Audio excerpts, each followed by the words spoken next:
shift change, oh, I quit being sober.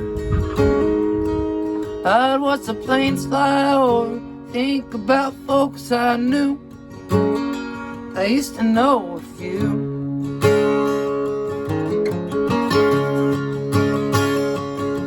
I'd call up the number, say, what's up, brother? Today is another day. Say, what's new?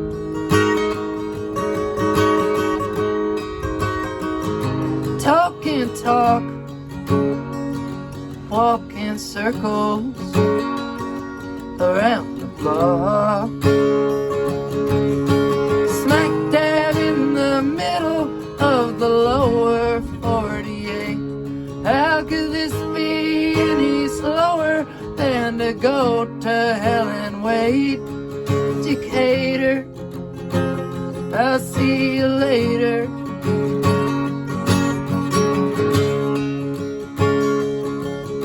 Pulverized, beat down by the mundane, paralyzed, going insane. Well, satisfactory still, gotta make a living, they ain't giving them out. Not if I want my pride, might just as soon die and be lazy. Smack dab in the middle of the lower 48. How could this be any slower than to go to hell and wait? Decatur, I'll see you later.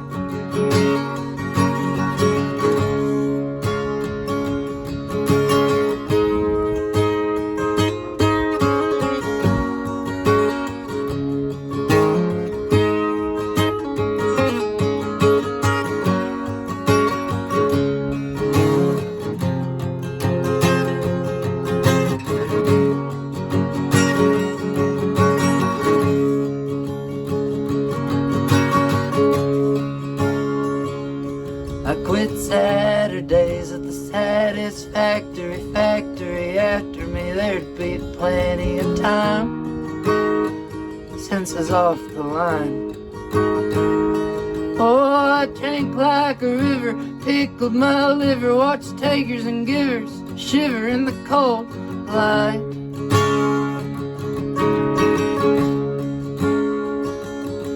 I ain't blaming nobody for nothing, but I got something I can't say. I gotta carry it away.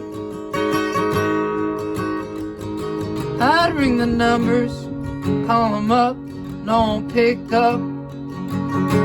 I guess we talked enough. Smack dab in the middle of the lower 48. How could this be any slower than to go to hell and wait? Decatur, I'll see you later.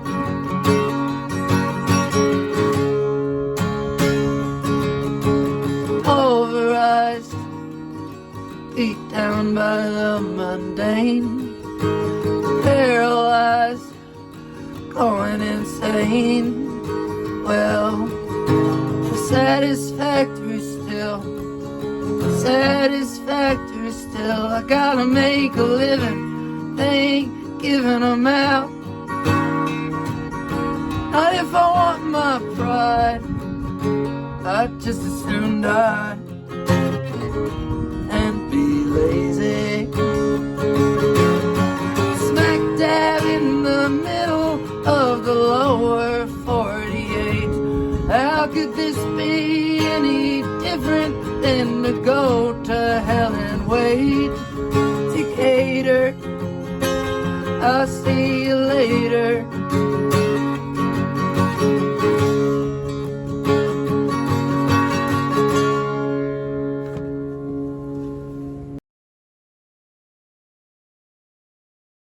Welcome in, everybody. How's it going? Welcome in. It's Tuesday. Is it Tuesday? Tuesday, right? Classic stream. It's fucking Wednesday, of course. It's fucking Wednesday, dude. After Tuesday, even the calendar says WTF. Am I right? Am I right, chat? Oh my goodness. Here we are on Wednesday. What's going on, Aaron Schwartz? What up, Cheesy Bread? What up, Becca? What up, Chateau Lobby? What up, Beffer? L, what's going on? Froggy, what's going on? No Thoughts, how's it going? Theobroma, Mao Zedong coming in with a new emote. Thank you for that. That's very funny. Should I say Brian? Is it dead naming you to call you Brian? I don't know. What's going on, Robin, Paul Wall, VCC? Hey. Freedom what is that? Freedom Bay. Oh, Freedom Eevee, maybe. I don't Please don't spam dog emotes. They scare me and make me shit myself. Dog emotes are your 3229071. 32290. 3229071. Oh god, that shit would have me laughing all day long. Animated version in the Discord? Yeah, I saw that. I haven't added it yet though. I don't know. I like this one kinda. I kinda like the non-animated one better. I don't know. Maybe it's just me. How's it going, everybody? Anybody have any W's? Cheesy Bird had a W, went to a zoning board commission meeting. I saw someone get Mike this morning. Yeah, apparently he hated it and banned like a bunch of chatters who were linking anything. Motherfucker has no sense of humor. Got a new full sensor. Oh, what do you mean? Like a 35 millimeter? That's awesome. Or do you mean like a full frame? That's even cooler. Are the Palestine protests live right now, though? No. As far as I understand, I mean, we'll get to it later. We'll talk about it. But the occupation was cleared, swept by the police. No arrests. No arrests, though. So they continue their protests outside of the UC Regents meeting. And as far as I know, I think the Regents meetings will continue. They will keep doing that. We got some info. We got some new info about some deportations, some funny Fox News segments. They got a hold of the anti-Israel protest manual, chat. Who gave it to them? Who gave it to them? Anyway, we're going to see them freak out about this random PDF that they found on the internet. Ooh, Cinemarxism competition with Hassan time. I like it because I can switch over if I'm not feeling Hassan. Yeah. It's good. I give you an alternative. Anyway, we're gonna cover that. We're gonna cover some new stuff coming out of LA. I will continue to cover LA local politics until I lose interest in it, and I surely am not right now, because according to the LA Times, LA is about to be in a budget shortfall of nearly $1 billion, which, if you've watched this stream, will not be news to you, but apparently was a big surprise to Karen Bass. Even though the city's accountant has over and over again warned of this result, we have this new shocking article from LA Times that we're going to check out, that a lot of people are kind of freaking out about in LA. And we also had protests happening around the country, not only in LA, but in a lot of smaller areas. We got images out of Indianapolis, out of New Hampshire, out of York. So we're gonna check those out for the early folks. And then later on, after we get through some news, I just want to do some video essays tonight. Talk a little bit more about like some theory related shit. Maybe maybe we'll be able to dive into the 2-hour long FD signifier video about black radicalism. I would like to do that. I do want to watch that video. If you guys want to watch the video with me, I mean, I want to watch the video. I don't know how much I can add to it, but I do want to watch it.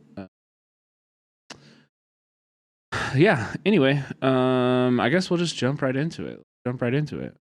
Right? Let's just jump right into it. Right? Check out this from the 5. Check this out. They're Jesse Waters making setting out some rules for masculinity that I think is much needed. Men have been out here being sissies for way too long. They're doing things like drinking milkshakes, I think.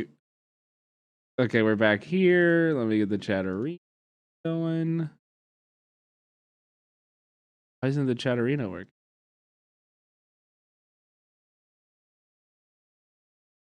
Yeah. Why is it always so scuffed? I don't understand. It's literally every time it's. If those men are in the chat, my DMs are open. The milkshake men. The sissy milkshake men. Anyway, let's check out this video. Well, his nickname's Tampon. Classic. No real man has a 'Cause nickname you like said that. Well, that's what it is. I'm sorry. I didn't make it up. He wants them in boys' bathrooms. Real men don't talk about how they can beat other guys up. They don't talk about how masculine they are. Maybe if you're a professional fighter, you can do that, but I don't know people that do that, and I know a lot of tough guys. Like this guy, Greg Gutfeld. I have rules. Greg Gutfeld is my example of tough guys. For men. They're just funny. They're not that serious. Like, you don't eat soup in public. Okay, rule number 1, chat. Do not eat soup in public. Okay? Rule number 1 of being a man just dropped. Don't eat soup in public, okay? Now we understand sometimes you got to eat soup in private, okay? You take that soup, you keep it in a can, and you bring it to your family, okay? Soup is for my family, okay? All right? It is not for you to eat in public. You don't cross your legs. Don't cross your legs. Your dick is too big. Your dick and your balls are too big. Do not cross your legs. Do not do that. And you don't drink from a straw. And one of No straws. This is true too. Straws are too phallic. If I drink from a straw, everybody's going to think I'm sucking a dick in public. Okay? Are we clear? We will be testing at the end of this. One of the reasons you don't drink from a straw is because the way your lips purse. See? It's very effeminate. And his excuse was, well, I was drinking a milkshake. Again, you shouldn't be drinking a milkshake. No milkshakes. No milkshakes. Do not. If you're a man and I catch you drinking a milkshake. Milkshakes are for kids. They're delicious. Now, I'm confiscating that penis right there. Right then and there. Okay? Confiscating the penis. Okay, chat. Now here's the test. What was rule number 1? I saw you taking notes. This should be easy. Rule number 1. I need to hear from the men. No soup. That's right. No soup in public. That's right. Rule 2. How is there no soup emote? Why would we have a soup emote? Why would we have? Okay, we're abandoning the bit. We're abandoning the bit. But that was just so ridiculous. Can you imagine living in that world? Like, how could you be that insecure with your masculinity? You know what I mean? How could you possibly be that insecure with your masculinity that you're like, oh, I really want this tomato soup at this restaurant, but I must not. I really wanted to order chicken noodle soup at this restaurant. I can't. Pho? Not today. No. No pho. Not in public. No ramen. Keep that shit away from me. Anyway, like I said earlier, there are protests happening around the country. We're going to look at some images happening from Mahmoud Khalil.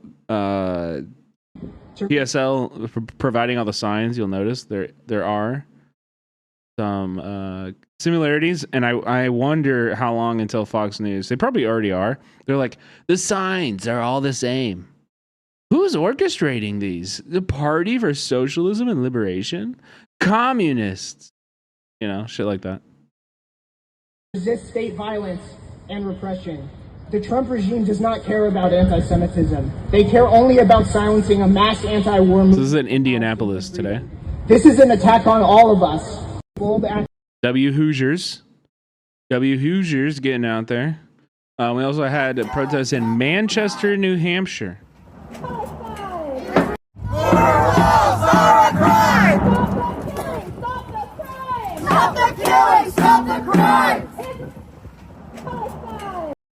Also a PSL branch out there, as you can see. We also had, of course, protests in Manhattan and across New York today.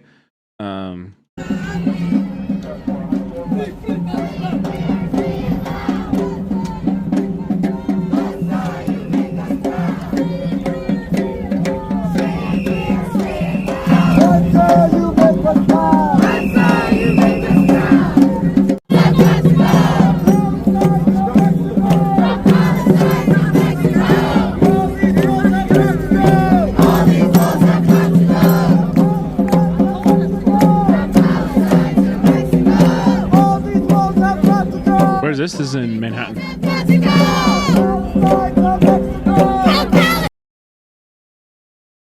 I need to turn mine.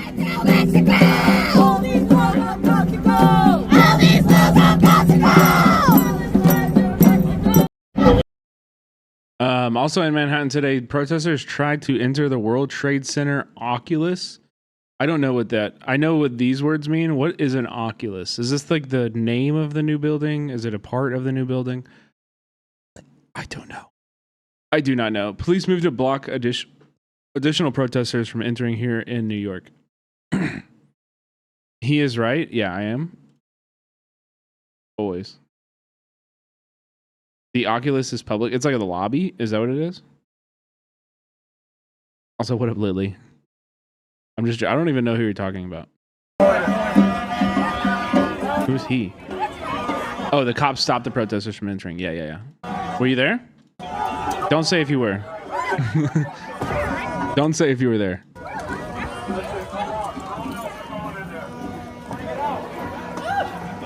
It looks like they're not doing too good. I watched it live. Oh, hell yeah. That's not illegal yet.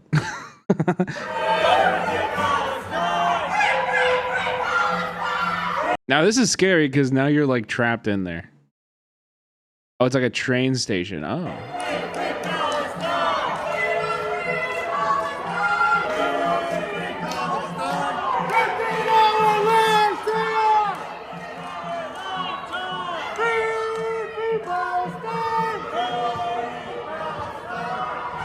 Yeah, like this could get hairy. Whoa, it's pretty. It's actually a pretty like area.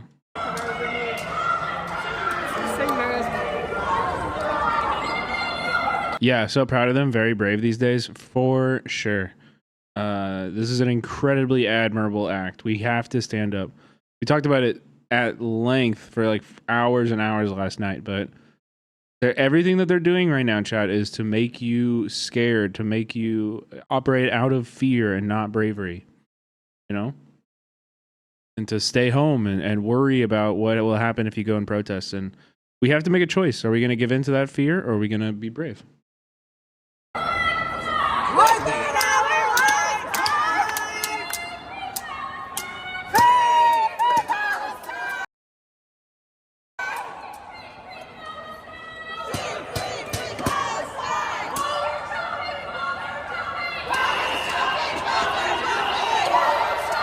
Looks like more people are getting in.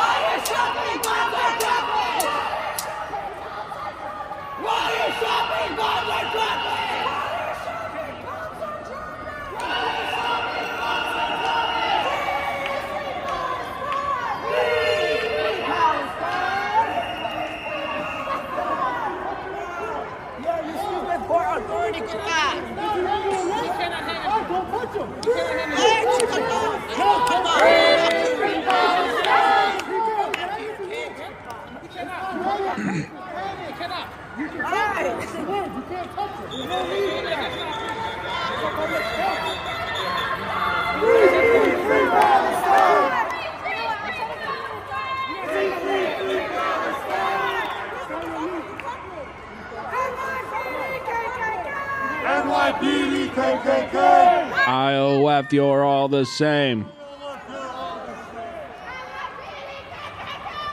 NYPD, KKK.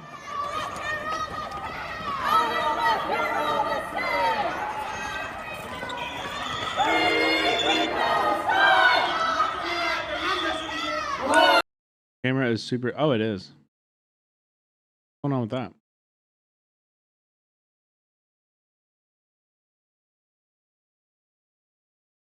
Is it better? Seems good now. I don't know what that was. I think maybe my camera app crashed or something.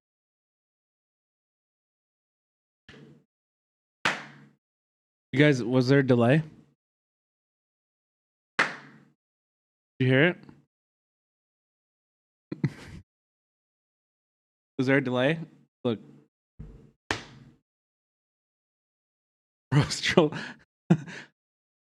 I'm just saying what it is. You can't really... Is there a delay or not?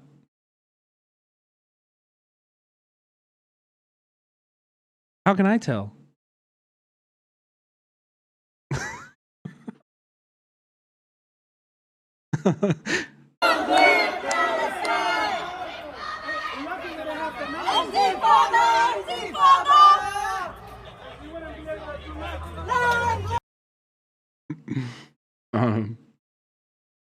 We also had mass protests across a lot of the world today, and I believe Serbia is still protesting. Some crazy shit's happening in Turkey. I'm a mom. What happened in Gaza could have happened to anyone's family. What makes me so special is that I get to kiss my kids goodnight. Oh, what makes me so special that I get to kiss my kids goodnight and not goodbye like those poor parents. What makes me so special that I can send my kids to school with food while they starve. I'm very disappointed in my country. Yeah, it's beautiful, Lily. And like I say every day, I know we feel a lot of pain, and like, you know, we hurt for Palestine, and it hurts. But protect that part of you. You know? I can't stop crying. Yeah, I know. But we have to protect that part of us. We have to guard that, protect your heart that feels that way. That's what makes us, you know, us human. And we need people like that can keep that struggle going. Erdogan going to Turkey. Erdogan arrested the Istanbul mayor. You're lucky, chat, that I speak fluent Turkish. Ekrem İmamoğlu. Did I say it right? He put him in jail. His top political rival, very popular candidate, and they're fucking protesting.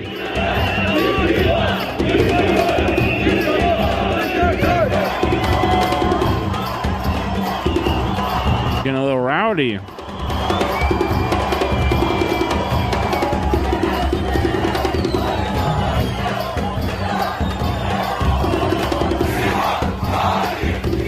Also, goddamn, this drum beat is going insane.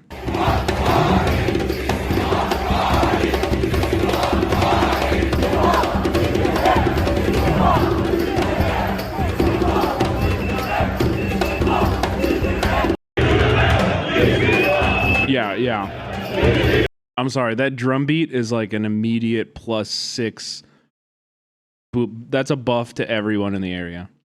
That is like a very, very high level bard. There's a very high level bard. It's an important part of the party there. Yeah, we'll keep an eye out. We'll keep an eye on this. And if you guys find any other good materials to like dive into that a little bit more, I would be interested. I don't really know much about Turkish politics at all. I went to Turkey like 3 years ago, with Mike and Vio and Carter and Shira, and it was really fun. Ladies and gentlemen, here's the deal. That $36 trillion number is not going away. It is not going away unless we deal with Medicare and Medicaid. Oh my God. Let's remain calm. Ultimately, where we need to go is to a balanced budget. A balanced budget where we... How can you be against a balanced budget? How can you be against a balanced budget? We're just going to kill your grandma. Listen, she's lived a long life, okay? How can you be against a balanced budget? This is in Columbus, Nebraska. All right. All right.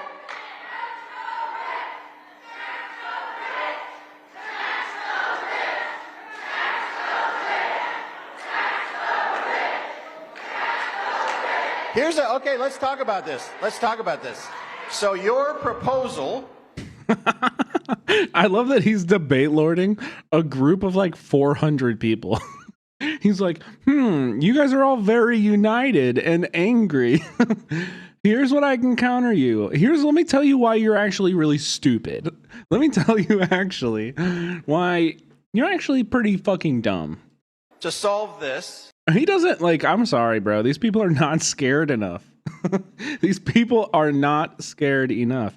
Or like if there's like 200 people who are screaming in unison at me, I'm gonna listen to those people like for my own safety, dude. What the fuck? Is to tax the rich. Yes. Yeah. Chat, this is what I mean. This is what I mean too when I say that like a lot of people voted for Trump because they wanted to burn down the system. And what has happened with Elon and since Trump has been elected has laid the class dynamics fucking bare. It is obvious to a lot of people. Look at these people. These people are not woke. These people are not woke and they know the solution. Like I as doomer as it feels and as powerless as we feel, I have to believe, and I think it is genuinely true, that there's a lot bubbling under the surface here. There's a lot bubbling. The potential is there. It's here. Like there is potential. Oops, I put them in a bad order, but we also had protests in Milwaukee, Milwaukee. I know it was cold as fuck in Milwaukee, so this is good for them for doing that.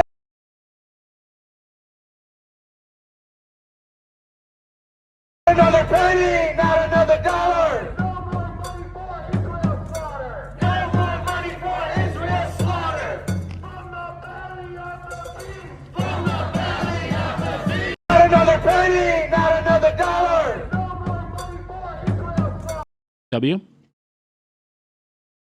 Okay, I'm gonna eat. Oh, well, yeah. Let's watch this Democracy Now! Video about this deportation, and then later on when we talk about when we get into Israel Palestine, we have a few videos on Israel Palestine, and we'll talk about that, and we'll look at what happened at UCLA today. But first, Democracy Now! With Amy Goodman. This is Democracy Now!, democracynow.org, The War and Peace. Did some coverage on Jeanette Vizgera, who has been in the country for 30 years, a very well-known immigration advocate in the Aurora, Denver area. And she was detained by ICE earlier this week. Report. I'm Amy Goodman with Juan Gonzalez. In Colorado, ICE agents, Immigration and Customs Enforcement, have detained the prominent immigrant rights activist Jeanette Vizgera. Bro, the agents picked her once again, ESL on the fucking streets.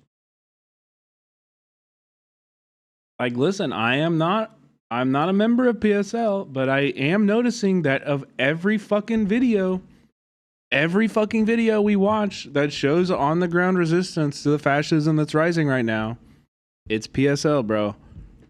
That should earn your respect, and you should take notice when you see them at every fucking protest.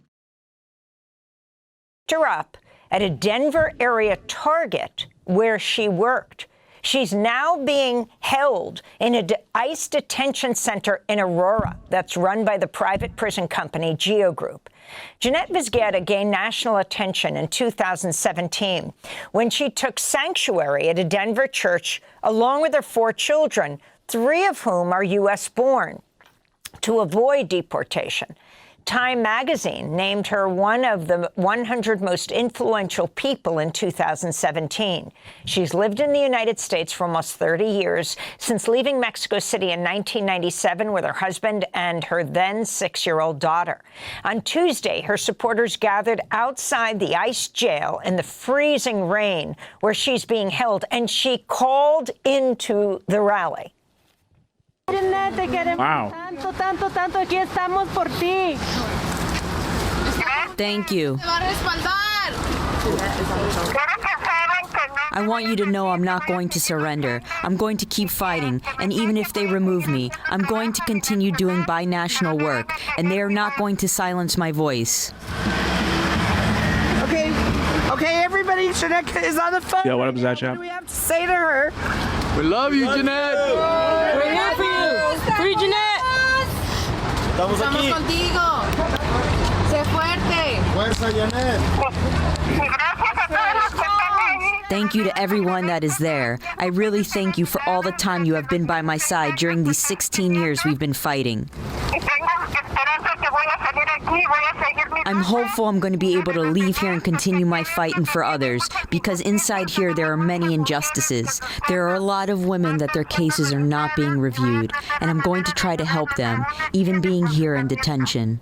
That was the immigrants' rights activist Jeanette Vizgera calling from an ICE jail hours after she was detained, and her voice was on speakerphone to those who'd gathered to support her outside. Oh, goddamn, sorry. The phone being held by her daughter. We're joined now by 2 guests. Jennifer Piper, Program Director at American Friends Service Committee, Colorado, doing coordination support for Jeanette, and Luna Baez Vizgera, the 21-year-old daughter of Jeanette, who is holding that phone outside the ICE jail. Now, let's remember, this is Aurora, Colorado. Aurora, Colorado, and Springfield, Ohio, were what Trump, when running for president, promised would be ground zero for deportations. I want to start with Jennifer. What's happening here? I mean, we know the case of Jeanette Vizgera so well over the years, went into the Denver church where she had taken sanctuary. Why has she been targeted now? Good morning. Yeah, there is no reason for her to be targeted right now in terms of legally. The administration doesn't have a valid deportation order, and their act to try. What's the best city in America? Chicago. Chicago in time. The best city in America, in my opinion.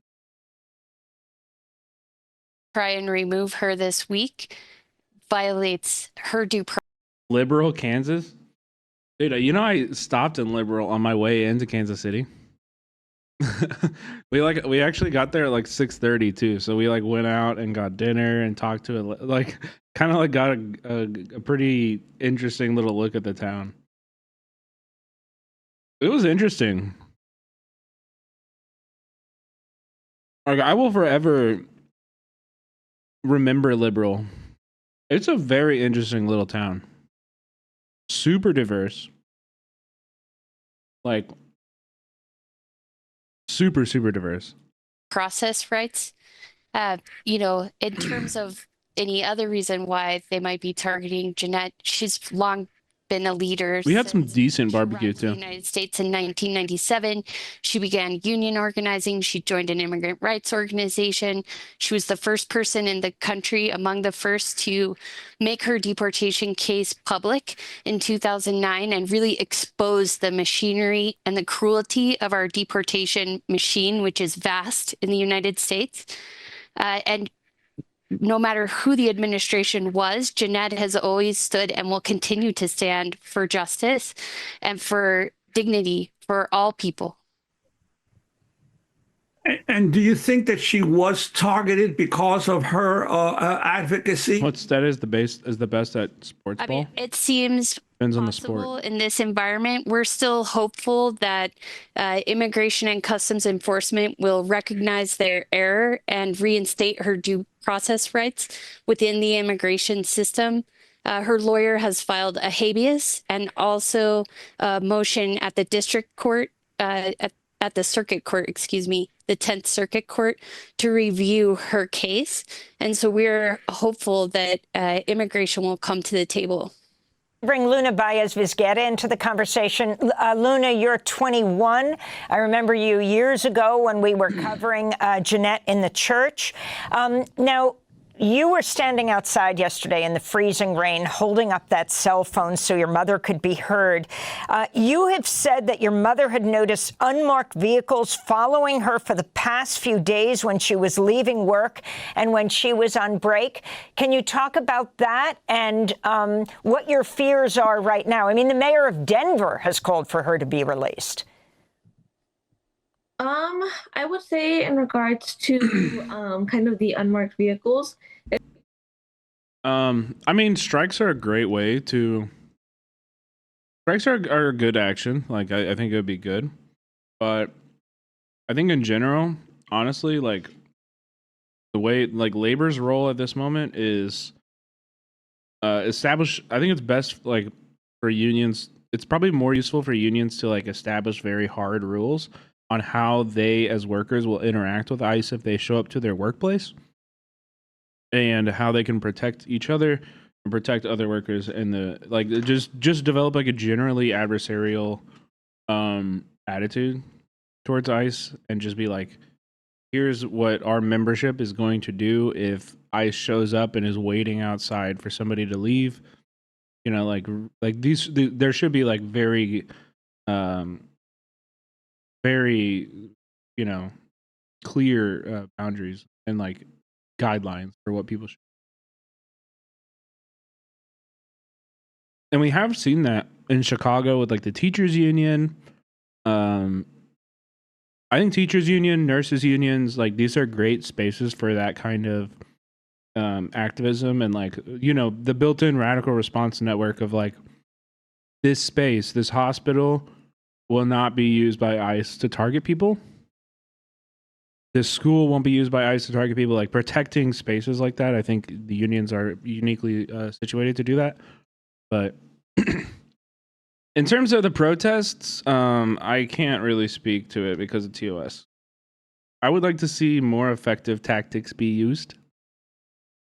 It's something that is very, very scary. It's something that she's always very vigilant because obviously in her circumstances, there's a lot to be worried about, especially just regarding documentation status.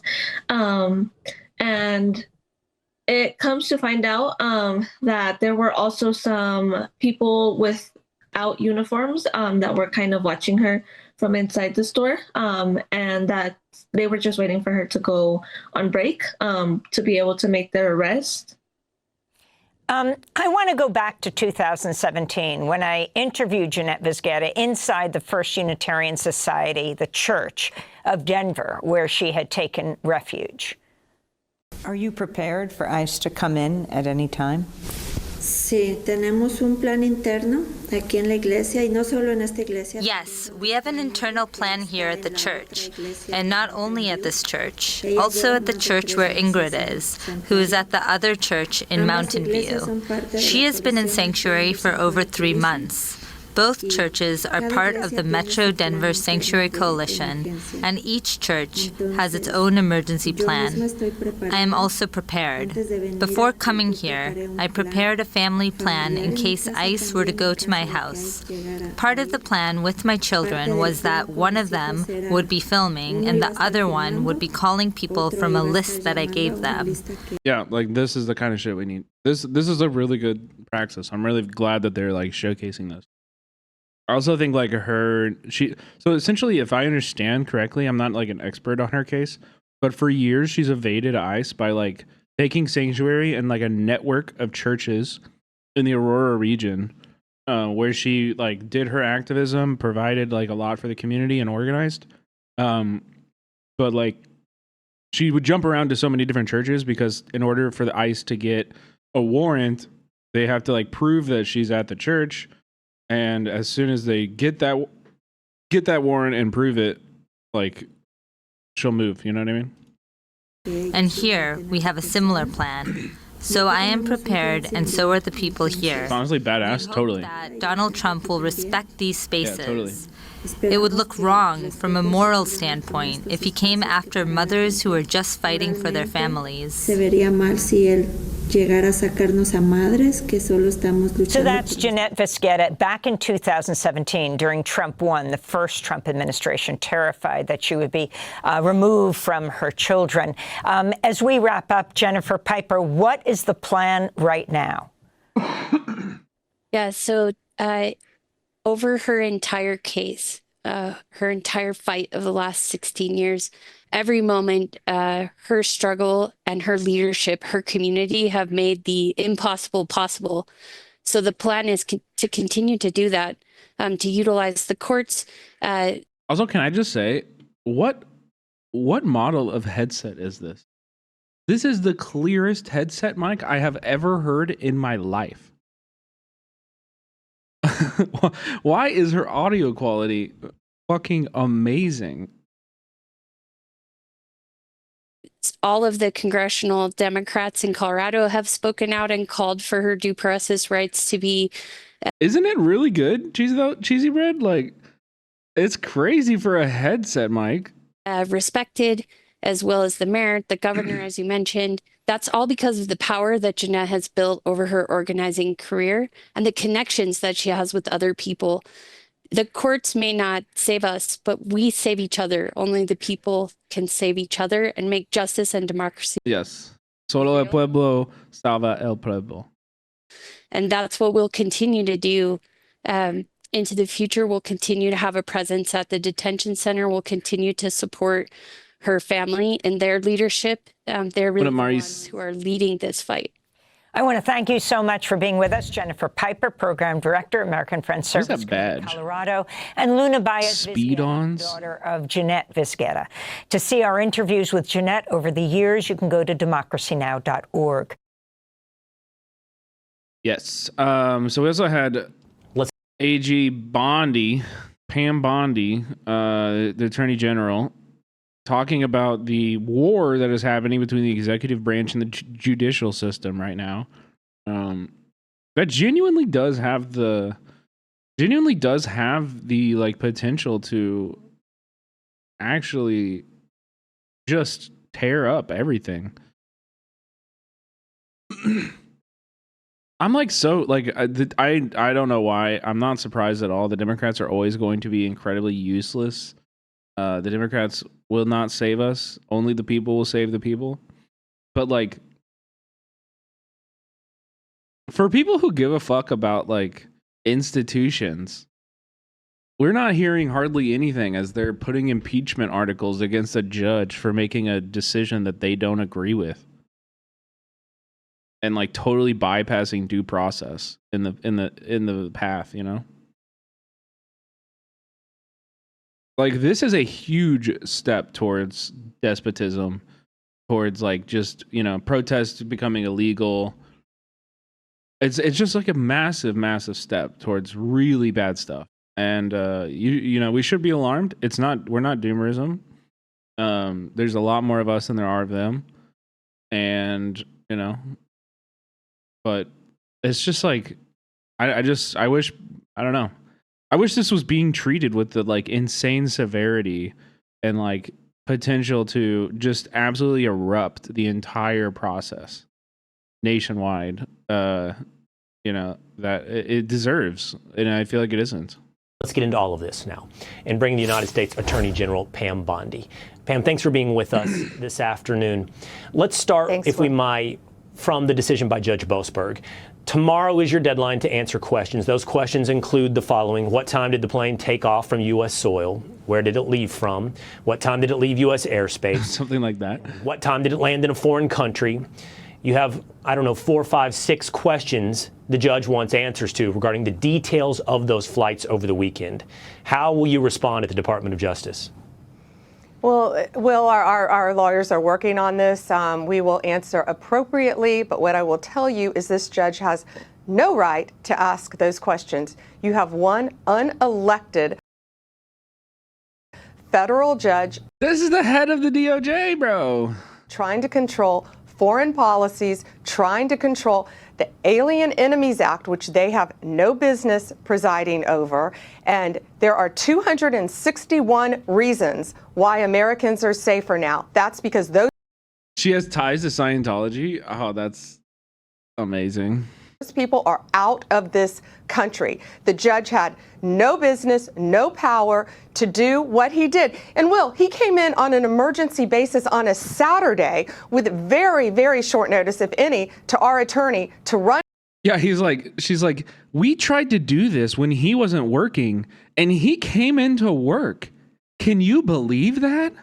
He came into work to try to, you know, do his job.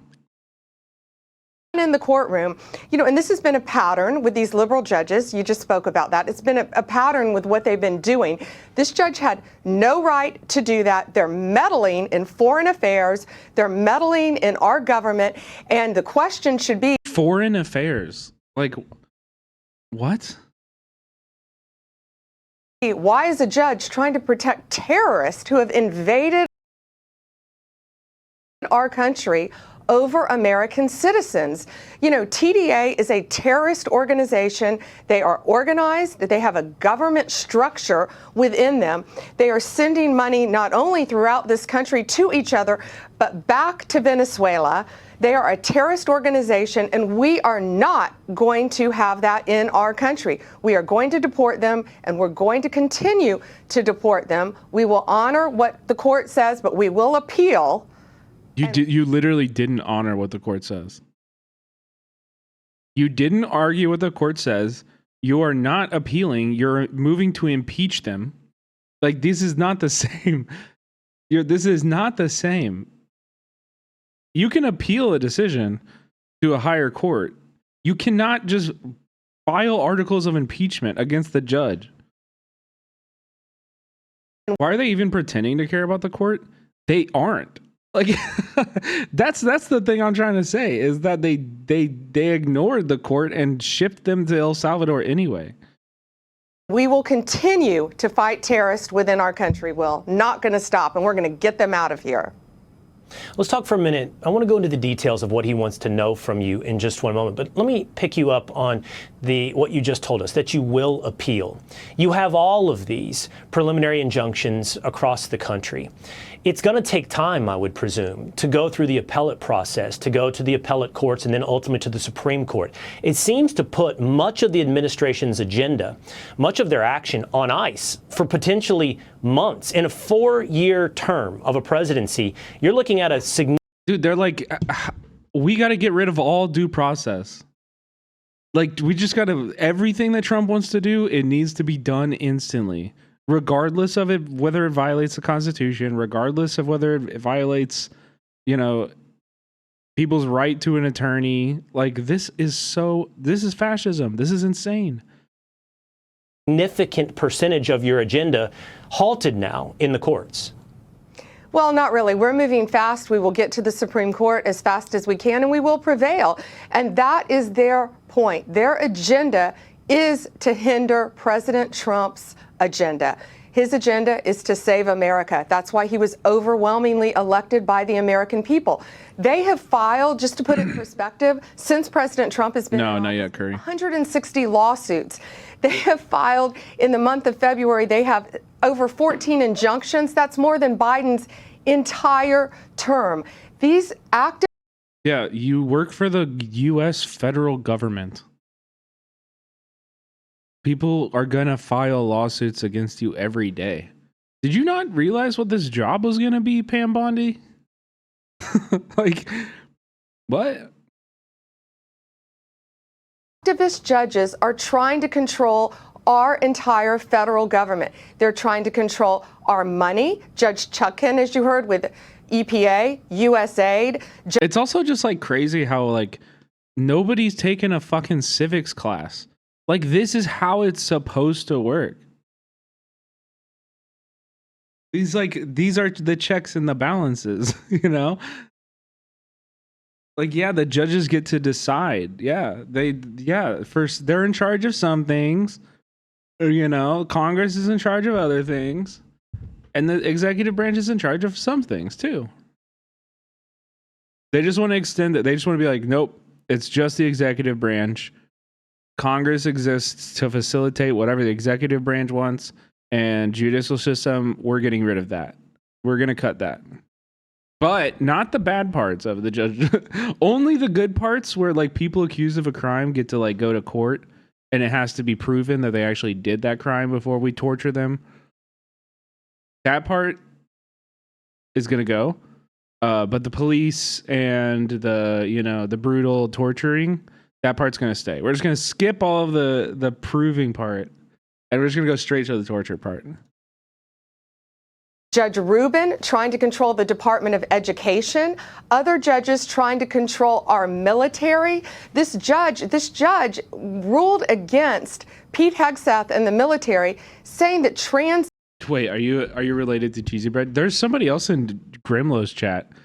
Cheesy Bread, I thought you changed your name today because there's somebody in Grimlow's chat that's a USS Jalapeno Poppers.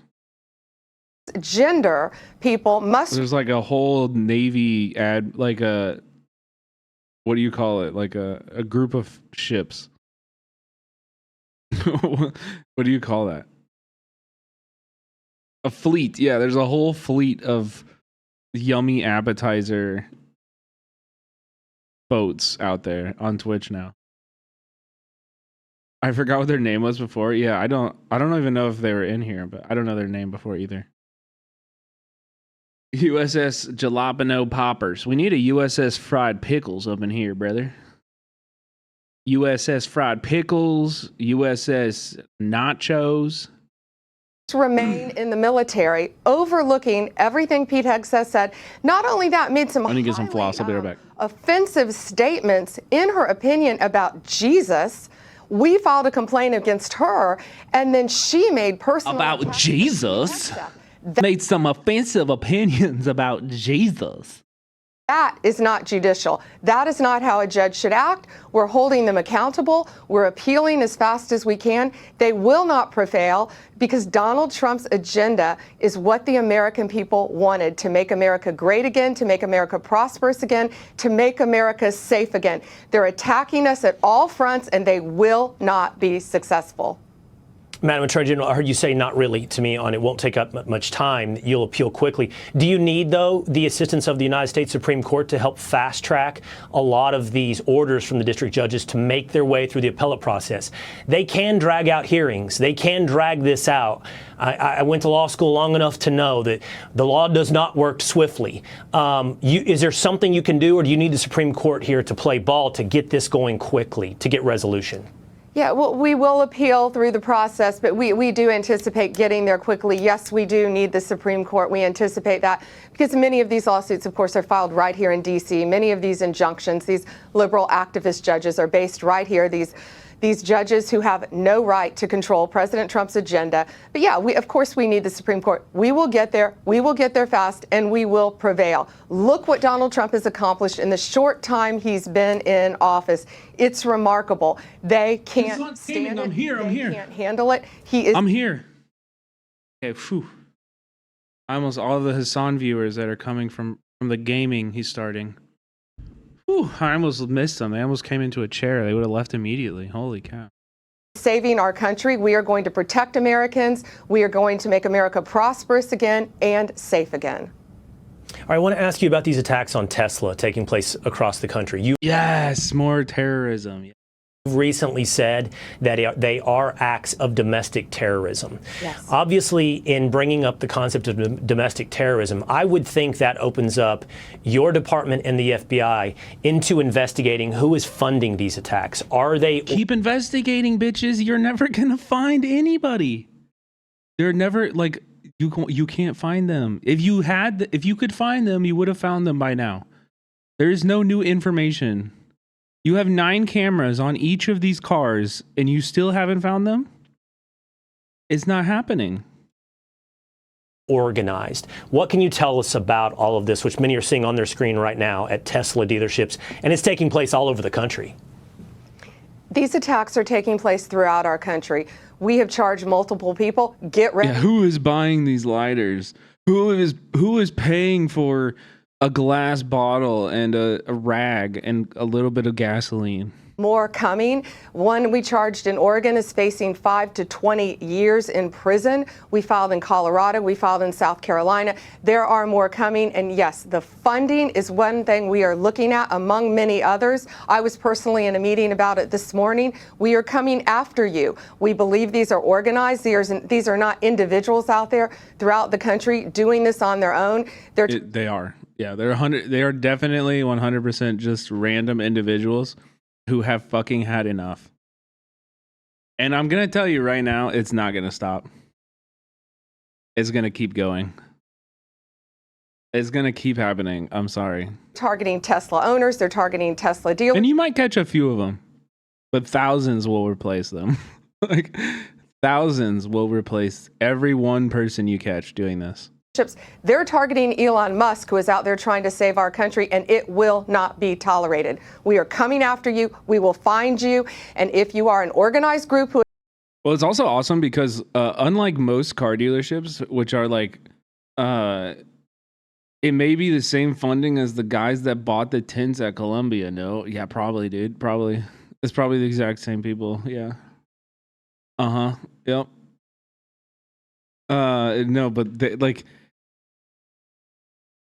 Carter's PCs? What is PCs?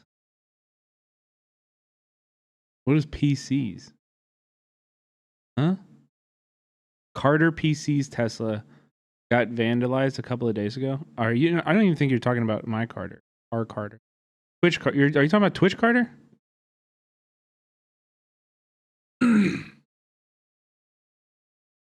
It's so funny they don't think people do acts of protest for free. Yeah, they have no idea. They have no idea that like people just like might be angry. Anyway, as I was saying, unlike most car dealerships are technically usually owned by like a local person, you know, who like owns the car dealership, and then they buy cars for specific brands or whatever like that, you know. It'll be like Jim Bob's Chevrolet or some shit, right?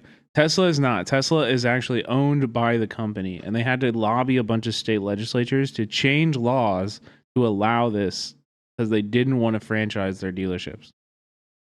Who is funding this? We're going to find you too. You better.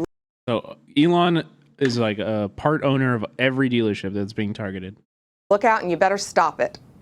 And to be You better stop it. clear, you said you came out of the meeting this morning. At least to some extent, you are seeing some level of organization and behind-the-scenes funding that you can investigate and potentially prosecute? That's everything that we're looking at. Yes, we're We are trying to find it. We don't have any evidence of anything right now. We're doing a lot of standing around car dealership parking lots, putting our hands on our hips and thinking. We're doing a lot of that right now. We're really trying to think hard, and we haven't really come up with nothing yet, but We're looking at all aspects of it. These are not isolated individual events. All right, last question for you. I mean, they aren't isolated individual events. It is definitely part of a collective movement that is starting, but it's not centrally organized. These are definitely spontaneous individuals who are acting in, in a decentralized way, united across the entire country. And like I said, it ain't stopping. I don't think it's going to stop. These people understand the risks before they do it, and they accept them, and they do it anyway. Madam Attorney General, because it's not like this kind of rhetoric is not going to do anything. These people know what they're doing is illegal. They know there's a lot of risk involved. They don't care. They're willing to take the risk. What are you going to do about that? Show. The rise in these swatting incidences, these are conservative personalities often, radio hosts, influencers. They're getting these calls where police departments are coming in a bit of a SWAT raid. Thank you for the gifted ready sub. to go because they've been told there's some type of violent incident taking place at that person's home. It is designed, it appears, to create a really tense situation between an innocent person and law enforcement. And it's on the... Yeah, we should fucking stop.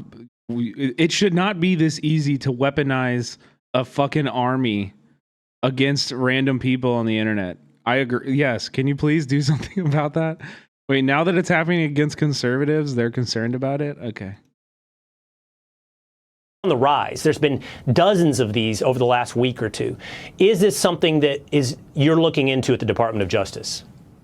We are looking into all of these swatting investigations. Will, these investigations are so important because they are not practical jokes. They are meant to terrorize the individuals within the homes, and they risk the lives of law enforcement officers. Can you imagine a family sleeping in the middle of the night and police officers banging on your door, thinking that a violent crime is being committed within the home when a family's sleeping? There could be violence on both ends of that. They're extremely... Wait, so you're admitting that this action puts cops at risk and oh my God, maybe you should develop better. Oh my God.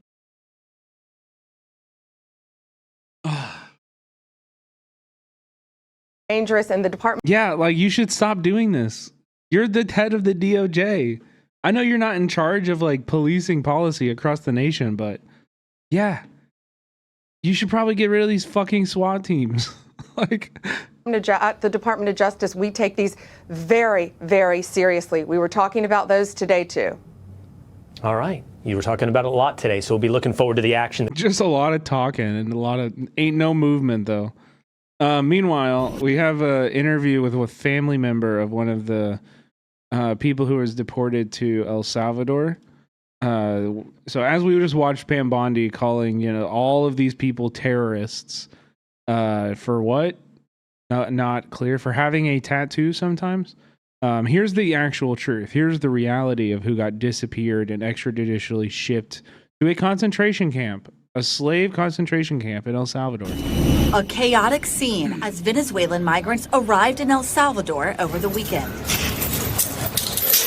El Salvador's president posting this video to social media, saying it shows members of the Tren de Aragua gang being transferred to one of the country's mega prisons. Tonight, families of some of those detained saying their loved ones are being wrongly accused. Cumpleaños feliz. 29-year-old Mervin Yamarte was among those deported and detained. His family telling NBC that they spotted him in this video. Bro, I just need you to I really need you to look at this image and imagine that your brother, your son, your partner was disappeared. You haven't heard from them in days, and this is how you find out where they are.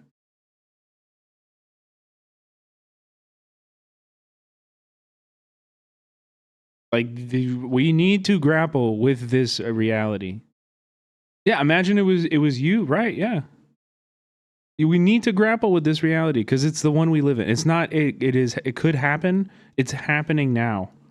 This is happening right now. He landed in a detention center after he was arrested by ICE agents at his home in Irving, Texas. At the time, he thought he was being sent back home to Venezuela, they said. Los que lo vieron, lo reconocieron. Marilise Cacique saw the same video. She, too, recognized her son, able to identify him after seeing his tattoo. Que lo chequen. She says authorities should check him whenever, and he'll turn up. That he's not a criminal, that he has no criminal record, and that they should send him back to his country of origin. These were bad people. Over the weekend, President Trump invoking a sweeping wartime powers wall, known as the Alien Enemies Act, to deport members of the Venezuelan gang Tren de Aragua, whom his administration has labeled a foreign terrorist organization. How do you determine whether somebody is a gang member? What criteria do you use? To various investigations. A lot of the ways we do it, law enforcement sensitive. I'm not going to share all that with you, but whether through social media, through the activities, through their criminal records here and abroad, I stand by everything we did this weekend, and I think the president keeping his promise to the American people.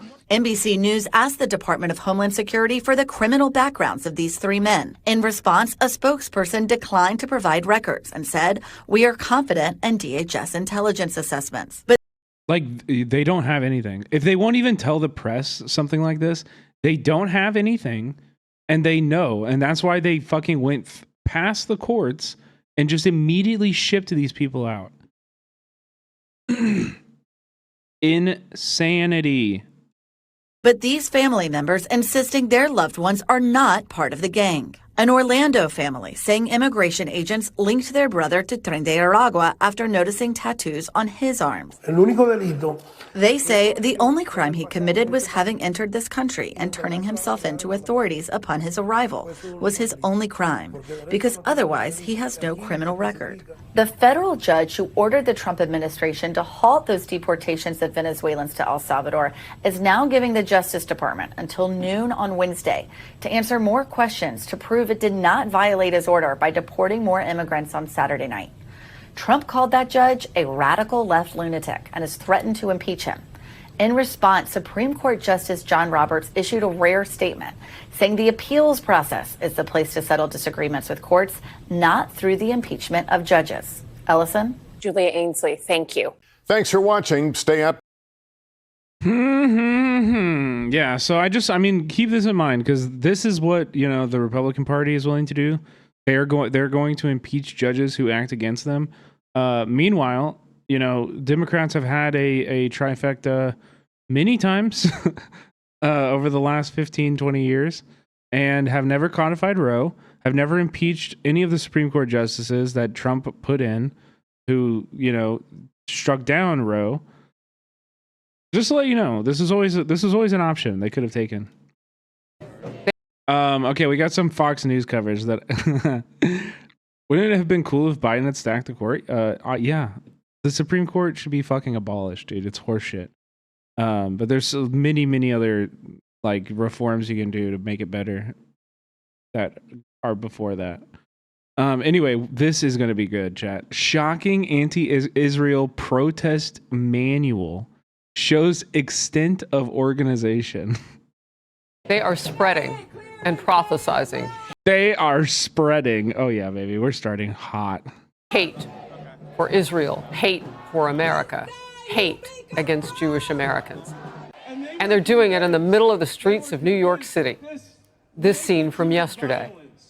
They're angry after Israel hit back. They hit Hamas terrorists for... Hit back? Hit back? Refusing to release hostages that have been...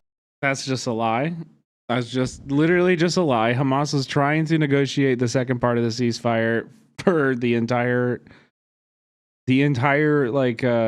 post part one and until now. They've been trying to get to the table, been saying they will negotiate.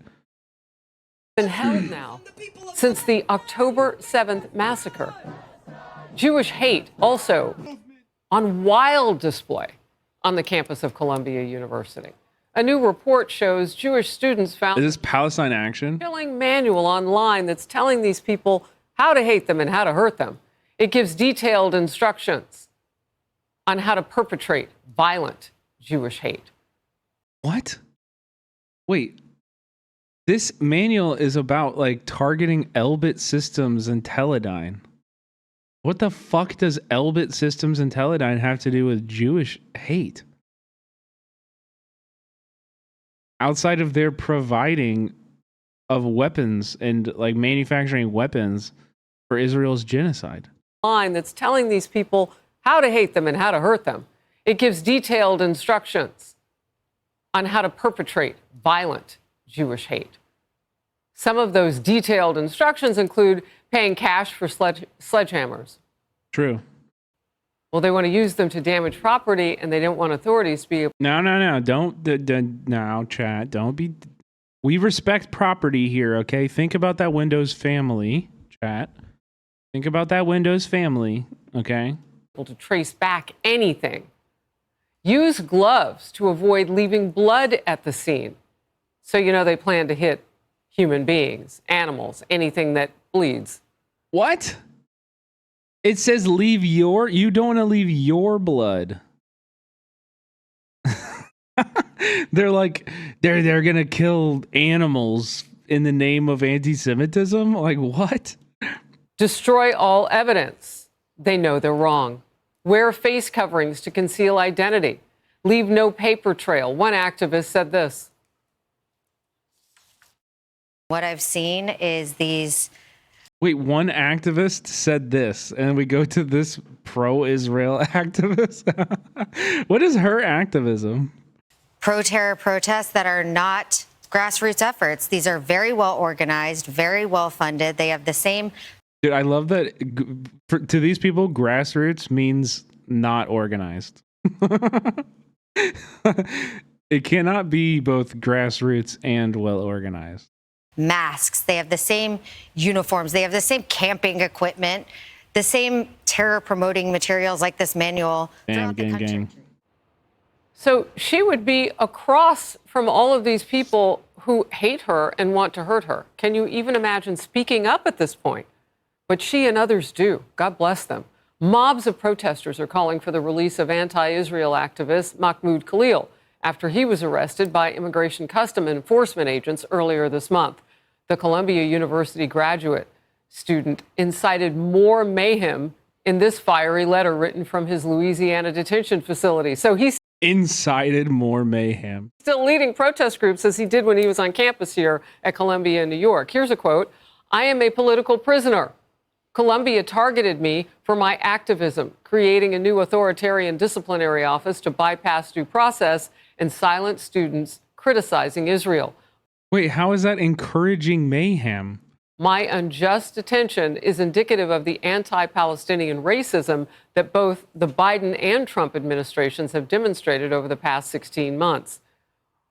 Oh, I wonder if Democrats have anything to say about that." In Focus Now, we get, dude.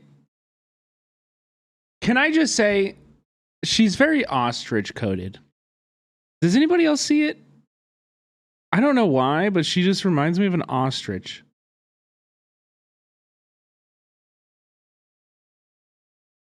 Republican. What? You don't see it? Congresswoman Kat Cammack of the great state of Florida. I want to get your top line thoughts on where you see this going.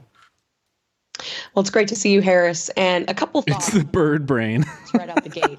As a foreign student, it is a privilege to study here in the United States. And so these are not immigrants. And we would naturally not.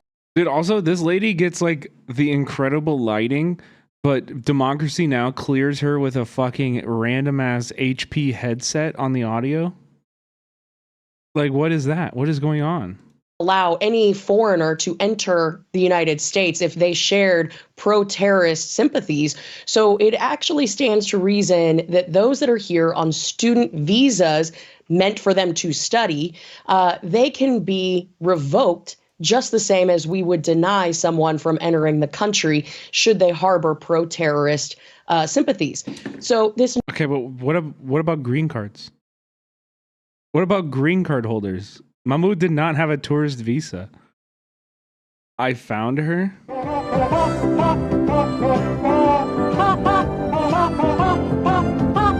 Yee.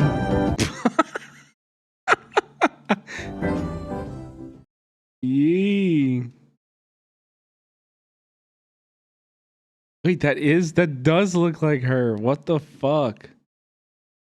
It does. Notion that there are constitutional protections for these students. Let's take it even one step further. These are not simply protesters. These are pro-terror organizations that are using guides to inspire violence, conspiracy to commit violent acts against law-abiding I love this. citizens. They took like the thing that they're showing here is a British organization. PAL Action is British. It even on the document. Hold on, look, like Violent. even on the document, it's like Leicester, Britain. Like, this isn't even an American organization you're talking about. So I think that the president was 100% correct in withholding federal funding from Columbia University. And I think we need to take a hammer. Wait, is this the document? Let's look at this. Let's look at this terrible, horrible document. We would never. I condemn all of this. This is awful. Awful. Step 1, create a cell. A cell is an autonomous group taking actions without detection as a part of the Palestine Action Underground. To build your cell, is crucial that you only invite trusted people to take part in it. You don't need loads of people either. Keeping the cell small makes it more secure. 3 to 5 is an ideal number, but just one person taking action on their own is enough. However, taking action with other trusted people makes it safer and means you've always got backup with you. Next, once you got your cell together, come up with a name. It's going to be named after a Palestinian freedom fighter, a play on taking action against the war machine, or anything else that's appropriate. Next, get a Proton email address. This will be key for sending in your actions, which we'll talk about later. Pick a target. Elbit, you can Google like Elbit systems in your local area, or Raphael, or Teledyne. Some countries have a Ministry of Defense, which has made a deal to buy weapons from Elbit Systems or another Israeli weapons firm. Prepare for the action. Find out places to park, security. We condemn all. This is awful. This is so terrible. Just awful. What a disaster. For shame, indeed. That's right. Who shared this? Nori, you're getting banned for sharing. I'm banning you for sharing this. Oh, wait. Frick, I didn't ban. I meant to ban, but instead I reposted it. Oh, no. Oh, no. Oh, frick. Oh, frick. Okay, I need to get it off the screen right now. Of these students that have abused the privileges that have been afforded to them to study in this country. And I would even go so far as to say these are becoming foot soldiers for the pro-terror organizations abroad. Oh, no doubt. I mean, this is like a recruitment rally. What's going on? I mean, maybe not all of these people, certainly not every single person, but all you need is, one or two. You just need a couple people to hate America enough to want to destroy it. And this type of thing, certainly we know those people are in the crowd. Look at the instructions on what they're supposed to do when they're, quote unquote, protesting. Look, you said something. Dude, that document didn't even have anything to do with protesting. It was like very specifically about property damage and what do they call it? Like a disruption of manufacturing of weapons, targeting weapons manufacturers and factories after everybody goes home. Non-citizens, though. I mean, how can they expect to be protected by our Constitution, or would they be? Well, there's a big argument taking place right now in our country. And I'll say, as the co-chair of the Campus Free Speech Caucus, I am always going to support free speech. But the 5 tenets of the First Amendment, they include your right to free speech, so long as it doesn't infringe upon the rights of others. And as we have seen from these groups, that guide is a prime example of this. They seek to harass, intimidate, cancel, shut down our Jewish American students. Cancel them? They're going to cancel them? Oh my God. No, please don't. Please don't cancel the Jewish students. Oh my God. And as someone who represents the largest Jewish student body in the country at the University of Florida, go Gators, of course, we are seeing. Is that true? Is that true? Where this type of behavior is leading to an infringement on the rights of law-abiding citizens. So not only have we seen where these protests have turned violent, but they are not rooted in peaceful assembly. They are not rooted in free speech. They are rooted in generating acts of terror against. Yeah, like we can look at all of the acts of terror that have happened on American soil since the, like, what are they even talking about? What acts of terror have happened in the name of Palestine on American soil? What are they talking about? Against law-abiding American citizens.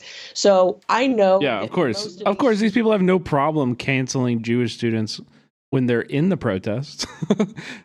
They have no problem getting the head of the grad student workers union fired, who is a Jewish person, because of his involvement in the protest. Students who are speaking out for on behalf of the Jewish students on campus, they are trying to bring reason to a situation where you have unreasonable people. They don't want a healthy debate on campus. They want to terrorize people on campus. Well, clearly they're good at it. Look, free speech, I thought under our laws and Constitution was for clearly they're good at it. Mahmoud Khalil was not a citizen. He was here first on a student visa and a green card then. He's not a citizen. We don't have to promise him anything. We're a great country. It's very gracious of us to give him anything. And we can give him a free ride back to wherever he'd like to go. But you just said it. And okay, send him to Palestine. Wait. Okay, I mean, wait. You actually can't.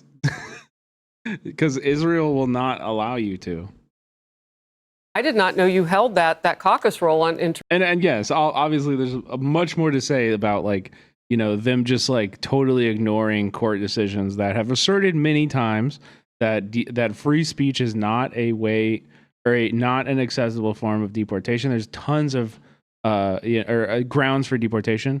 There's tons of precedent behind this. There's tons of precedent that does actually assert that, you know, non-citizens are protected by the rights of the Constitution. Yeah. In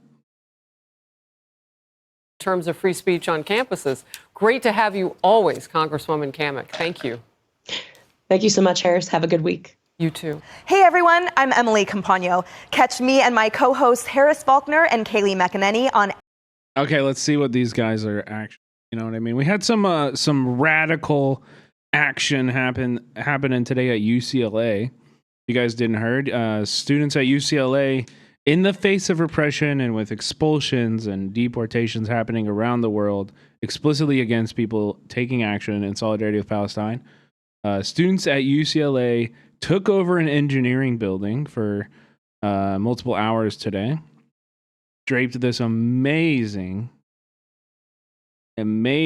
banner on the side of it. UCPD, KKK, IOF, you're all the same, with the adorable little kitty. An adorable little piggy. Not a kitty, it's a piggy. Don't look away, keep your eyes on Palestine banners. We also had UCLA Radio doing minute-to-minute updates. We'll read here. The UC Divest Coalition has launched an occupation of the Engineering 4 building patio in response to UC Regents meeting at the Luskin Conference Center. The group has renamed the building the Dr. Adnan Al-Bursh Liberated Zone. UCPD officers stationed in the Luskin turnaround are watching the protest, equipped with batons and projectile weapons. They are not wearing riot gear as of 11:19 a.m. As protesters chant, disclose, divest, we will not stop, we will not rest, officials from UCLA administration and public safety aides are in discussion with organizers. Free the people, free the land, no peace on stolen land. Engineering 4 is home to UCLA's Mechanical and Aerospace Engineering Department, which has come under scrutiny by pro-Palestine groups on campus for its research that contributes to the weapons industry.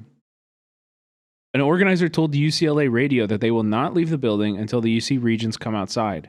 The coalition has demanded a public meeting with the regents, who offered a meeting under the condition that it would be private and limited to 5 unmasked students. About 20 to 30 police in riot gear are heading to EIV. Protesters chant UCPD, KKK, IOF, you're all the same. Law enforcement is entering EIV from the southern entrance. You can see them entering the building here. UCPD told students and press not to enter the building. Students have left the EIV patio and are regathering outside the building, continuing to chant, we will not stop, we will not rest. A line of riot police faces the students. 3 organizers talk with 3 police officers while UCPD remains in a line formation. Students chant money for jobs and education, not for war and occupation, and we will not be pushed aside.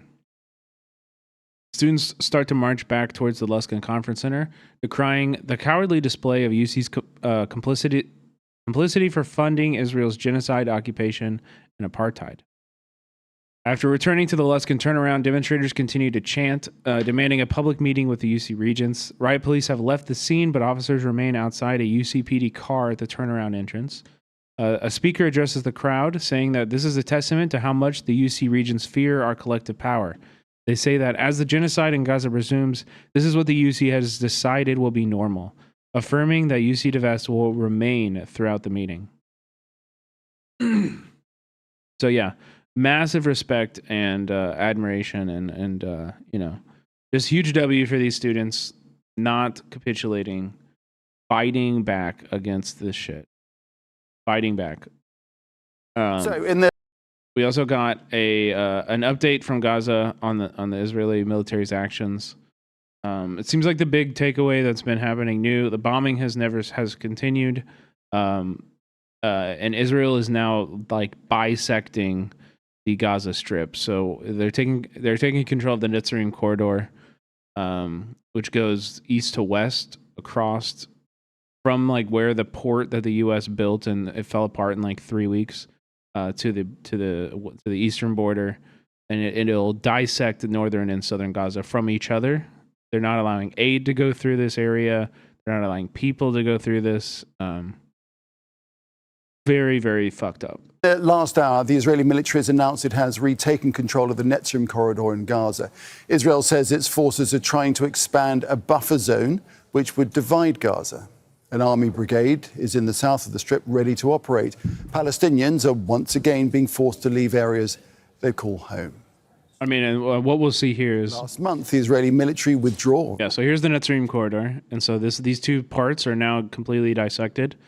What I assume will happen is that Israel will annex the northern section of Gaza at first, and then continue to move south, just as they did last year.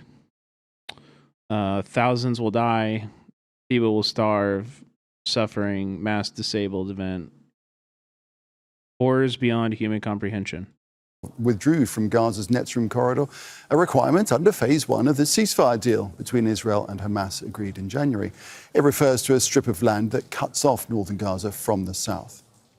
Let's go straight away to Amman, to Hamda Salut, who's at the Jordanian capital. So, Hamda, what are you hearing there about what's going on with this? Well, the Israeli army spokesperson's office releasing a statement saying that this is a limited ground incursion that forces are doing in order to expand this buffer zone that would essentially divide the northern part of Gaza from the southern part.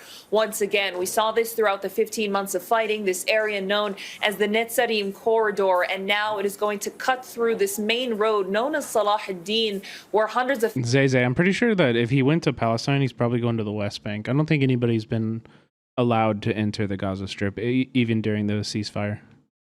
Thousands of Palestinians were able to use that road to go back to different parts of northern Gaza after they were largely forced out because of Israeli bombardment. But now the Israeli defense minister is saying that more evacuation orders are planned, that there are going to be these evacuations of areas that Palestinians have returned to, and anywhere where there is any sort of Hamas target, according to the Israelis, that's where they're going to hit. And remember that Israeli officials throughout the last 24 hours have been saying that what happened in Gaza about 2 nights ago was not an isolated incident. Landon, this is an act of protest. Turn your phone's volume up all the way in the middle of the movie theater. Hold it up. Everybody will love you. They'll say, "Wow, so brave. This guy really cares about Palestine. Thank you." You're right. I should be watching Brett's stream instead of going to the movie. That the activities militarily were going to expand. And that included Israel going in on the ground once again. So what might we expect to see now in the coming days?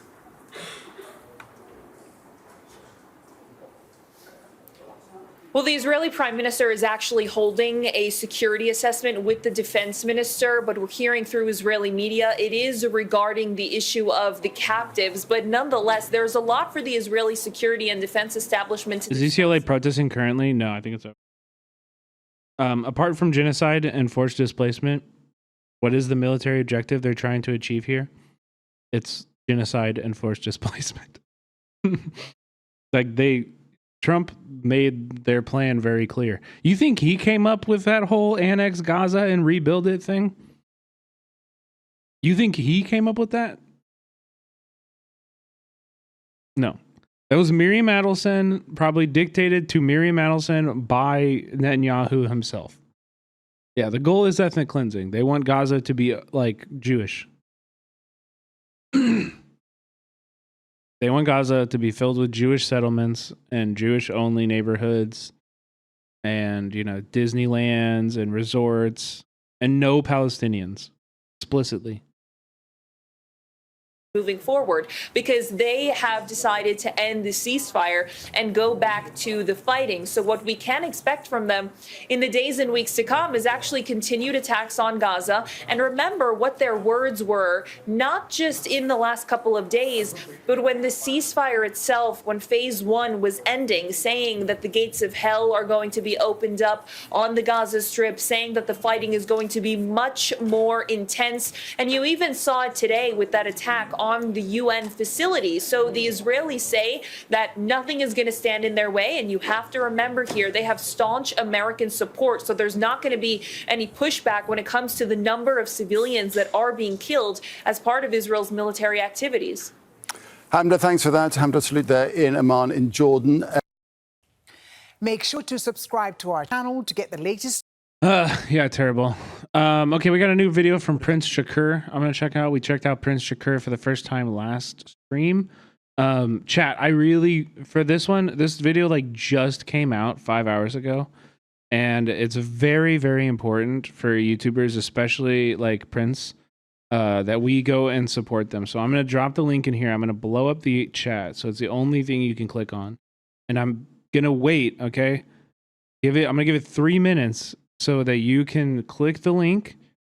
Look, do this. Click the link. What if I told you that play the video? Really isn't really right click up here, mute site on the tab. Okay, right click, mute site on the tab, and just let this play in the background.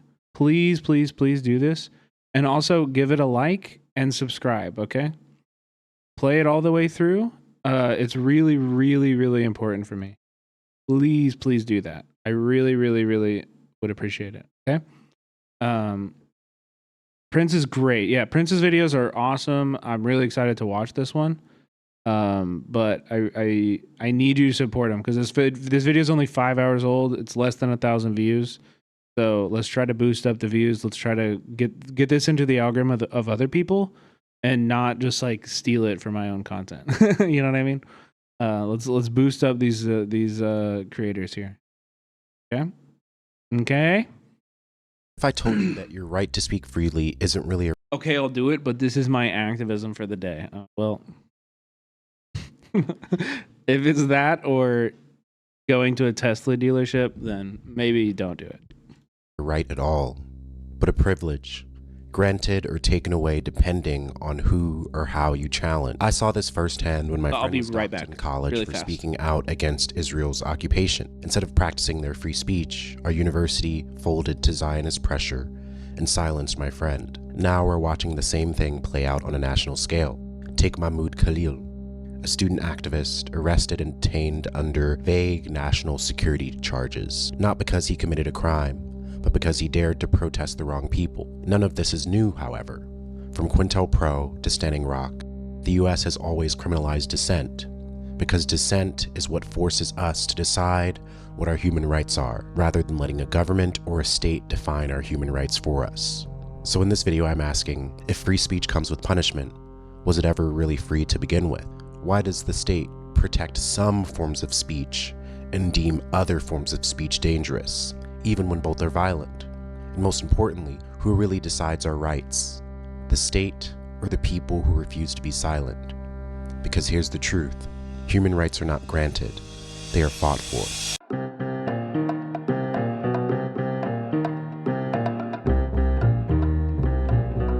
I knew after seeing the Mahmoud Khalil case at Columbia and reading a lot of the news that I had to make this video. When I was in university, I saw a sort of similar situation. When it was my senior year, it was 2014, 2015, another assault on the Gaza Strip was happening.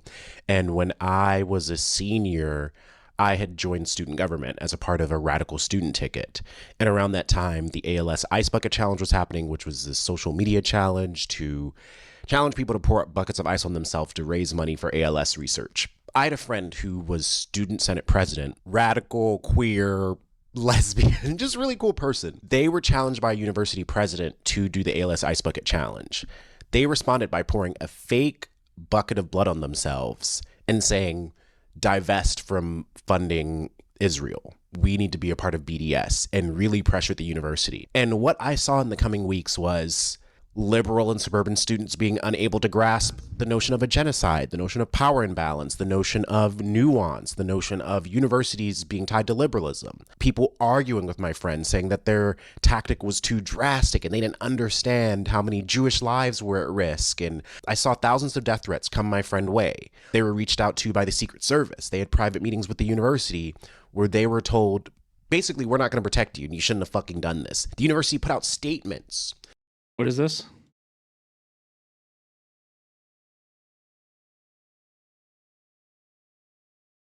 Oh, this is that Way of Life SQ. Yeah, he's definitely in the West Bank. Hebron.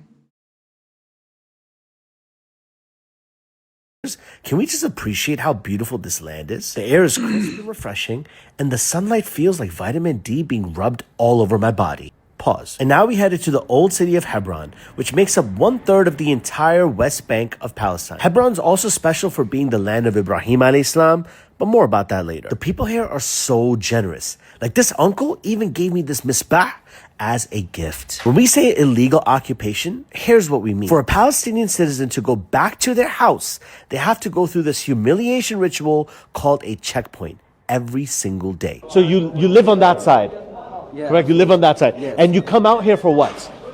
Come out for the university. University. For the work. For the work. For my neighbors, my family. Okay. For the shopping. For any reason you want to. Everything I need is outside. Got you. While we were interviewing this brother, the Israeli diaper forces came to break up the conversation so that the truth doesn't spread. We then entered Masjid Ibrahim, where we were given exclusive access to seeing the grave of Yusuf alayhi salam. Upstairs, we seen the grave of Ibrahim alayhi salam, and there was a little Zayo creeping in the background. From here, we met some amazing people who showed us so much love and appreciation just for coming and supporting them. After that, we went to the girls' orphanage and just hung out with these kids. This was an eye-opening and heartwarming experience. experience. By the way, that's challah, and I'm absolutely bodying patty cake right now. Like, damn! We then gave the orphans some small gifts to brighten up their day, which all comes from the donations you guys gave. And can we just acknowledge how you guys destroyed this campaign? I mean, this was raised in under 72 hours. God damn. Okay, back to Hala being an absolute diva. None of this is possible without your love and support, so I appreciate you all sending me to Palestine to report the conditions of the Ummah. Click the link in my bio to donate whatever you can. Cool. That's interesting. Thanks for sharing. I'm going to follow.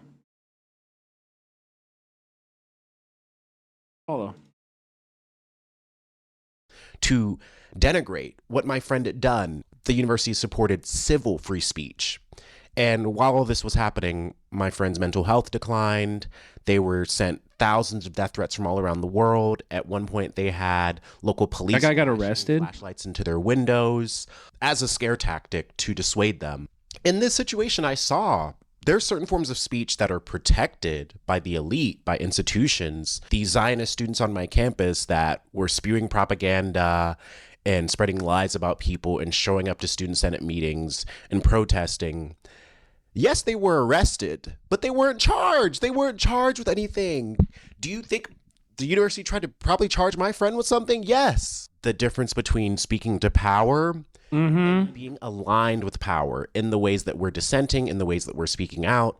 And then throughout that year, I was calling out the university administration about Black Lives Matter, about cultural competency. My senior year, in a lot of ways, was a masterclass in understanding how media lies, how institutions encourage people to align with their goals, their whims, and how what we're seeing right now with Mahmoud Khalil at Columbia and everything that's happening in our government is very clearly telling us what Trump and his cronies have told us, what Project 2024 has been trying to tell us, which is if you don't align with patriotism, if you don't align with the orange man who's fuck you, and you can have your green card taken away, and you can have your birthright citizenship taken away, and they can change all the rules. Have we ever really had a freedom of speech?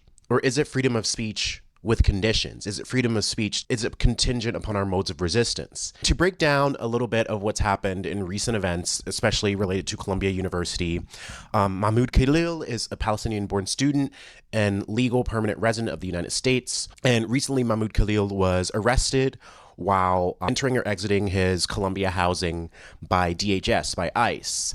And initially, he was told that his student visa has been revoked, when in actuality, further down the line, it was learned that Mahmoud Khalil did not have a student visa for over 24 hours. His lawyer and his partner were unable to figure out where he was because they weren't given accurate information. And when they did find out where he was, after being arrested, so fucking cold, in New York, he was in Louisiana. A lot of reports are speaking to the fact that Mahmoud Khalil was a very prominent negotiator during the protests, that he didn't actually organize these protests. It is also well known that he has been experiencing a doxing campaign for the past number of weeks. And the day before he was detained, I mean, way longer. Way longer, for years. Like, if he is maskless at Columbia University protests and in a form of leadership, the most insane people have been targeting him for a long time. I mean, that's why he was deported. Like, unironically, he was deported probably by, weirdos on the internet who, like, have found his identity, knew he was undocumented, and, like, sent it to, the Trump administration directly. HS, he reached out to... I mean, we know this to an extent.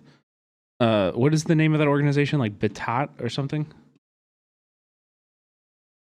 It's like Batat, right? I don't even know. But there's like an org that gave them like a huge list of like hundreds of names. Batar, yes. Yeah. And spoke about how he feared for his safety because of this ongoing doxing campaign. And mind you, these things are all connected, and I don't think we should look at what's happening at Columbia and view it as something that's separate. Before this happened, Columbia lost upwards of $400 million of funding because of the Trump administration's perception of their reaction to the protests, even though these protests were related to being anti-war and anti-genocide. This attack on universities, this attack on DEI is happening in cities all around the U.S., and we should expect this repression to spread. Here in the city that I live in, at Ohio State University, when the protests were happening last year, I showed up to an encampment protest, and it was— I like the thing I like about this person so much about Prince is like they do keep their analysis very grounded and like on the ground movement building. They have a lot of like revolutionary potential in their heart, you know. And I don't know. I really like Prince's stuff. Thank you for sharing it with me. I hope we can watch more of it. Also, chat, please, I'm gonna say it again. Please go check it out. If you're not doing it right now, I'm begging you to go put this in a different tab in the background, mute it, put it at 1% volume or whatever. a very chill morning. It actually wasn't going to be happening that morning. Yeah, put a comment. Things were canceled and the schedule was kind of mixed up. But I showed up with a friend. We biked there, went and chatted a few people up. We're biking and leaving. I was stopped by 2 police vans that had like 5 cops in it each, all in vests, all with their guns. They pulled me over. They said, "Oh, we're stopping you because you're riding on the sidewalk." What the fuck ever? They asked me how I knew my friend by name, even though they had never come up to us that day before, why I was there, if I was visiting. They also asked to search my bag. They specifically said, "Oh, is there anything sharp in here that might injure us or anything that we should know about?" These are leading questions that cops ask to try to get you to criminalize yourself. Didn't really answer any questions, and I let them search my bag, and then they let me go. That is a tactic of intimidation, to survey people that are in a space. Wait. Go. That is didn't really answer any questions, and I let them search my bag, and then they let me go. Wait, what? Why did you let them search your bag? Yeah, don't consent to a search. Don't consent to a search. That is a tactic. I mean, I understand. He's dealing with a lot of different elements, and we don't know what it felt like in that moment for him, so I understand. But you do not have to let them search your bag. Of intimidation, to survey people that are in a space, follow people after, and to unduly question them. And so this video is going to be exploring why freedom of speech matters. I'm just saying you don't have to let you are legally correct to say no. On the chopping block all throughout U.S. history. Yeah, for sure. We should be considering in this moment. So to kind of go over what has been happening at Columbia recently, Mahmoud Khalil is a Palestinian-born student and legal permanent resident in the U.S. who was a prominent negotiator and activist during the 2024 Palestine protests at Columbia University. He acted as a negotiator. He tried to communicate between the... Also, listen, I am white. Okay, I am speaking from my, from a white mouth, obviously. But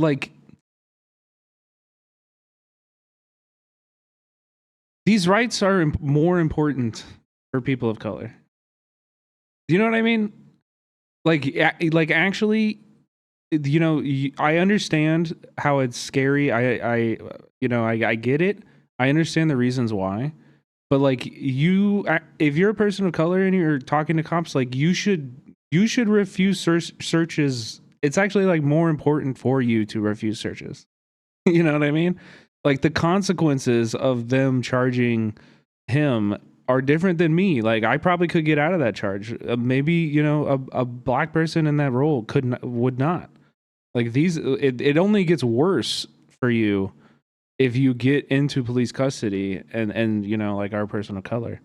You need to, sometimes you gotta have that bravery and refuse searches and not answer questions and shit. But I get it. I understand they do this on purpose. They operate in groups and work with intimidation on purpose. So I understand. Not everybody can navigate that well. I get it, protesters and the administration. Yeah, right, Buffer. That students and faculty on March 8th, 2025, after weeks of online harassment and doxing, Mahmoud Khalil was arrested by U.S. Immigration and Custom Enforcement agents at his university-owned apartment in Manhattan, despite being a legal permanent resident. I mean, it's just the language is just I don't answer questions. No, I do not give you consent to search my bag. If they take it and search it anyway, then that's one thing. But if you allow them to, and they plant something or they find something, your court case just gets a lot harder. If you say, "I do not consent to the search," and then they search you anyway without probable cause, you know what I mean? Then you actually, your lawyer has a case at least, Yeah, you don't need to stop them. That's what I'm saying. All you have to say is, I don't consent to a search. I don't answer questions. Provide your ID if you have to, or you know, you can provide your ID, but like, I don't know. I wouldn't just don't answer questions. Was ordered under a seldom invoked provision of the 1952 Immigration and Naturalization Act, allowing deportation of individuals deemed threats to U.S. foreign policy. Following his arrest, Khalil was transferred to a detention facility in Louisiana without any communication with his lawyers, without any communication with his wife.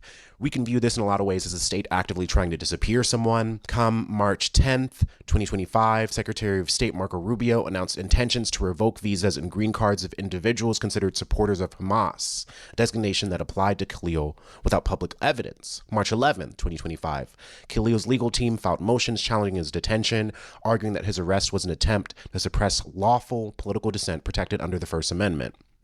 And then moving forward, protests erupt at Columbia and other universities nationwide. Come March 14th, a federal judge issued a temporary stay on Khalil's deportation, requiring the government to provide evidence supporting its claims and allowing Khalil's legal team time to prepare a defense. Also, I read news that Trump Tower, there was a protest there where a bunch of folks were arrested.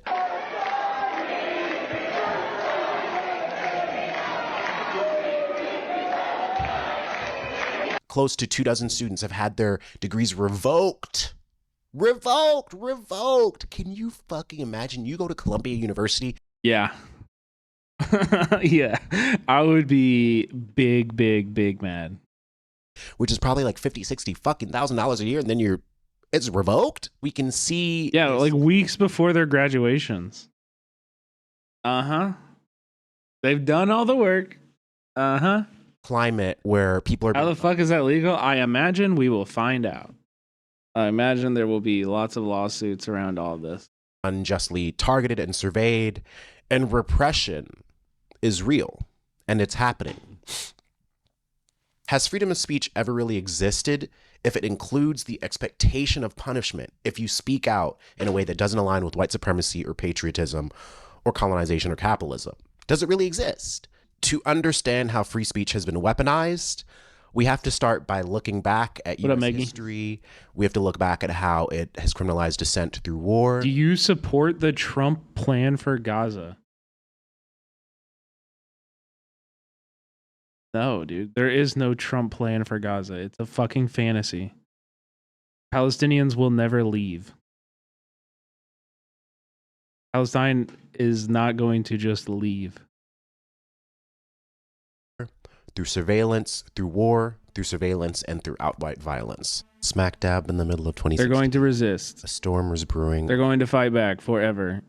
On the plains of what we now call North Dakota, the Standing Rock Sioux tribe rose in defiance against the Dakota. Oh my God, I just turned off a video from this essayist to hop onto here. Is it this video? We love Prince. Go support Prince and subscribe, chat. Access Pipeline, a $3.8 billion project threatening their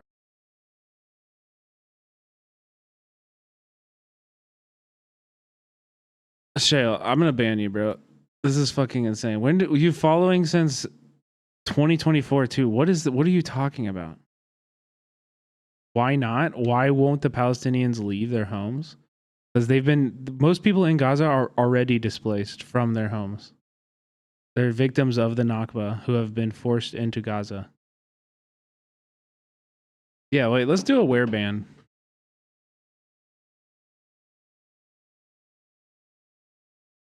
How many V's is it? Observed in 5, banned in 5. Why? Because you're here advocating for ethnic cleansing, maybe? You're advocating for ethnic cleansing and genocide? That might be why you would be banned? And the fact that you think that's normal and not something bannable? You're not banned right now, so talk your shit, bro.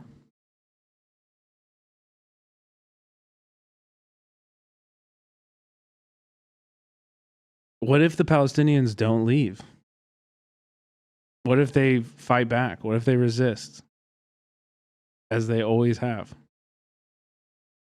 What if they don't leave? What's the plan then?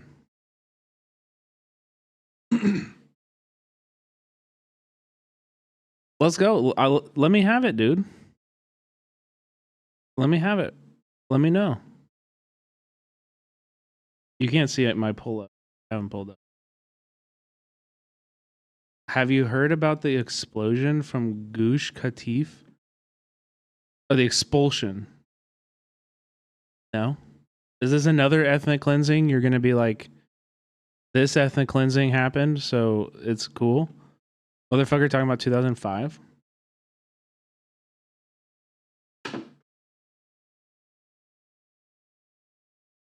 I'm against all ethnic cleansing. Whoa, how about that? I'm against all ethno-states. How about that? Ethno-nationalism is fascist in nature, definitionally. Their ancestral lands and the lifeblood of their community, the Missouri River. By April 2016, the tribe had established the Sacred Stone Camp, a beacon calling warriors and water protectors from all corners to stand against the encroaching Black Snake. As the sun blazed, thousands converged, transforming the protest into a global symbol of indigenous resistance. Yeah, this is great. Lines backers, energy transfer partners. We actually should talk about Standing Rock a lot more in this country. This was way too recent and a beautiful moment of like indigenous led, mass supported, dissent. It was, and it's just been kind of memory hold by even a lot of the left. Were unyielding. In September 2016, they enlisted Tiger Swan, a private security firm with roots in U.S. military operations, to dismantle the uprising. Documents later revealed Tiger Swan's deployment of counterterrorism tactics, painting water protectors as insurgents in their homeland. This clash between indigenous guardians and the corporate mercenaries marked a pivotal chapter in the ongoing battle for sovereignty, environmental justice, and the right to... Greenpeace got $660 million bill. Oh my. Wait, what? They're charging them?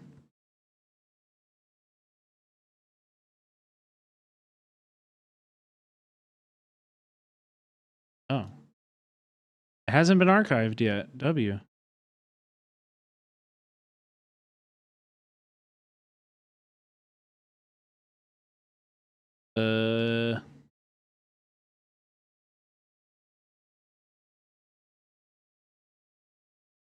In a deeply unfair trial, the Energy Transfer Pipeline Company won a $700 million verdict against Greenpeace today in North Dakota over phantom damages. From the Standing Rock protest. This is an attack on indigenous peoples, the climate movement, and the rights protest. The fuck? Oh, it just ended, dude. A North Dakota jury? Ugh. That's insane. Awarded damages totaling more than $660 million to the Texas-based pipeline company Energy Transfer. Can you imagine how fucking cucked you have to be to live in North Dakota and sit on a jury that unanimously decided to charge local activists from North Dakota $660 million that'll just be given to a Texas pipeline company? Holy fuck.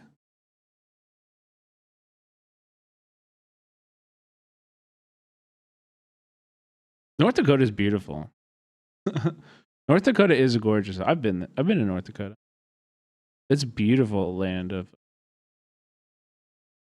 the buffalo roam. The verdict was a major blow to the environmental organization. Greenpeace has said that Energy Transfer's claimed damages in the range of $300 million would be enough to put the group out of business in the United States. The jury on Wednesday awarded far more than that. Greenpeace said it would appeal. The group has maintained that it played only a minor part in demonstrations led by the Standing Rock Sioux group. It has portrayed the lawsuit as an attempt to stifle oil industry critics. The 9-person jury in Morton County Courthouse in Mandan, North Dakota, about 45 minutes north of where the protest took place, returned the verdict after roughly 2 days of deliberations. Holy fuck.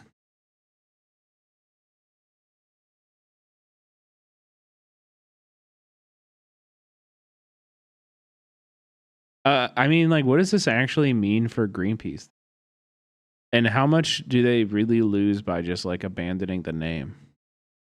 I mean, it's still a company, right? So like, like everybody who works there is just going to continue doing this work.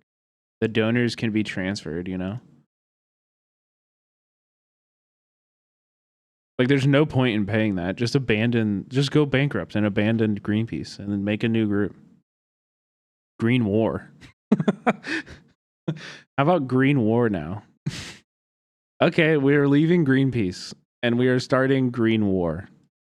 Dissent. And this article goes on to describe the far-reaching surveillance of Tiger Swan. It says, Tiger Swan organized its surveillance work like a full-fledged state intelligence agency, but on a smaller scale. The company divided the intelligence operation into teams focused on human intelligence, imagery intelligence, signals intelligence, intercepting communications, and open source intelligence based on news reports or other publicly available material like social media posts. The Tiger Swan teams worked out of fusion centers, the same state term law enforcement agencies use to describe a network of post-9/11 information sharing offices located in Bismarck, North Dakota. I mean, I don't know. Can they really, like, they can't hold $600 million liability on individuals in the company, right? They would have to get a new 501c3 designation and would lose a wild amount of funding from foundations. But don't you, I mean, at the end of the day, those are still like people, and people have relationships, and like, you know, if the people all together move to a different company, I don't know. I think I don't know. Obviously, it's worth for them to fight it, and it's ridiculous that this court has ruled in that way. I'm actually genuinely asking, like, how much can they just like say fuck it and leave, or is this really gonna like ruin the lives of some activists? Des Moines, Iowa, Sioux Falls, South Dakota, according to an organizational chart. The imagery intelligence team included an operative who took photographs of the camp from a helicopter, while the signals team monitored water protectors' radio communications. At times, on radios, Tiger Swan operatives would add their own disruptive messages, according to a former member of the intelligence team.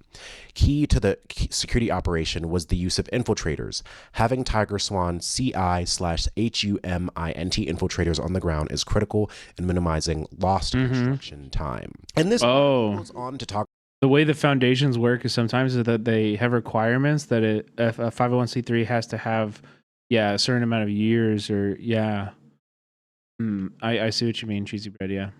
About how there were infiltrators in camps that would try to get to the more militant camps like Red Warrior. There were infiltrators that would try to be in meetings, talk to elders in the movement, try to encourage courses of action that were more violent and could theoretically be more easily criminalized by this. When I was in Standing Rock, there was a Dakota Access Pipeline employee that had a car and tried to drive through a crowd of protesters, was run off of the road, stopped, came out of the car, pulled a handgun on the crowd, and later was revealed to have an AR-15 in the car. And it was pretty much known that he was planning to go to the main camp, Ochedi-Sakowin, to light the place up. And what Standing Rock reveals again and again is that certain bodies, certain forms of dissent are just inherently categorized. Thank you so much for the raid. You've been live all day. I raided into you earlier with Grimlow. Thank you for the raid. I hope you had a good stream. Hope you had fun today. Categorized in the category of criminalized dissent. Chat, please go check out Animated Sarah. Awesome streamer. One of our mods. The fact that journalists were detained and questioned unjustifiably. The fact that when I was there, helicopters would be flying over the camp at all hours of the night. This surveillance and paranoia led to certain elements of the movement policing each other and mistreating each other. I remember there was one particular day where this new camp was erected, and I had friends go to this camp. It was basically a camp that was in the next path of the pipeline, And I remember that day watching people get. We're talking about cybersecurity stuff today. Oh yeah, I was listening a little bit to Grim this morning with Topaz. That's cool. Watching people get shot at with rubber bullets. Watching people try to gather their belongings while the state was coming in with batons and gas masks and throwing tear gas into the crowds and using their LRADs. LRAD is like a machine that puts off this fucked up sound, and you're like, oh my God, I can't fucking hear anything. And your ears are ringing for hours on end afterwards. These are weapons of war. These are weapons of war being used against people exercising their right to protest after they've experienced generations of colonization. And if freedom of speech isn't protected for people that are marginalized or being exploited, who is it protected for? Who is the right to speak out and to dissent? Who is it actually for? This is the thing, the newest thing. I mean, it's not even new with the right wing, but for the right wing, you have to understand the First Amendment is only for slurs. Okay? The First Amendment protects their rights to fly a swastika flag and say slurs at people. And the Second Amendment is only for school shootings. Okay? We only talk about the Second Amendment when a bunch of kids are shot, and that's their God-given right as Americans to get shot in school. You know, the Second Amendment is only for school shootings. The First Amendment is only for slurs. You have to understand. Any other use of the Second Amendment is strictly forbidden. The reason that it was written, the reason that our founding fathers thought it was so important to keep in there, we can't talk about that. If you talk about that, you will be fucking zapped from orbit. You will be zapped from orbit, knocking on your door, before you can even get the words out of your mouth. And in this scenario, if you compare Standing Rock to the January 6th protesters and what happened to them and how they were treated and how they've been since released, and some of them have been released, and because some of them were arrested because of January 6th, they were found out for other crimes, right? They were found out like, oh, you robbed somebody or you had a warrant. These people were not only freed from their January 6th charges for going into the Capitol and fucking it up and killing police officers, they were also released from charges that were only discovered because of their arrest from January 6th. And so due process doesn't exist. Freedom of speech doesn't exist. It exists for certain groups of people. It exists for white people, for white supremacists, for fascists. But does it exist for the regular citizen like you or me? Does it exist for an undocumented person, for someone who has a green card or a visa? And why?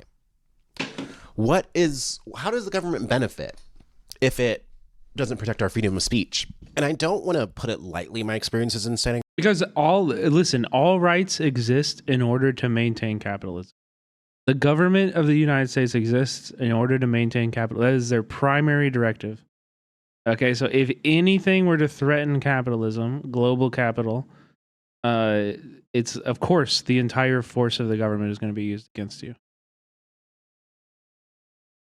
I mean, it really is that simple. Standing Rock was directly threatening global capital. They were risking, if they were successful, people around the world could use their example and stop the destruction of our land, reclaim these, a new era of environmental activism. The stakes were high. Yeah, under Obama, by the way. Rock, you drive there and you know there's going to be checkpoints. You know that your car could be searched. You know that the cops could harass you, that if you have charges or whatever else from another situation, that it could mix things up there. And I remember that day of watching all of that police violence and really just thinking again and again, history repeats itself.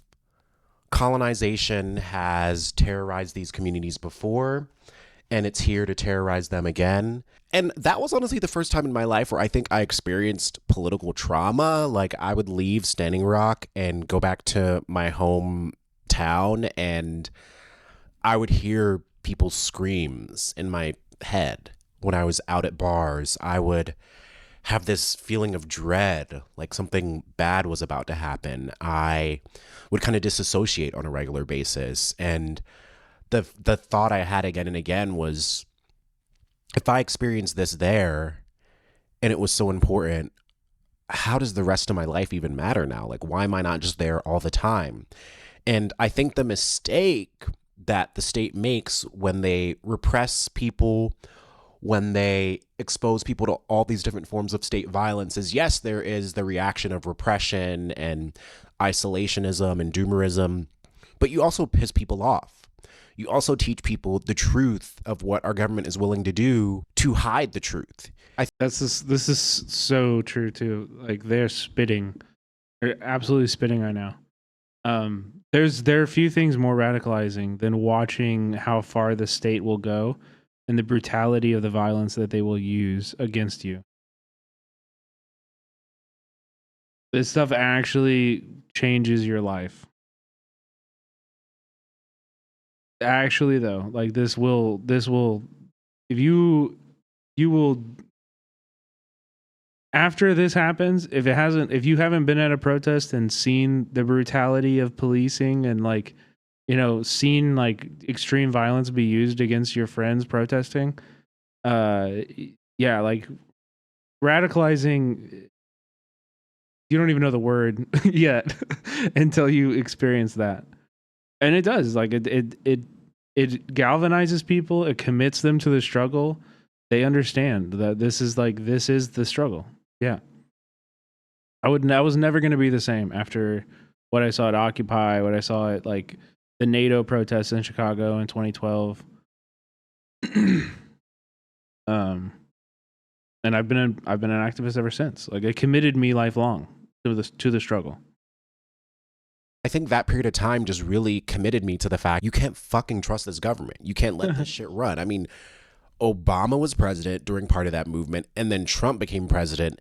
And either side of the aisle, the violence against indigenous folks, that the protesters being sprayed with ice cold water when it was freezing temperatures outside, the fact that Tiger Swan handed information over to government officials, the fact that they were infiltrating movement, the precedent that set, I think, leads us to the reality of what we're seeing right now. In 2016, around that same time, there was the Republican National Convention that was happening in my home city of Cleveland, Ohio. Establishing a protest zone in Cleveland hasn't been easy. You run up against two different thoughts: security versus freedom of speech. Eventually, there was a compromise. And this is it, at least where it begins. West 20th and Lorraine on Cleveland's near west side, close to transportation and wide open. But unless you're up at altitude, you can't see the arena. It's a good mile away with a river in between.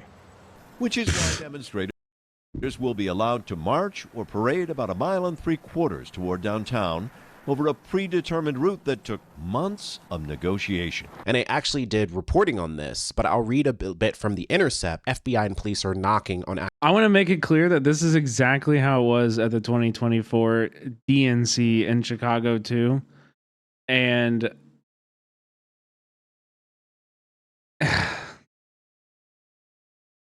we got to stop this shit, dude. We got to stop this shit. Stop working with, they don't give us permission. That's not how this works. Like, we don't need to get permission. We don't need to get approval. We don't need to negotiate with cops on where we march. Don't do this. activist doors ahead of the Republican National Convention. Law enforcement agencies, including the FBI, have been knocking on the doors of activists and community organizers in Cleveland, Ohio, asking about their plans for the RNC in July. The purpose of these door knocks is simple: to intimidate the target and others in efforts to discourage people from engaging in lawful First Amendment rights. More than a dozen people in Cleveland have reported being visited this week by local police, FBI, Department of Homeland Security, and Secret Service. And the FBI confirmed that these visits had taken place. Maggie Rice, an organizer with Food Not Bombs, said that members of her group were visited by police, but felt too rattled to speak to a reporter. And I legit interviewed someone I knew in high school that this had happened to. They were door knocked. They were heavily involved with a local Black Lives Matter chapter.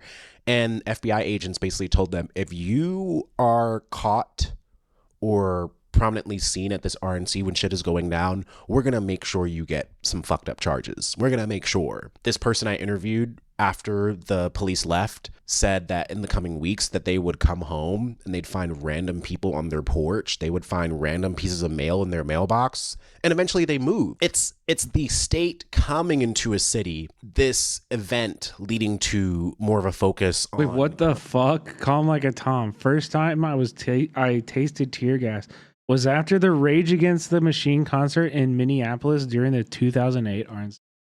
That's a fucking awesome story. That sounds sick as fuck. A riot after a Rage concert at the RNC. That's wild.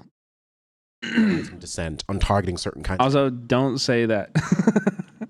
Chat, please. As much as I love hearing that story, don't type that kind of shit in the chat. Do not establish a precedent of your protest involvement in this chat, please. I do not want to see my fucking name on any court proceedings with your dumb asses printed out in a binder as evidence, okay? Please. People. If you haven't done anything yet, why are police at your door? If you haven't done anything yet, why are police at your door? If you haven't done anything yet, why are police at your door? And could they just fucking set you up if they already know where you live and they know who you hang out with? It's not just about the threat. It's about what the threat means. It's about the accessibility that the state is proving that they have to you, that they can just knock on your door and fucking talk to you or Sally or your neighbor and pay someone off and get them to do whatever. What about the brakes on your car? What about the devices in your home? Who has been to your home while you've been away? Who that you know could be susceptible to state surveillance or influence? Who around you could potentially be a snitch? Who around you could potentially be a counterinsurgent? That this is a part of a larger history of FBI interference and entrapment, which also happened in Cleveland as well. In 2012, 3 people were arrested and sentenced to prison for their roles. I mean, yeah, you can look at the NATO 5. This happens around these events all the time. The FBI has to look like they're doing something. In 2012, when the NATO had a big meeting in Chicago, there were mass protests planned, and FBI informants or FBI like undercover agents infiltrated a group of like 4 people and like totally entrapped every single one of them, and they were hit with terrorism charges and like bunch of horseshit. In a plot to bomb an Ohio bridge. Not guilty. The 5 men accused of plotting to bomb a local bridge say they aren't guilty of the crime. The 5 men were back in court today, along with dozens of supporters. About 50 members of Occupy Cleveland occupied a federal courtroom in support of the men accused of trying to blow up the Route 82 bridge in Brecksville. News Channel 5's John Cossack was in the courtroom and spoke with some of those supporters today. And John, they're saying they were set up. Supporters of Connor Stevens, at least, Lee, pretty much saying exactly that. They feel that the 20-year-old from Berea was coerced into this. People are standing here for him. Supporters of 20-year-old Connor Stevens of Berea gather outside federal court moments after Stevens, along with co-defendants Brandon Baxter, Anthony Hain, Joshua Stafford, and Douglas Wright, all pleaded not guilty to charges related to the use of a weapon of mass destruction in a foiled plot to blow up the Route 82 bridge last week over the Cuyahoga Valley National Park. Stevens' sister says don't lump him in with the others. He had a planned plot in this, as anyone else did, but everyone is different and individual. So you need to look at them as as individual people and not 5 people being tried as monster terrorists. Prosecutors say the group bought their fake explosives from undercover FBI agents who were working with an informant in the group, which had ties to Occupy Cleveland. Breland Stevens says that informant pressured her brother. The informant approached these 5 men, gave them jobs, gave them money, gave them a place to, was promising them places to live. Connor said, I did not want to be a part of this. Especially these 4 people were lost at that point, trying to figure out what to do. They had been living at the encampment. They'd been doing, as you said, Food Not Bombs work, trying to build relationships with the community, trying to take care of people, interested in doing more demonstrations, trying to be more effective in doing those demonstrations.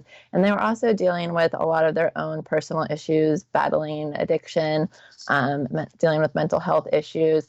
And so for a lot of reasons, just in very vulnerable points when Azir came in and preyed upon that. And Yeah.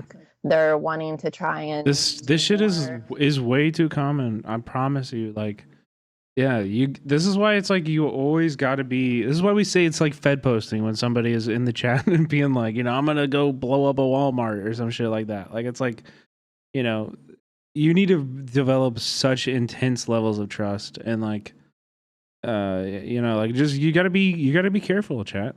You gotta be really careful. And like when you're organizing, you know, it's also like I think this kind of shit just like it foments distrust, right?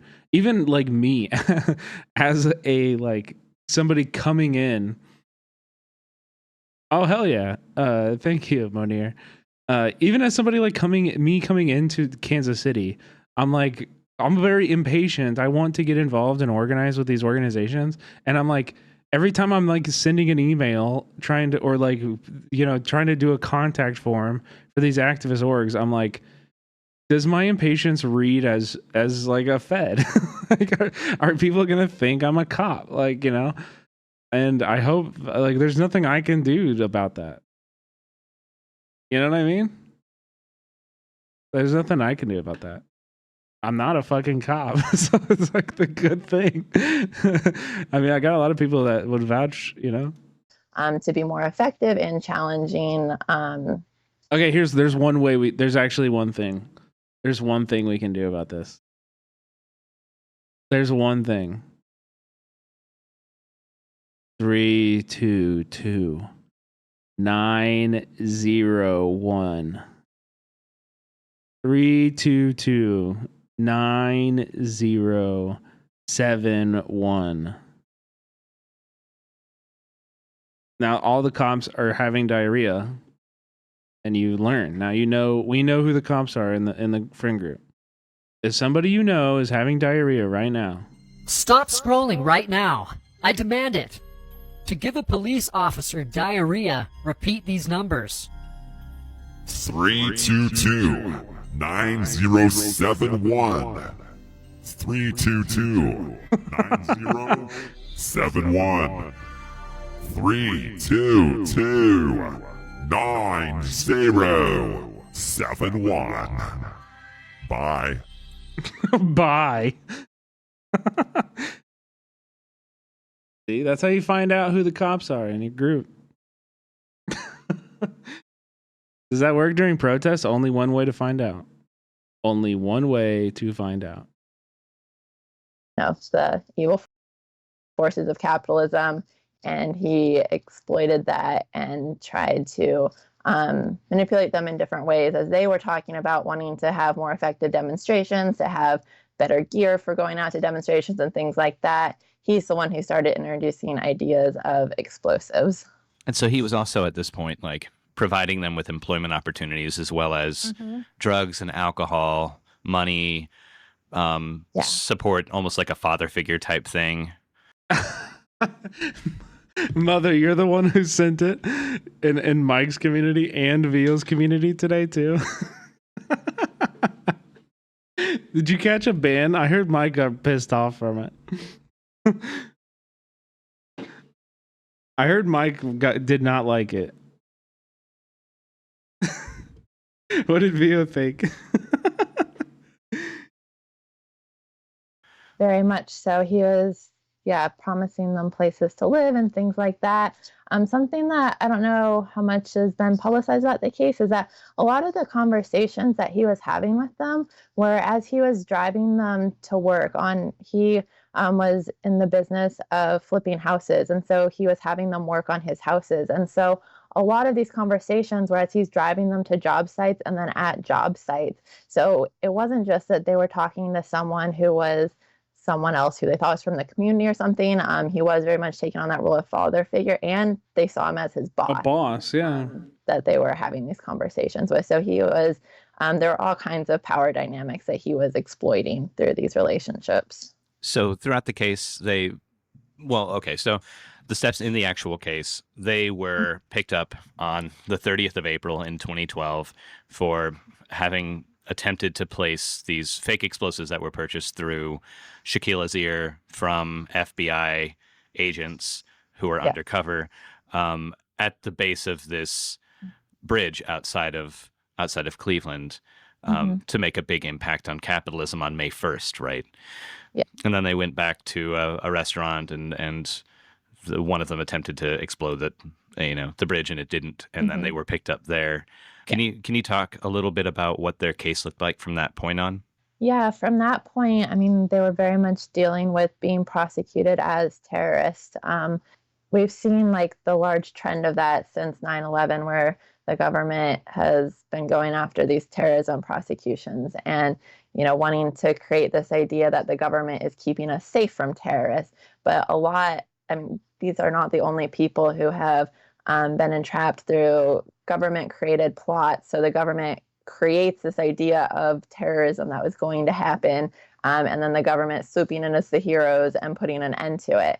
And so we need to look at the framework in that broader scope and looking at how the government is manufacturing terrorism so that then they can show that they are putting an end to it. And it's ridiculous and needs to be questioned. And these people, the Cleveland Four, in their cases, got to unfortunately experience that at that very personal level, going through, as soon as they were arrested, being put in solitary confinement, not having a lot of access to court resources, not having a lot of legal support, struggling to have community support. They had the whole world against them is what it felt like. And the government, like you make the good point of saying that the government set up in this case and has in a number of other circumstances, including and mostly against Muslim Americans, has set up these cases where somebody.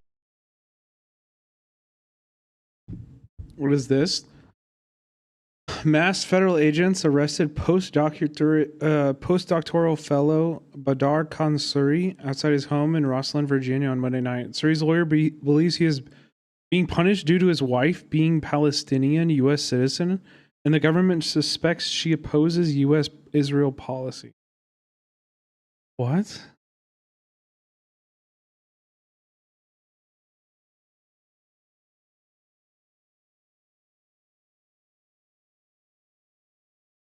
What? God, dude. He was angry about something, and so this informant steps in and is like, oh, well, yeah, I'm angry about that too.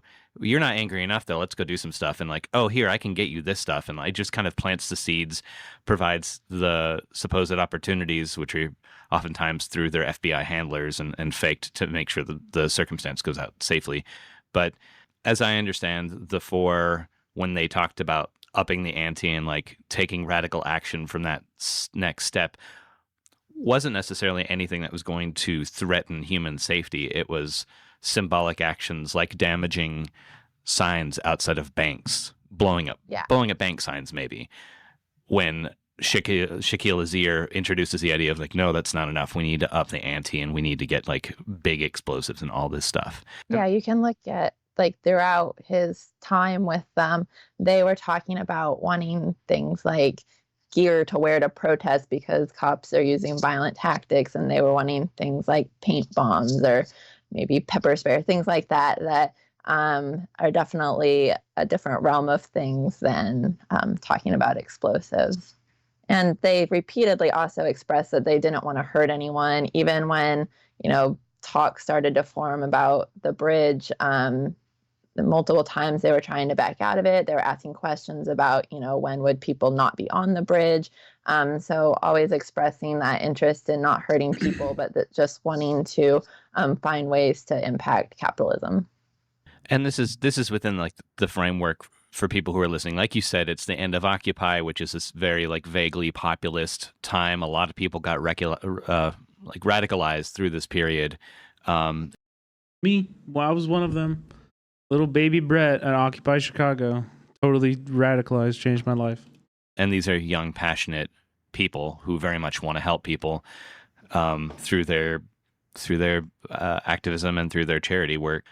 While these young men were angry and were incited and wanted to do something, and it just took this person working on behalf of the federal government to have them say some stupid stuff and plan to do something that was really stupid, especially through peer pressure.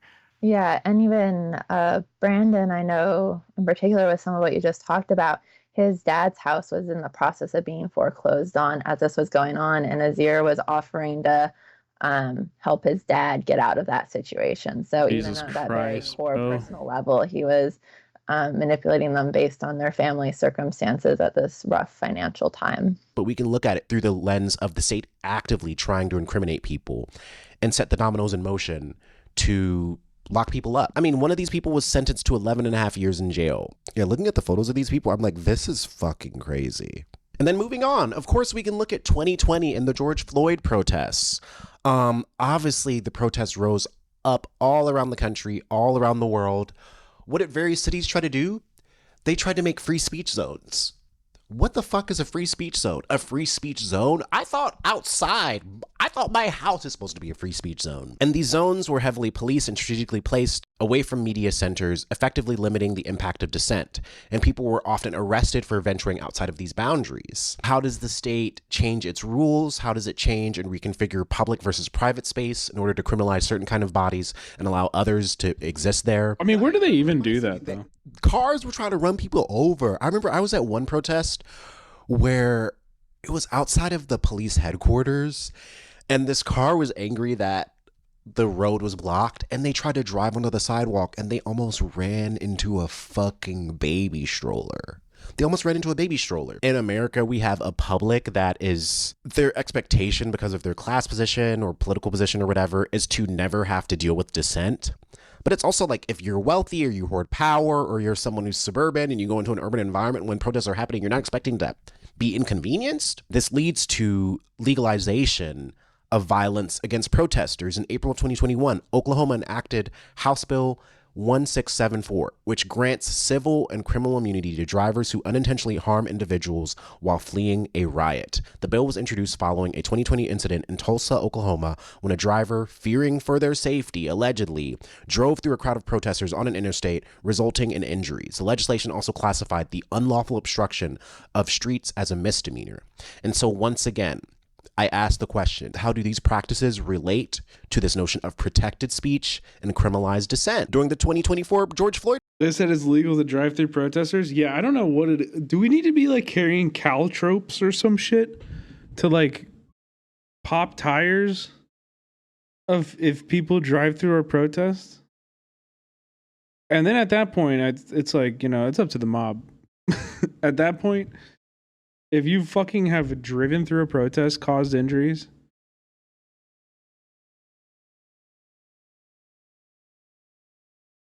especially at a BLM rally, like, we don't call the cops. Okay? We don't call the cops. Please check out the video. Also, yeah, Nori, thank you so much. Prince is a part of a black anarchist podcast called The Dugout. Fucking sick. Hell yeah, go subscribe over there too. Thank you for linking that. Protests, AI, free speech zones, National Guard being brought onto university campuses. I mean, it is a scary moment in history right now. The fact that in my state, neo-Nazis both came to the city that I live in now, and then roughly a month later, they also went to Lincoln Heights, Ohio. And they showed up in mass. They showed up with guns and signs and Nazi slogans and fucking symbols, and they didn't have a permit. And they started yelling at local business owners. They started harassing people in cars by a school. And what happened when the police were called? The police showed up and helped these people. Back, guys, back. Bro, it's not worth it, man. It is. You know it's not worth it. You know it is. It ain't worth it. The police showed up and That's so good. escorted these neo-Nazis away. And these were people that... Okay, he's not going to say it. You have to know that in this specific one he's talking about, the police showed up, put all the Nazis back into their U-Haul, and then drove them to an elementary school. Parked them in an elementary school parking lot, like minutes away from when the school was supposed to be releasing. Gathered without a permit. And you already know, you already know, I don't fuck a permit. But the fact that the neo-Nazis get to show up without a permit and it's not a fucking problem. Think about the Black Panther Party and them exercising their right to bear arms, and how the state of California literally tried to change their laws to disallow this from happening, to disallow open carrying from happening. And what? Wait, also, hold on one second. Because by the way, since we're talking about this, I found a video that I've been looking for a long time. This is from that day too. Look at this king. What's up, nigga? This king just drove up into the Nazi protest. Nell Balls, thank you for the prime. Power. You see that power?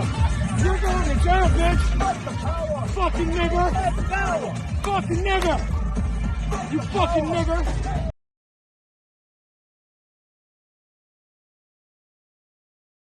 Dancing with his gun, bro. King.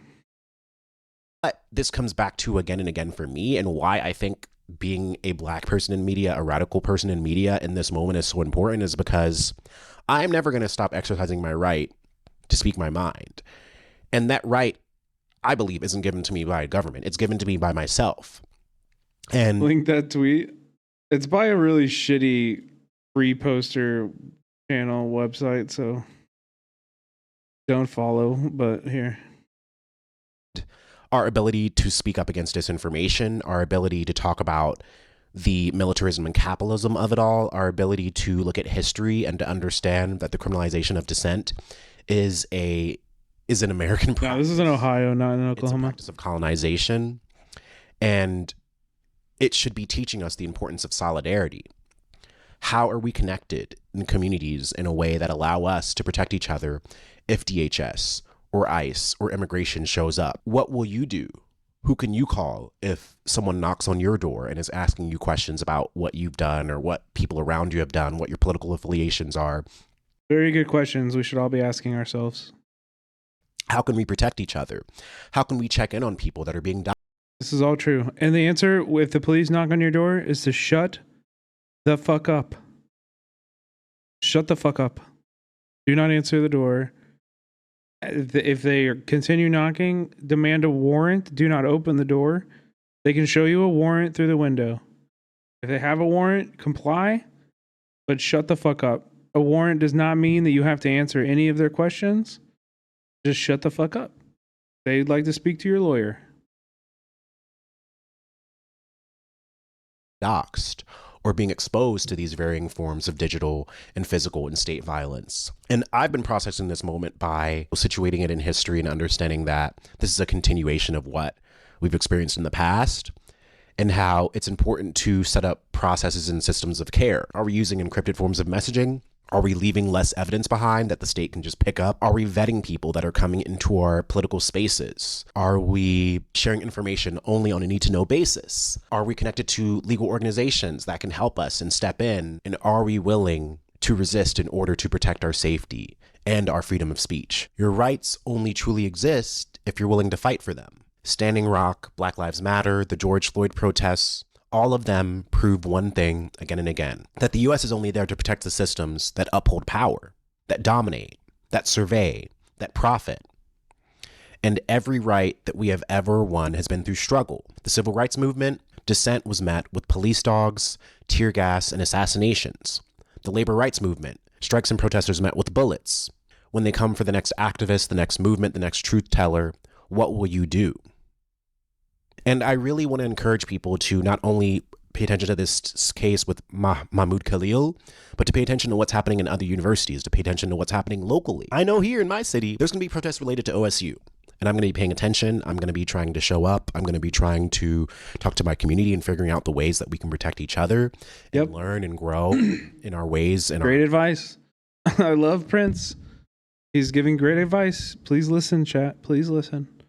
Capacity to fight repression. And obviously all of this does make me, the security culture and sabotage video is going to come sooner rather than later. I'm going to do work on it over the next month or so and try to get it out soon. But I do think all of this is showing me that security culture is important, that the practices that I have had are important, and that I also can learn and grow. And security culture is as simple as, if you're going to a meeting and taking notes, make sure you know who's going to that meeting.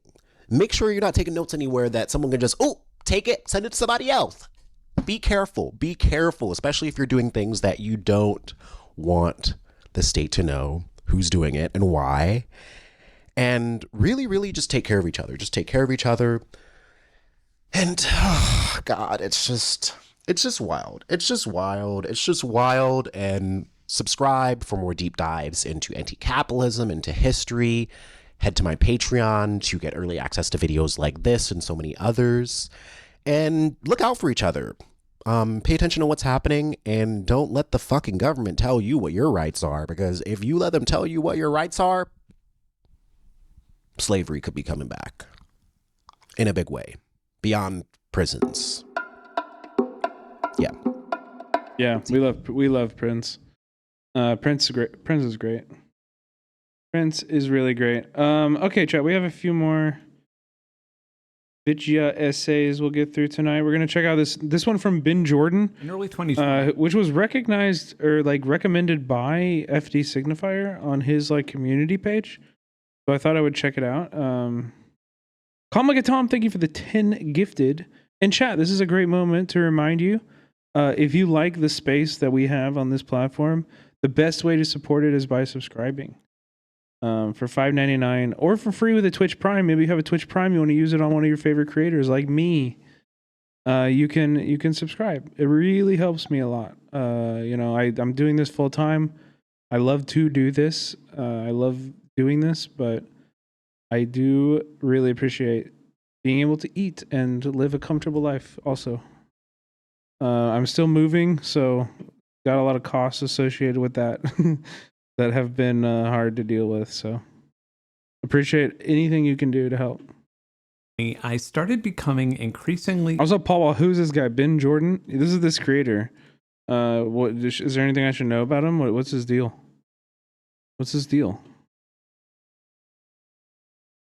Jelty, thank you for the tier 1 for 9 months. Appreciate that. He's a libertarian, but he made this video called "You Are Witnessing the Death of American Capitalism." Noam Chomsky, libertarian. Ooh, interesting. Interested in... He makes music, okay. I know. Ugh. But this was mostly trying to make sense of the logic behind what the Federal Reserve did in response to COVID, which I'll get into later. But the more and more I learned, the less and less it made sense. So I started... He usually does videos on the music industry. So this is the first I've seen of this video. He just a synth tube music guy. Oh, okay, sick. Wait, so this is just like a normie music YouTuber who's now making a video about the death of American capitalism? That's awesome. Stocks from companies that I was personally and professionally familiar with, such as CuriosityStream and Spotify, which led to me starting a private fund that strategically shorted those companies. I even ended up getting hired as a freelance consultant for venture capital firms. Me, a musician with no higher education whatsoever. And the more time that I spent looking at and studying the big picture, the more that I doubted myself, as if the only two options were option A, me being unable to understand what every 25-year-old day trader understands, or option B, I'm right and every hedge fund manager and billionaire is wrong. But what if there's a third option?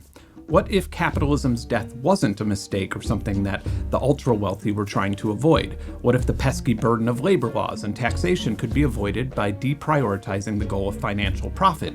Or maybe even money itself. This video is going to explain or explore what I and an increasing number of economists think is happening or has already happened to capitalism. More importantly, I'm going to try to encapsulate the unsettling socioeconomic reality that we're living in, as so much has happened in the last decade that it seems foggy to us.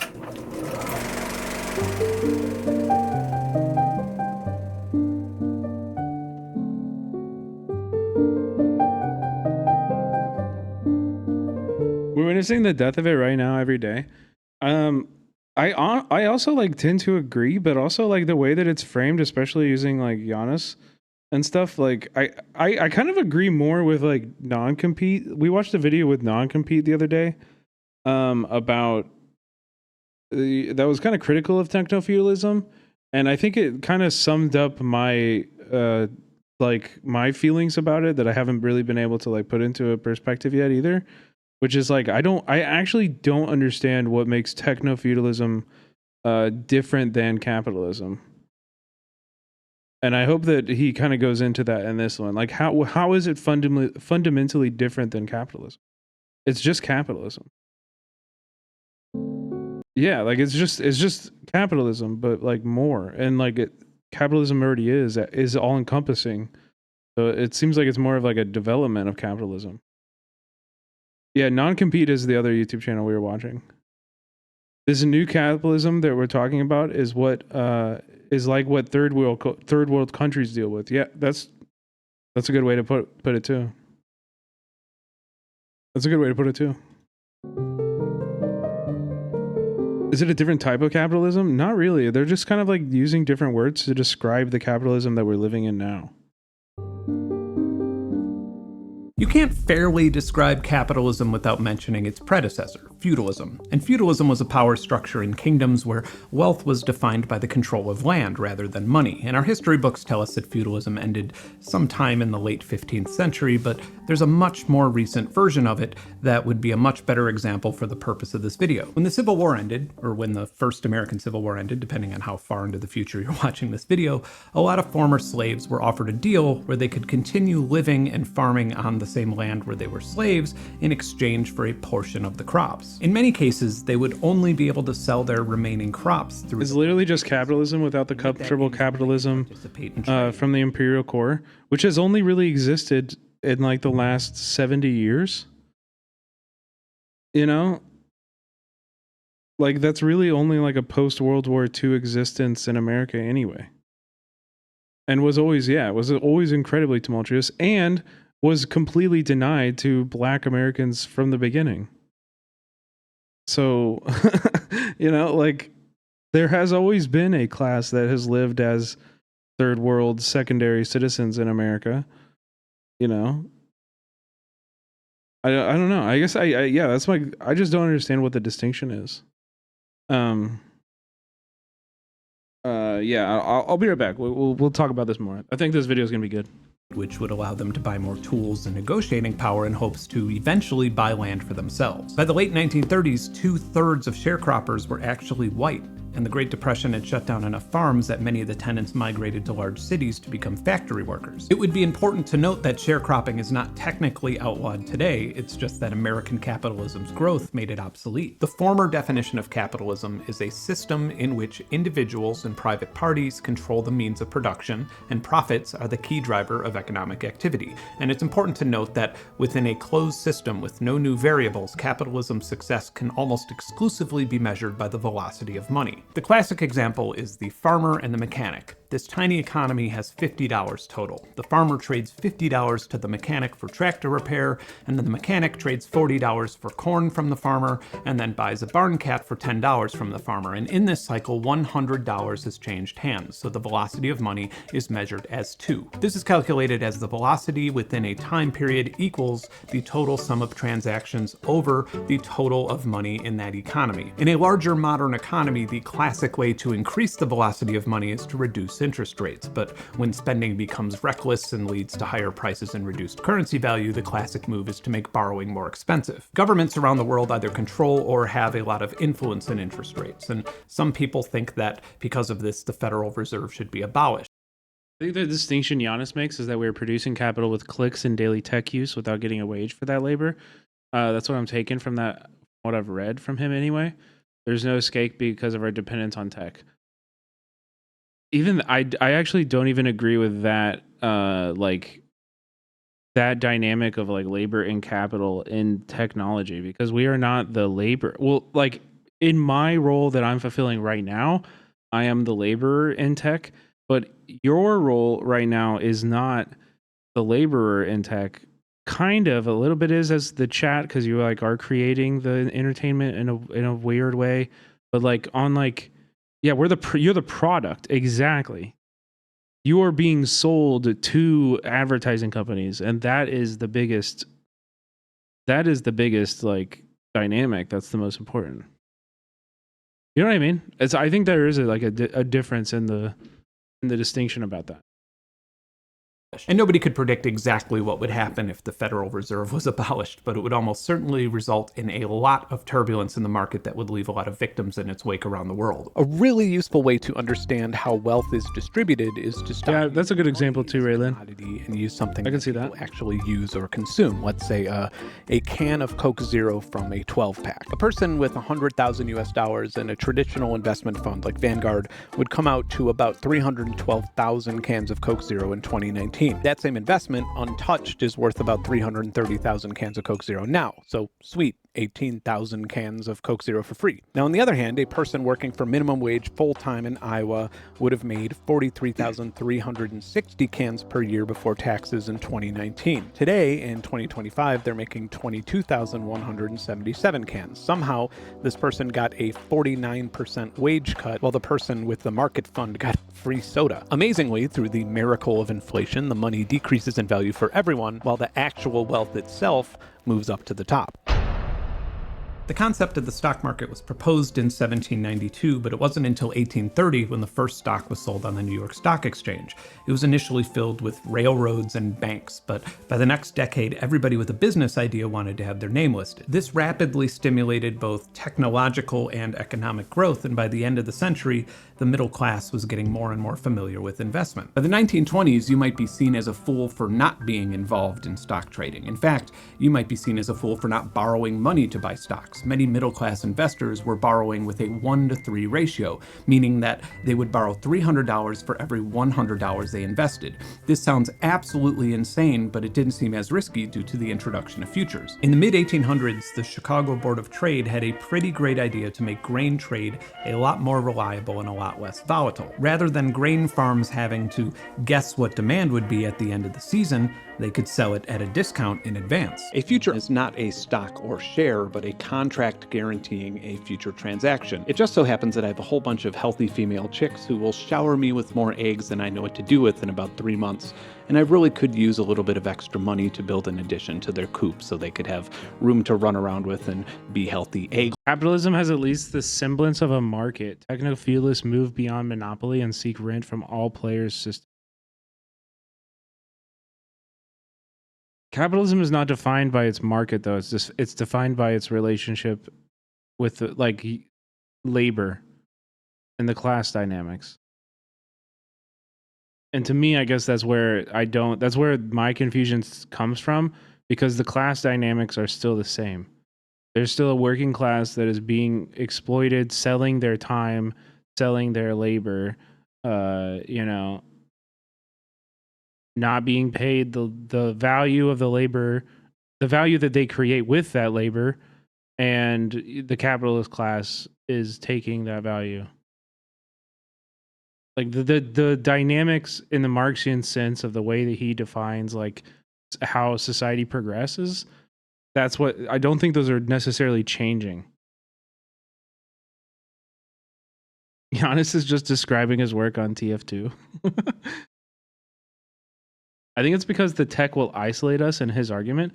Yeah, but the working class isn't defined by its like connectivity to each other. In fact, like Marx writes a lot about alienation. Alienation is a core part of Marx's right, and a core part of how he defines like what, how capitalism functions.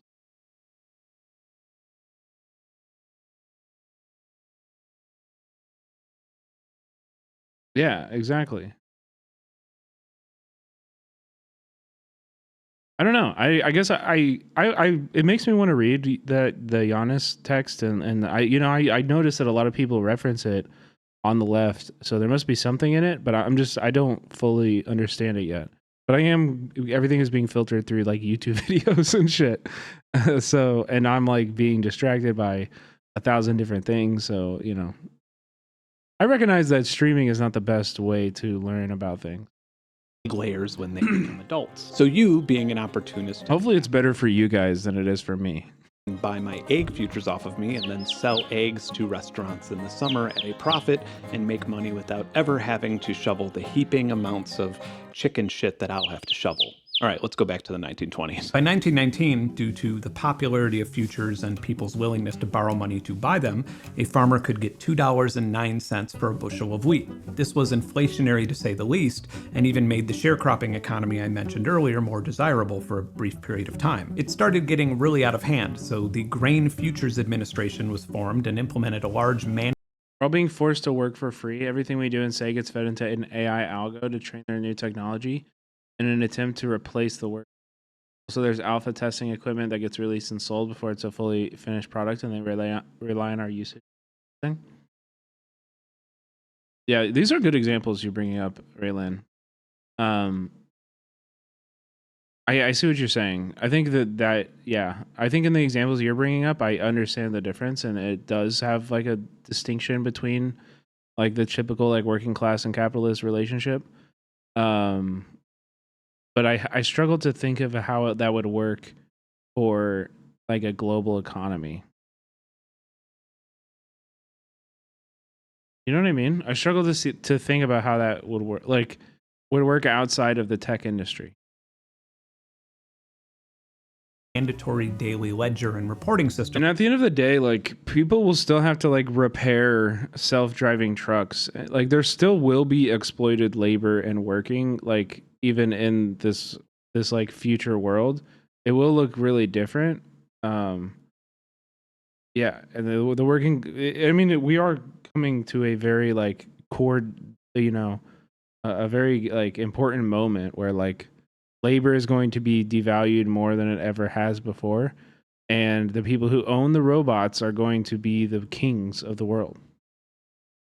So what do we do? Like, how do we navigate that when our labor is like less powerful than it's ever been? They don't need us to make their billions, Like, that's bleak. It's bleak. We need a general strike. Yeah, I think there will always be some labor, right? But if it's like 1 in 20, or 1 in 5 people are employed, you're going to count on that 20% to strike, even though they're like, there's going to be 80% of people that are fighting to get those jobs too. Like, it's. For traders. The U.S. Secretary of Agriculture would repeatedly suspend the reporting system, creating more volatility and more opportunists taking advantage of that volatility. Then, in October of 1929, as there was more money out on loan than there was circulating. I just wonder who will buy the stuff they make, though. Well, I mean, this kind of goes back to the thing too, right? Like, if for the capitalist, is there any difference between selling 2 loaves of dough for $5 or selling 1 loaf of dough for or loaf of bread for $10? You know what I mean? Like if it to the working class, that's 1 less family fed, but to the capitalist class, there's no difference between those 2 things. You know what I mean? Like there's still going to be a fuckload of money. They're just going to be like doing it all for them and their goals. And if we starve, they don't care. At the time, and as more wheat was being produced than the population could ever hope to eat, the elephant in the room woke up and took a giant shit on the floor. everybody tried to get ahead of the crash, which more or less caused the crash. And by the end, a bushel of wheat was only worth 49 cents. Yeah, like what Ray Lynn's saying too. 12 years, capitalism was a failed experiment. Well, wait, actually, for the next 20 years. We like to think that capitalism made its great comeback during the Second World War, but by today's standards, that was, I'm not even sure if I'm allowed to say this word in public anymore without being arrested, communism. But we didn't just go from the freezer to the frying pan immediately. Franklin D. Roosevelt's New Deal founded the SEC to protect investors moving forward. It also introduced the Social Security Act and the Fair Labor Standards Act and prohibited child labor while securing a national minimum wage and workers' rights to unionize. Successful fellas with even a fraction of the wealth that Elon Musk or Jeff Bezos has would have paid a 79% income tax, and companies like Tesla and Amazon would have paid a corporate tax rate of 15%. But the C word wouldn't come until the US got involved with World War II. To say that the war effort stimulated the American economy would be a vast understatement, but this was under a closely guiding hand from the federal government, and it was every free market capitalist's worst nightmare by today's standards. Many companies were Is that a fake bonsai tree? This looks fake. Come on, that kind of fucks up the whole purpose of bonsai trees. Free market capital. I don't like that. I'm not against fake plants in general, but fake bonsais are weird.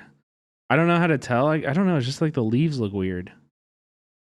Worst nightmare by today's standards. They're supposed to be impressive. If you can just make them out of plastic, it's not impressive. How much of it they would be producing and how much they would be paying their labor force. American citizens got ration books and stamps and were only allowed to buy specific amount of staple consumer items like bread and sugar. And if you wanted to buy a car or gasoline, you had to justify a need to the government. Most consumer items that came in metal containers, which was like everything back then, could not be purchased again unless you recycled the container first. This rationing more or less lasted until 1947, and into the 1950s, fellas like Elon and Bezos would have had their income taxed as much as 92%. And again, yes, in modern times, this sounds like a capitalist's worst nightmare, but it resulted in a 37% growth over the next decade and made America the richest country on earth.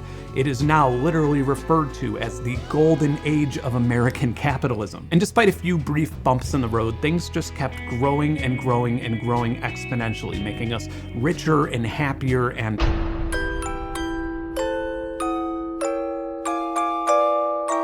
In the early 2000s, capitalism got so complicated that investors didn't fully understand what they were buying, and that's not an exaggeration. This was by design. There were trillions of dollars to be made by obfuscating what commodities were being sold in your average stock market transaction. A great example, everybody watching this has heard the term subprime mortgage, but I'd guess that not everybody knows exactly what it means. It means a risky mortgage. If you've ever purchased a house, you may have witnessed the wild auction that takes place without your consent or knowledge the moment you sign the mortgage papers. And what the fuck does that even mean for real? It's like a mortgage that is unlikely to be paid. Basically. Average mortgage is sold. Watch The Big Short. Really good movie, actually. One of my favorite movies from Adam Scott. Or not Adam Scott. That's not his name. It's fuck. Before it's paid off. Here's Adam an example what? of a 2005 style mortgage. It's an expensive house. It had ninja verification, which means no income, no job or assets. The credit score is around 500, and it has an 8% Adam McKay, thank you. Thank you, Lou Wave. Loan, meaning that it will be adjusted to the market in the future. The delinquency rate of a mortgage like this in 2008 was 25%. So anyway, if you want to buy it, I'll just take 2% of the overall value, and you'll still make a bunch of money when the loan is paid off. Why don't you want to buy it? Hang on, I have an idea. Let's make this a little bit of a safer bet. Let's mix it up with some other mortgages here, and I'll get somebody who depends on me for business to give it a rating. And then we can just call it a mortgage-backed security, which is a type of bond. And it's a bit like a future, but it's even better because you can exit the investment whenever you want just by reselling it.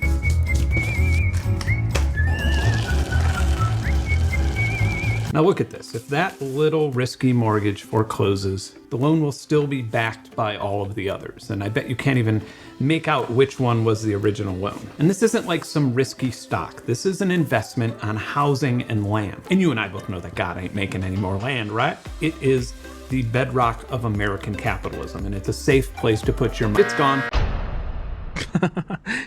A lot of batshit insane things happened in the 2008 financial crisis. I bet you could probably make some really successful Hollywood movies about it. Object to the test!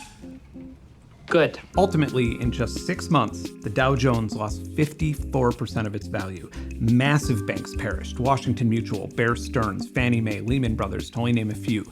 We needed another New Deal before people's bank accounts were wiped, and this time, we tried something a little bit different. These are not normal circumstances. The market is not functioning properly. Instead of doing something utterly reckless, like revamping and updating laws to protect workers or creating programs to help the middle class so we could be, on par with the rest of the developed world, we figured that if we just gave $700 billion in bailouts to banks, that money would trickle down and more or less accomplish the exact same thing. Now, you're never going to believe this, but it did not. Ultimately, while unemployment and foreclosures skyrocketed, the banks experienced a generous heaping spoonful of socialism. And to pay for this, we borrowed money and we printed money. In 2006, the Federal Reserve printed $148 billion in currency. By 2012, that number had increased to $380 billion. The inflation was immediately reflected in home prices and even more so in the great, awkwardly socialist rebound of the stock market. In 1994, Jeff Bezos was a hedge fund manager who wanted to start an online bookstore, which was already a hard pitch at the time. Why would anybody want to buy books online when they could just go to the library? But it was even worse. He was allegedly transparent to his investors and told them that he intended to prioritize growth over profit for a very long time. All in all, he had 60 meetings offering 1% of ownership for $50,000, and the biggest investors were his parents buying up 6%. With 22 investors, Amazon.com got off the ground with $1 million. By 1999, Amazon was selling everything from books to DVDs to household goods to electronics, and soon after, the company transitioned from being a retailer. He's my neighbor. Jeff Bezos is your neighbor? Bro, I'm gonna need 50 gifted before I believe that right now. Gateway for other retailers. Amazon customers could pay a low annual membership fee for unlimited free 2-day shipping, and both retailers and manufacturers began to become dependent on that convenience. Retailers weren't the only ones with a dependency problem. Here's 3 stats that will probably fuck up your whole day. By 2021, it was estimated that 60% of the US population were part of an Amazon Prime membership. It is now estimated that only 1% of Amazon Prime members compare prices with other online retailers. And incredibly, while Amazon 60% of all Americans use Amazon Prime, that means they're eligible to use Amazon Twitch Prime to subscribe for free to my broadcast? That's insanity. Wait, what's your guys' excuse? At the top of the hour? You're not subscribing for $5.99 or for free with a Twitch Prime? Lou Wave, what do you mean no excuse? You have the Prime emblem and you're not subscribed. Amazon refuses to confirm this. There are thousands of reports of people finding examples where prices for the exact same products are higher for Amazon Prime subscribers. Does that sound... Cheesy Bread, thank you so much for the 10 gifted, buddy. Appreciate you. Getting you over 707. There we go, Lou Wave. There's that Prime. I knew you had it. Mr. Perry with the tier 2. Thank you so much for the tier 2. Paul Wall with the tier 1. Thank you, thank you, thank you. Appreciate you all so much. Thank you.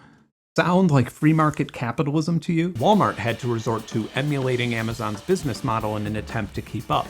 A decade ago, Amazon had surpassed Walmart's market cap, despite Walmart having over 10,000 massive theme park-sized stores worldwide. Walmart is far from the only company trying to mimic Amazon's growth and choke point strategy, and that's a vast understatement, as fast scaling and blitz scaling has become a normal game plan for startups. The definitions vary a little bit, but fast scaling generally means to prioritize growth initially with an open-ended plan to make a profit later. So for example, if I wanted to fast scale a lemonade stand, I would make a pitch deck for venture capital investors that proposed selling lemonade at 50% of what it costs for me to make it. This would grow my customer base significantly and starve out the neighborhood children who I'd be competing with. And then once I disrupted the lemonade market successfully, I'd work out a volume deal with lemon plantations and lower my costs while slowly raising prices for the customers so a profit could be realized. Blitzscaling, on the other hand, is a lot more reckless and assertive. My VC proposal would be to sell lemonade at half the cost, but buy out all of the neighborhood children for their stands, and then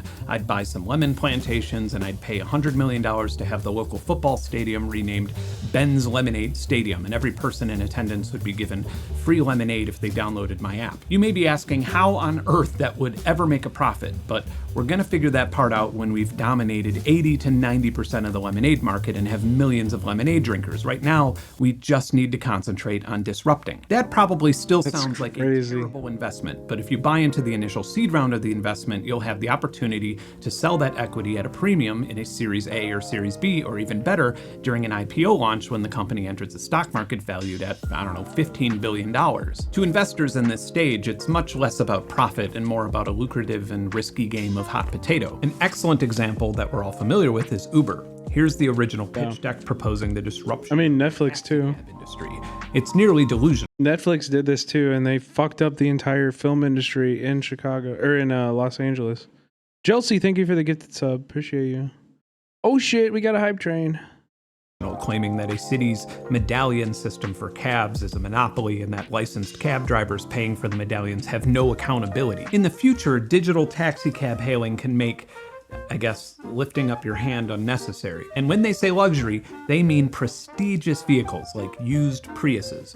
And these Priuses driven by non-employees who sign up can be used to drop your kids off at school or transport the elderly. Uber has had over 25 rounds of funding that it has used to raw dog its way into the cab economy and pay for everything from lobbying local governments to settling hundreds of lawsuits. Naturally, once the traditional cab industry was more or less destroyed, the prices got jacked way up. And between 2018 and 2021, the average price for an Uber ride rose 92%. Those early pre-seed investors who unloaded equity when the company went public will obviously never have to work again. Public investors did not fare so well, and the great Uber IPO launch crash shit show made some of us think that maybe finally, people are learning not to be bullish about companies that have an annual operating income of negative billions of dollars. And despite this, by 2019, the American That's so insane. Impressive 30%.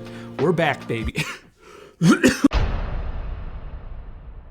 While COVID is a hot topic for debate these days between scientists and cult members, let's try and remember how utterly terrifying 2020 actually was for us. The economy obviously screeched to a halt, and many industries have still, and probably never will, fully recover as society was forced to change their economic habits. And while the stock market initially crashed in 2020 within 1 Tom, year... look at Tom with another 10 gifted subs. Thank you so much. Thank you so much. To over 30% of its pre-pandemic Thank you, Tom. Okay, you know what? Let's do some music. I've been banging this song lately. We're gonna blow this song up single-handedly. We're gonna single-handedly blow this shit up. Landfill. Landlord. I'm trying to put a landlord in a landfill. I ain't paying for you to stand still. Drop that ass, drop a band, fix my fucking sink. I've been paying all your bills, bitch, you work for me. It broke the second that I moved in. And now this motherfucker really trying to charge me. Bitch, I'm from New Orleans. I'ma suck your mama, cause who the fuck raised you? Thank you for the hype train chat. Level 6 already. Holy shit. For me to fucking wait 2, 3, 4, 5, 6 minutes days. Look, I got work and I got shit I gotta do. So get your dusty ass shoes about my room before I show your ass a brand new altitude. You think this tension palpable until I turn you into concrete and a rose grew out of you. I know your papa rich, a capitalist, he probably proud of you, but you a leech. Get a job, you a bum, you a fiend. I bake your pie and you so take a slime. Put a landlord in a landfill. I ain't paying for you to stand still. Drop that ass, drop a band, fix my fucking sink. I've been paying all your bills, bitch, you work for me. I'm trying to put a landlord in a landfill. I ain't paying for you to stand still. Acid, thank you for the 5 gifted. Wait, why are the alerts muted? How you feel? 2 weeks just to fix a bitch AC. That's why I've been feeling homicidal lately. Tryna hit a landlord with an 8-piece wop wop. Bitch, you my hoe, you should pay me. Fill your fucking bank account up while you living lazy. These motherfuckers think I'm crazy. Nah, these motherfuckers think that I'm making 3 times the rap, but I'm promising that I don't. Thanks to Photoshop, my bank account looks swole. I'm just trying to stay off the pole. Got me contemplating try to rob a bitch, but I'm not a pot. Fuck my landlord. If I'm late on the rent, I'ma fuck my landlord. Think I'm in a damn porn. Ain't no love near, smoking with the bugs here. Don't be coming around when I'm not home. I got drugs here. It's just the best part about this Brockhampton ripoff is that their Amir wasn't really fucking weird. That they still have a mirror, okay? Powder piles, I be on the streets. My homies living here with me, but they not on the lease. Washer, dryer. He sounds just like him. You on time if you don't His flow is exactly like him. fix the shit this week. Look, if I don't get back my security deposit, I'm coming to the office and shooting everybody in that bitch. Yeah, and when I get it back, I'ma spend that bitch. Next crib I live in, I promise I won't. You hit 1K subs on YouTube? Yeah, we did it live last night, Becca.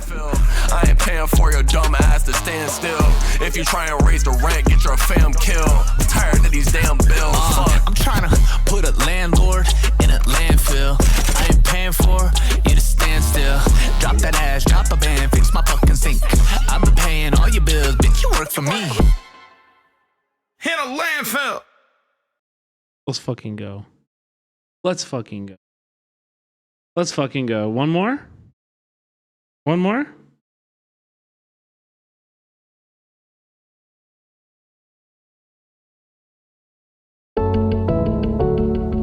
You got a bonk time. Bonk it up. Keep the hype train going. Bonk it up. I brought a bonky boy, I'm ready if we're gonna fight. So if the piggies come on bonking, I'm another time. Traitors to the working class, so it's completely justified. Shout out to Die Happy Music. We hate the cops. Old school chatter in here. We love Die Happy. Produce these beats. Make it stop. So hit your local cop with the bonky bonk. To the front with a juxtaposition. Just guns versus jugs. That's just a juxtaposition. So you know I brought some veggies and a can of beans. Now we got the water and stool for our family. Stay dangerous. Cheesy bread, thank you for the 420 bits. Give a fuck about the police.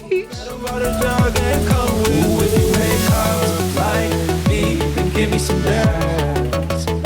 Ooh, if you wake up like me, then shake that ass. Go ahead and shake that ass. Ooh, if you wake up like me. What is this pig, please? It's awesome. Peace Fire, thank you for the 100 biddies.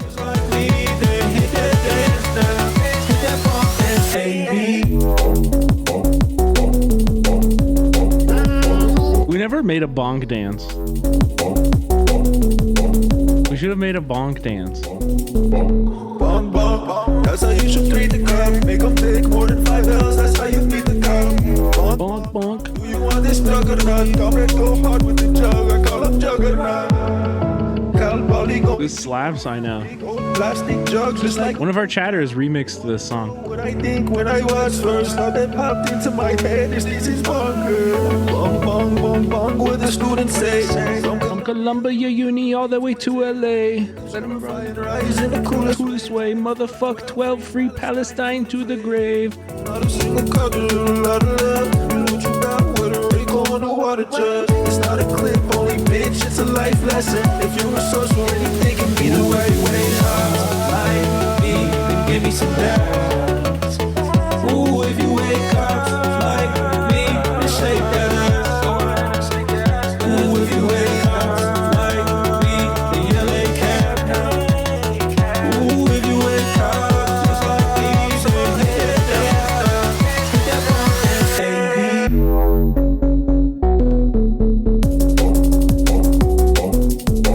Let's go.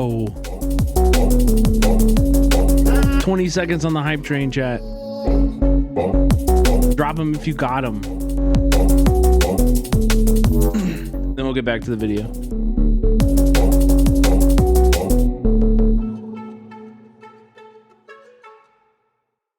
Azana's gonna interview Bernie and AOC tomorrow. More talk. Thank you for the 200 bits. Interesting. I'll be there. Yeah, I'll check it out. Also, it's like, I don't know, man. Yeah, exactly. Pakistani lover boy.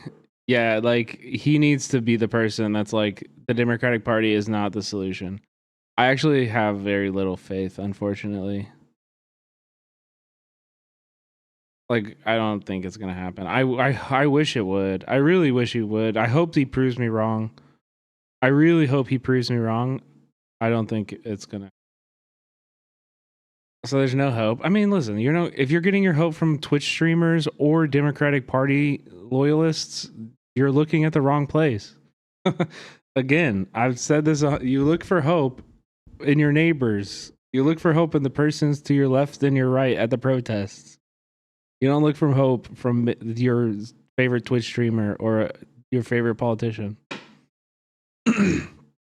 What's the diarrhea number again? 3229071.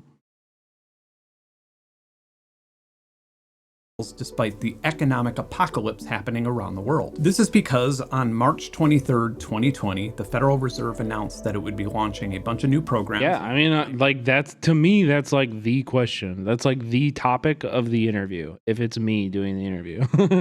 Yeah, 100% is like, why are you not breaking? Why work within the DNC right now at all? Why not try to build what comes after? Like it would be a very pointed thing, and I don't know. I don't think because I don't know. I think he'll prove me wrong. Maybe he'll prove me wrong. I hope he will. I'll definitely be watching. It'll be interesting. Brett, I've had digestion issues like 5 times today. Cop. Corporate credit facility, which would buy new corporate bonds, and other programs that would buy existing corporate bonds, mortgage-backed securities, and asset-backed securities filled with student, car, credit card, and business loan debt. The federal fund effective interest rate dropped to 0.05%. And all of this was before any person or local government received so much as a dime in relief. The following month, the CARES Act was announced, which was a free $1,200 check sent out to every American making under $75,000 a year, regardless of their circumstances, with no questions asked on how or where it would be spent. This would be the first of 3 such checks that American citizens received, with a federal tab totaling $814 billion. And for those of my viewers who have been longing for an explanation for the massive increase in hammock sales that year, now you have your answer. These stimulus checks were just a tiny sliver of the overall $5 trillion that the American government spent on subsidizing the economy, and you would be right in assuming that the list of recipients was outrageous. Airlines received more money than SNAP or food assistance programs. Payroll tax exemptions got more than housing programs and farmers combined. Massive loans and grants. It was the likes of Kanye, P. Diddy, Jared Kushner, the Church of Scientology, but more importantly, another massive bailout for capitalists while working people died. Well, like 1 million working people died of COVID. Importantly, for the purposes of this video, a huge portion of that money went to fintech lenders, investment firms, and venture capital groups like Andreessen Horowitz, which was... I wish I got a PPP loan, dude. Fuck. I should have gotten... I wish I had... If I had an LLC... I wish I got a PPP loan. That'd been so easy. Into investments into a new, easy money, rapidly growing type of economy that some economists refer to as.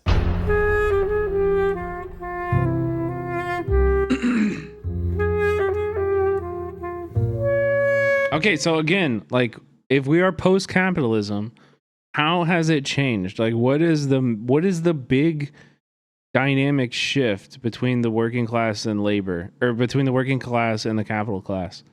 How has the relationship fundamentally changed?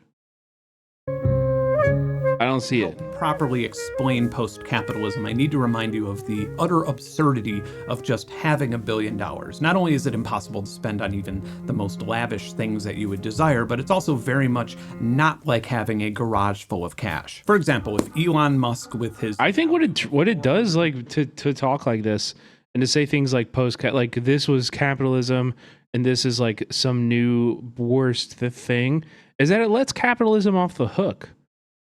And it obfuscates the actual problems. You know, like because we are still fighting the same fight. We have not eliminated capital, like in capitalism at all. It also implies that capitalism was a system that worked and we're in something like, yeah, there's a lot that's wrong with this. And I see a lot of, I don't know, things that are leftist adjacent at the very least, like adopting this kind of framework. And I think we should challenge it. $50 billion at the time of me recording this if he negotiated a deal to buy South Africa with its total gross domestic product valued at $381 billion. He wouldn't be able to afford it due to the value of his holdings dropping significantly as he liquidated the equity. If 13% of Tesla's shares immediately went for public sale, it would create an enormous surplus and the company's value would crash. All net worth does is obfuscate things. Cash is only powerful when you're broke, and it's only valuable when you need or want something that you otherwise couldn't get without cash. What I instead want my viewers to be concerned with is your personal levels of power or control over the things that you earn, consume, and trade. In 1996, the US stock market had around 8,000 companies listed, and since then, our economy has grown by over $25 trillion, and now our stock market boasts nearly 4,000 companies. In that same period of time, the number of listed companies around the world went from around 24,000 to 51,000. So what is happening here? Why would our variety of public securities drop by 50% while the rest of the world's doubled?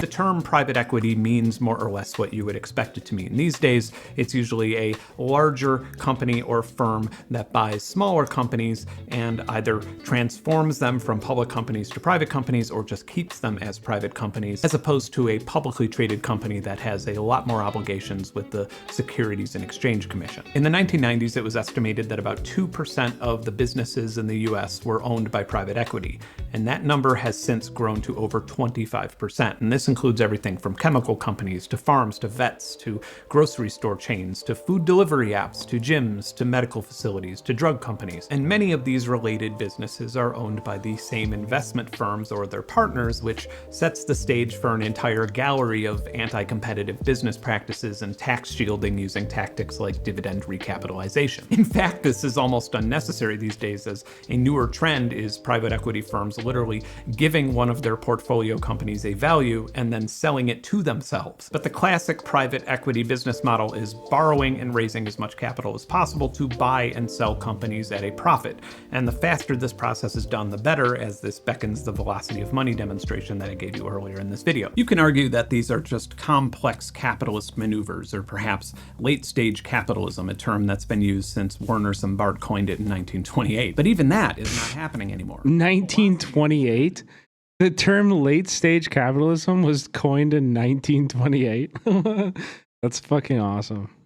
Transactions is slowing down significantly, and the average private equity holding That's awesome. is the longest that it's been in 20 years. The COVID stimulus and the market effect from it led to an enormous boost of acquisitions in 2020. And even though we're now past the My biggest pet peeve is when people say, no, we aren't in capitalism, it's crony capitalism. Yeah, that's annoying as fucking, and stupid people say it. And I feel like the same thing is being done with this new like techno-feudalism and like post-capitalism shit. Like, I feel it's the same vibes. It gives me the same vibes. Median average private equity holding period of 3 to 5 years, exits have been stagnant. What's more alarming is that in 2020, many workers proved to corporations that they don't need to come into the office at all, which also proves to corporations that many of them can be replaced by labor by anybody in the development. Yeah, liberals, everybody like to the right of the left says that.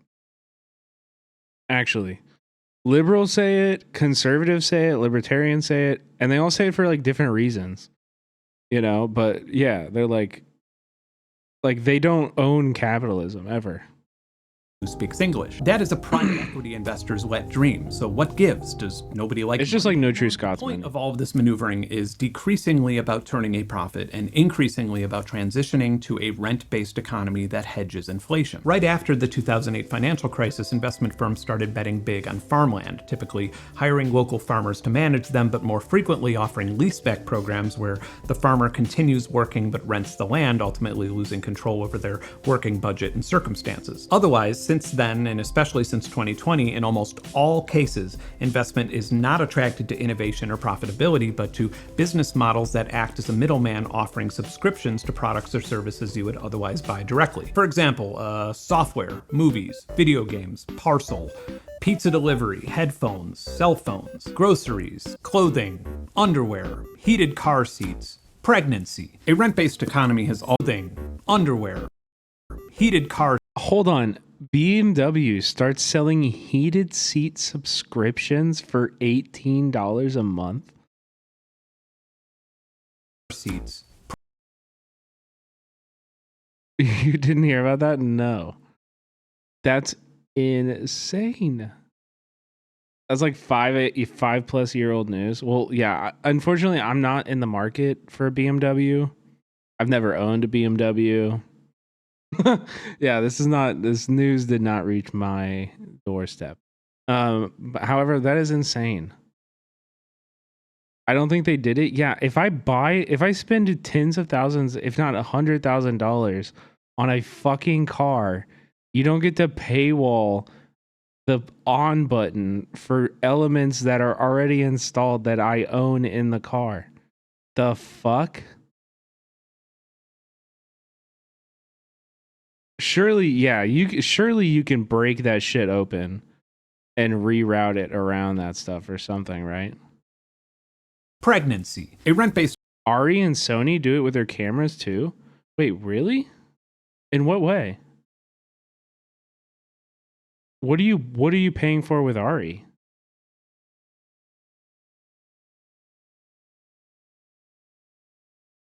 What is the functionality that they're paying for?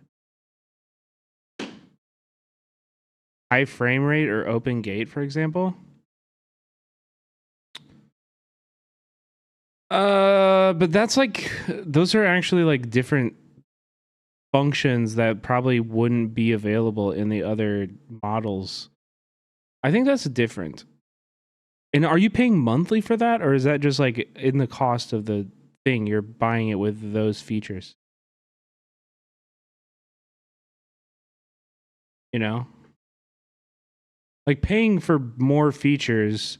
Like, for example, a BMW having a model of their car that doesn't include heated seats is, nobody has a problem with that.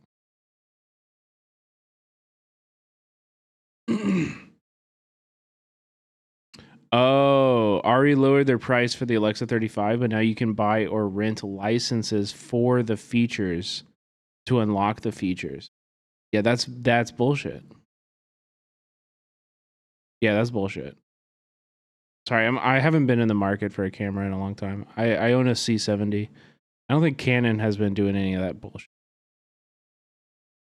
Canon actually is really good. They just like give you, like, you'll get firmware updates that just like give you those features for free. I don't think Canon has ever done that shit.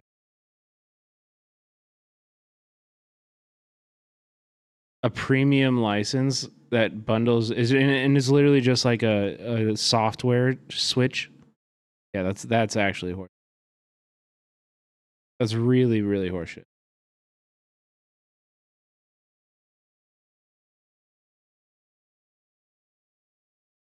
Economy has always been present in real estate, but if you're an American homeowner, then you've probably had an annoying amount of investment groups asking you, like, to sell your house. And it's not unusual for those investment groups to pay over market value for single-family homes. It also shouldn't surprise you to hear that homeownership has been declining, particularly for millennials, with nearly 2 out of 3 people under the age of 40 being renters. Many argue that this is primarily due to inflation and sluggish wage increases, but the cost-to-income ratio has risen for renters and dropped for homeowners. The wealth gap between renters and homeowners has widened by over 50% in the last decade. In lower and middle class households, white people are nearly 2 times more likely to be homeowners than people of color, meaning that younger minority groups are likely to be increasingly disproportionately punished in the future when you take all of this data into consideration. Profit and even money itself is only really valuable when it buys power. And if a societal system can be engineered to gain power without profit or money,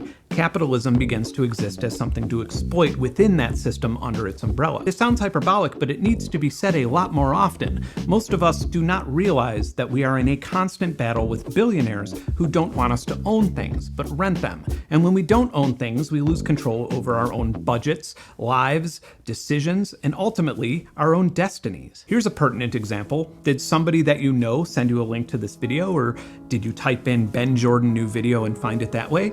Or was it recommended to you by an algorithm? Or was it placed on your sidebar? Or did it autoplay when another video ended? This next and final chapter is very much about the type of transaction that you and I are having right now.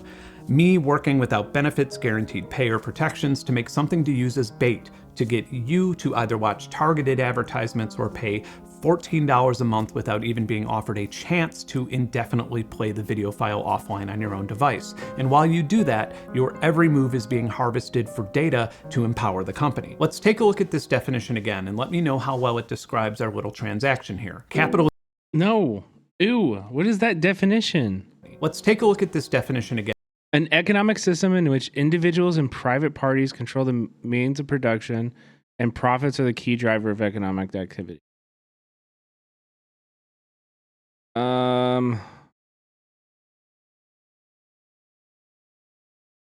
Yeah, there's no like class. It leaves a lot to be desired. I was looking at this: defining characteristics, competition, self-interest, freedom of choice, markets dictate pricing. What? Private property ownership. The Motley Fool is the who made that? Well, it describes our little transaction here. Capitalism is formally described as an economic system in which individuals and private parties control the means of production. Yeah, see, this is what I'm talking about, Lou Wave. I was just reading the preface of Giannis's Techno-Feudalism, and he says, if we do pay attention, it is not hard to see that capital's mutation into what I call cloud capital has demolished capitalism's two pillars, markets and profits. So I guess it's more about how each person describes capitalism. Yes, and like this is exactly what I'm talking about. Capitalism was defined by a person. Like the phrase Marx's entire fucking history, the reason that you know his name is because his work was to define what capitalism is. Like that is all of his work. Is defining what capitalism is. And basically in all of that time since Marx, you've had, you know, the dumbest fucking smart people that you've ever met in economics divisions of University of Chicago and all these other different economic schools trying to redefine what capitalism is in favor of the capitalists. And it's obfuscated the actual definition, which is still very applicable to today. If you read Marx and you read Capital today, there's like, he's writing about a very different time, but his critique still is fucking spot on. It's still spot on. And there are things obviously that he doesn't talk about, you know, that are relevant to our struggles in particular, namely like colonialism, you know, racial dynamics, intersectionality. He's not talking about that, but we can, you know, the stuff he is talking about is still incredibly relevant to the world we live in. And yeah, I feel like a lot of these people talking about this are not operating on that definition, the materialist definition of what capitalism is. And profits are the key driver of economic activity. A character in one of my screenplays was a victim of a terrorist attack and has a bionic prosthetic leg that doesn't work half the time because they can't make the payments for the prescription or for the subscription. Yeah, Lou, I have not gotten even to the 700 page for volume 1. That's longer. I've probably gotten to like 300, 400. I never got past that. You can get a lot though. The first 3 chapters are like really meaty. I feel like the further in you go, it's like it gets more in the weeds a little bit. For the pandemic, the foundation had already been laid for an economy that transcended goods and services. Facebook's Cambridge Analytica scandal, where 87 million users were psychologically profiled without consent and served political ads, was... Ever read any on stream? No, I haven't. That's why you see there's like 300 people in here. No, I'm just kidding. If I ever read Capital on stream, I would have 10 people in this stream. Associated with both the 2016 presidential election and the Brexit referendum. Many people believe, including whistleblowers who worked in the data centers, that without Cambridge... I've heard it's dry. That's actually not at all what I'm saying. I actually think Marx is a pretty, like, he's a pretty flowery writer, especially if you read like political theory. You know, like Marx's writing is pretty colorful. I don't think it's don't think it's dry. He uses a lot of like metaphor and paints pictures. I don't know. Yeah, he's got some. It gets comedic in some points. For political theory, it's actually pretty good. Like well written. I like his writing, but again, I haven't ever been able to get past halfway through Capital Volume 1. UK would still be part of the European Union. Better yet, here's a leaked debriefing slideshow from Cambridge Analytica giving themselves credit for using mined personal data in combination with misinformation campaigns to win an election. As Americans were concerned and distracted by claims of voter fraud and hacked machines, we forgot to notice that democratic elections don't work when news and information are no longer democratized. For example, in most dictatorships, the government will have an office that permits or denies which stories can run in the newspaper.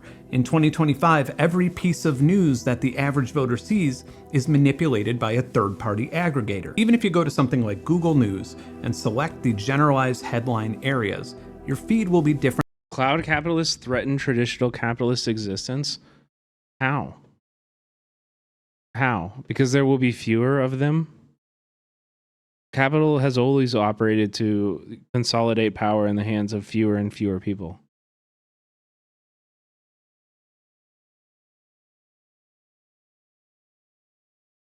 I just don't think it's a different thing. Disequilibrating of information was concerning It's the same thing. when it was being done for ad revenue and profit. But now, it's about a lot more than that. Whether capitalism is healthy or unhealthy at any given point in time, it has always provided the framework for negotiation between profit and labor. In Karl Marx's critique of political economy, labor is broken into two subcategories. There's abstract labor, which is what I'm doing right now when making this video. I'm learning, I'm gaining experience, I'm sharing information, and overall I'm just feeding my passion. And the other is concrete labor, which is what somebody would I think you're misunderstanding that too. Would be doing if they were holding a boom mic over me or making me coffee. Capitalism obviously requires... I don't think that's a very good interpretation of abstract or concrete labor. Abstract labor is more like when you go home and you reproduce your labor, you make food, or your wife, more importantly, or your help make food, and or your children, like labor of like childcare. Labor of reproducing the working class, reproducing the your body's ability to produce labor. That's considered like abstract labor. It's also a lot more complicated because he owns this YouTube channel, although YouTubers who own their YouTube channel are still exploited by Google and Capital. In that way, they also operate as a capital owner by owning the channel. You know what I mean? It's like a production company hired by Netflix. The owner of that production company is not necessarily they kind of are exploited. Yeah, petit bourgeois, right? Yeah, it's a different thing. It's a different thing. How do you own a channel? Doesn't Google own all YouTube channels? No. I mean, I don't know. I guess that ownership in that definition is not very useful. Google doesn't have control over what you publish or how you publish it or when you publish it. The owner does. They can take him away from you at any point. Yeah. They own the platform. But they don't own the channel. If they own the channel, then they could publish from the channel and yeah, they own the service, you own the content. Yeah. Right. But he can just do content elsewhere? Yeah, right. He could take his production company, the people he works for, all of that. He could take that and move somewhere else. Requires concrete labor, but it thrives on abstract labor as it provides organic growth. And the problem is, yeah, because in his relationship to his employees is as a capitalist, but his relationship to Google he's like advocating for higher ad revenue or something, is as a you know, somewhat of an exploited worker who's like labor he's putting in and being so he there's a little bit of a dialectic there. Is that you can't just snap your fingers and get abstract labor. You can't even buy it because someone's passion and happiness is more valuable to them than a commodity. So corporations classically try to generate it through morale boosting corporate programs. I still wouldn't call this abstract labor. You know, either way, where we got here from is that he was saying that like producing content is abstract labor. I don't think that's true at all. I think this is definitely concrete labor, for sure. And he tried to reference that the distinction he made was that he owned it, like by saying like if somebody was holding a boom mic here and I was paying them, that would be concrete labor. I don't think that's not my personal understanding of that concept. And parties. This has been a major challenge since the Industrial Revolution, even when you're paying a competitive salary, health insurance, 401k, and bonuses. But when you hire gig workers that have no benefits, labor protections, or even guaranteed income, which, by the way, is often below minimum wage, how can you expect to extract abstract labor? And abstract labor and value is extremely high in creative industries. How can you expect musicians to... Means TV is way better. Dude, I'm trying to get on Means TV. I'm trying to get on Means TV, bro. They told me on Twitter a few weeks ago that they had the capacity to facilitate live streaming. And I was like, let's fucking do it. And I reached out to them. I was like, here's my Twitch channel. Let me dual stream. I would love to, like, I have chatters who would probably watch over there more than they would here. And I'll just start doing it. And this is how it works. Like we would just start building the audience over there. I would love to build an audience over there. Yeah, I'm sure there's a ton of people in the chat who would rather watch on Means TV. I would love to start building an audience on other platforms. I would dual stream tomorrow if they gave me the ability. Spend more in fees to give you their music than you'll ever pay them in royalties. How can you expect an app or game developer to give you 30% of their income when you're not even offering support or advertisement? Or shit, how can you expect somebody to buy thousands of dollars? Have you thought about dual streaming on YouTube? My YouTube doesn't really have any motion, dude. I don't know. My YouTube is kind of dead, and I also I think it would be hard with even like when I upload the VODs, I have to go through and like painstakingly cut out everything that they deem a copyright violation and shit. And to start a competitive YouTube channel. Okay, other side of the coin. Why would I, a YouTuber, take a modest salary to produce? Oh, what is Means TV? It's like a socialist workers-owned streaming platform. I don't think they have any live streaming, but like people like Ugopnik, a bunch of people are publishing like videos there. Yeah, we can check it out. I've been subscribing for years. And see what it looks like. Okay,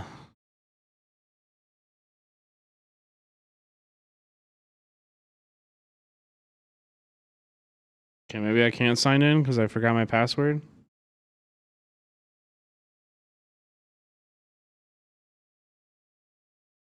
Yeah, I can't. Never mind. I'll have to forgot my password. I'm definitely paying for that shit, though. I'm definitely paying for that shit. Edit short stories for, I don't know, the New York Times, when I can have full control over my content where I'll be rewarded appropriately for all of my hard work? Or why would somebody work for a chauffeur company when they could set their own hours depending on how much money they needed in any given week? According to YouTube's 2024 Culture and Trends report, 65% of Gen Z identify themselves as a content creator. And YouTube doesn't exactly hide why this is such good news for advertisers who intend on capitalizing on this societal snowball effect. But we can assume that if and when that generation enters the labor force... You know, for like 10 years, or maybe for less, I don't know for how long, but for a pretty long time,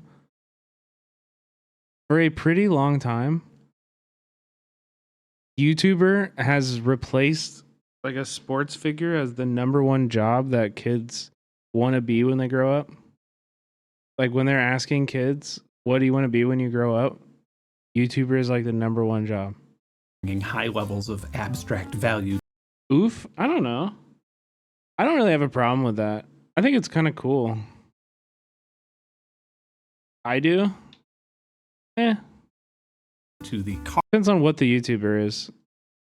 I mean, I'm a content creator. I've been a filmmaker for like a long time. There's a lot of people who make really awesome shit and share a lot of good info on here.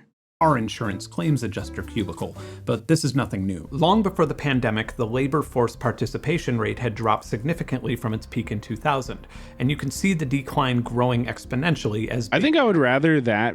I would rather people be like, I want to be creative, which is to me what being a YouTuber is. Like, you want to create things and make art and like publish, like have an audience of people that appreciate your art. Like, to me that's a really pure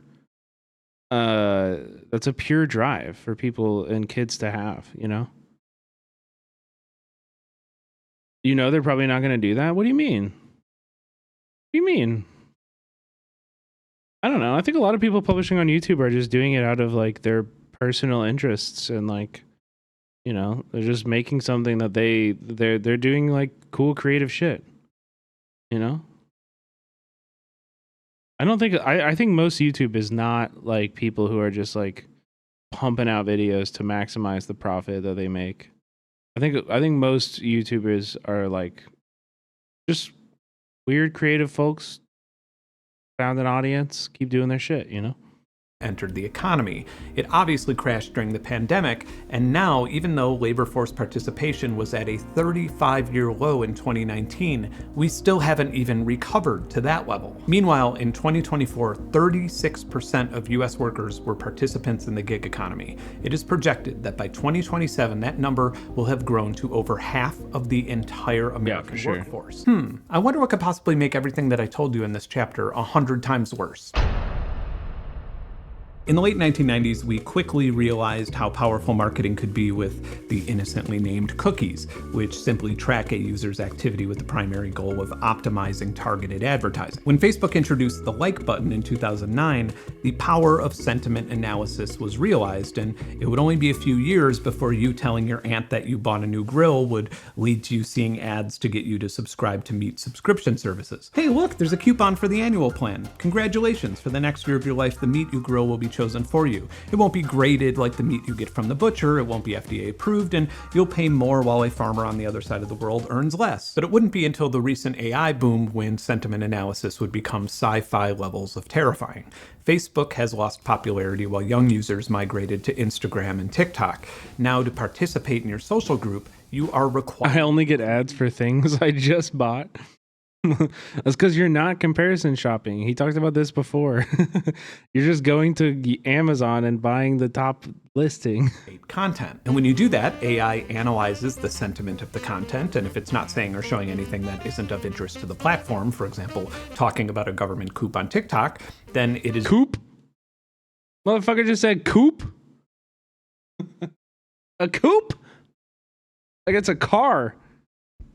Viewed by users who have shown interest in that topic. The content would then be graded by the amount of time that users would spend looking at it before moving on to the next photo or video. And the higher it scores, the more people it's shown to. And once it's graded as a useful video, it is shown to people who are most likely to feel rewarded by watching it. An algorithm priority and optimized placement in the cycle can... Nah, I'm maximizing. I don't think it's the phone calls, but I actually kind of am on that same thing.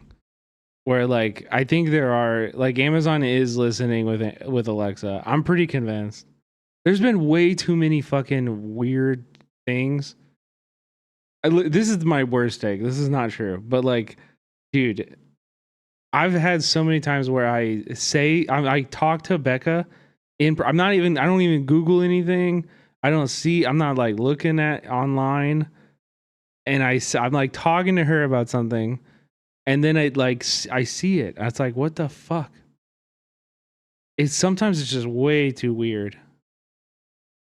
Sometimes I feel like it's like, I know for a fact I have not Googled anything about this. I've not given anyone, like, I don't know. Maybe it's just the algorithm working really well where they like, it's that thing where like, Target knows you're pregnant before you do.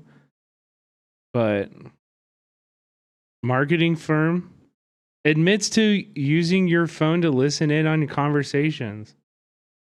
That's what I'm saying.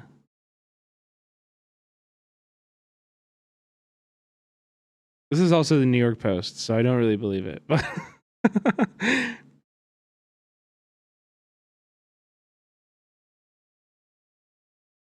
at a premium, in which case TikTok also takes between 10 and 15% commission of a sale. So if I wanted to make some edgy, catchy t-shirt that said, I don't know, "Rip Capitalism," for example, and sell it in this vacuum. Capitalism. Rip capitalism. Of an economy that TikTok has, I'd go through a drop shipping service like Printify, who would then act as a middleman for finding a printer. And Printify, of course, offers a subscription too, and they make money from both the printers and the designers. In this cycle, abstract labor is either unpaid or paid pennies on the dollars in comparison to the wealth that their labor generated. This isn't exactly a speculation or a prophecy either. As of 2025, 1 out of 3 young people have shopped on social media in the last week, and another study of 14,000 global consumers has shown that 91% of people prefer buying cosmetics on social media. 81% of the people in that study prefer buying clothing. Yo, what up, Ligma? How's it going, man? 57% even bother trying clothing on before purchasing them. And again, one could argue that this is merely capitalism on methamphetamines, but a store like Kohl's employs 96,000 people. Printify employs 760 people. Kohl's sales have declined for 11 consecutive quarters, and it can be expected that their payroll will shrink along with it. The reason I'm using clothing as an example here is to show you how powerful sentiment analysis is. Wait, do you think that they consumers to chat? I have friends who are printers, and I reached out to them. They make hats and like have an embroidery company they work with, and I reached out to them to try to get them to maybe make some merch / just like a cool hat that I want to wear of this. And they said that their embroidery company won't do it because it's the KC logo is copyright. I was like, how the fuck do I get it printed then? Who do I go where? How do I make it?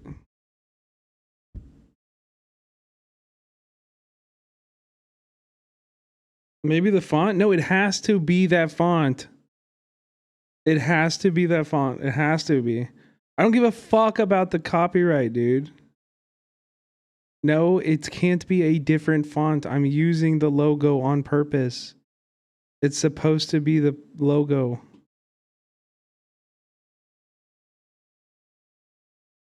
I know people that can do it in Kansas City. I guess it doesn't need to be made in Kansas City. But what if it was a different font? Then nobody would know that it's what it is.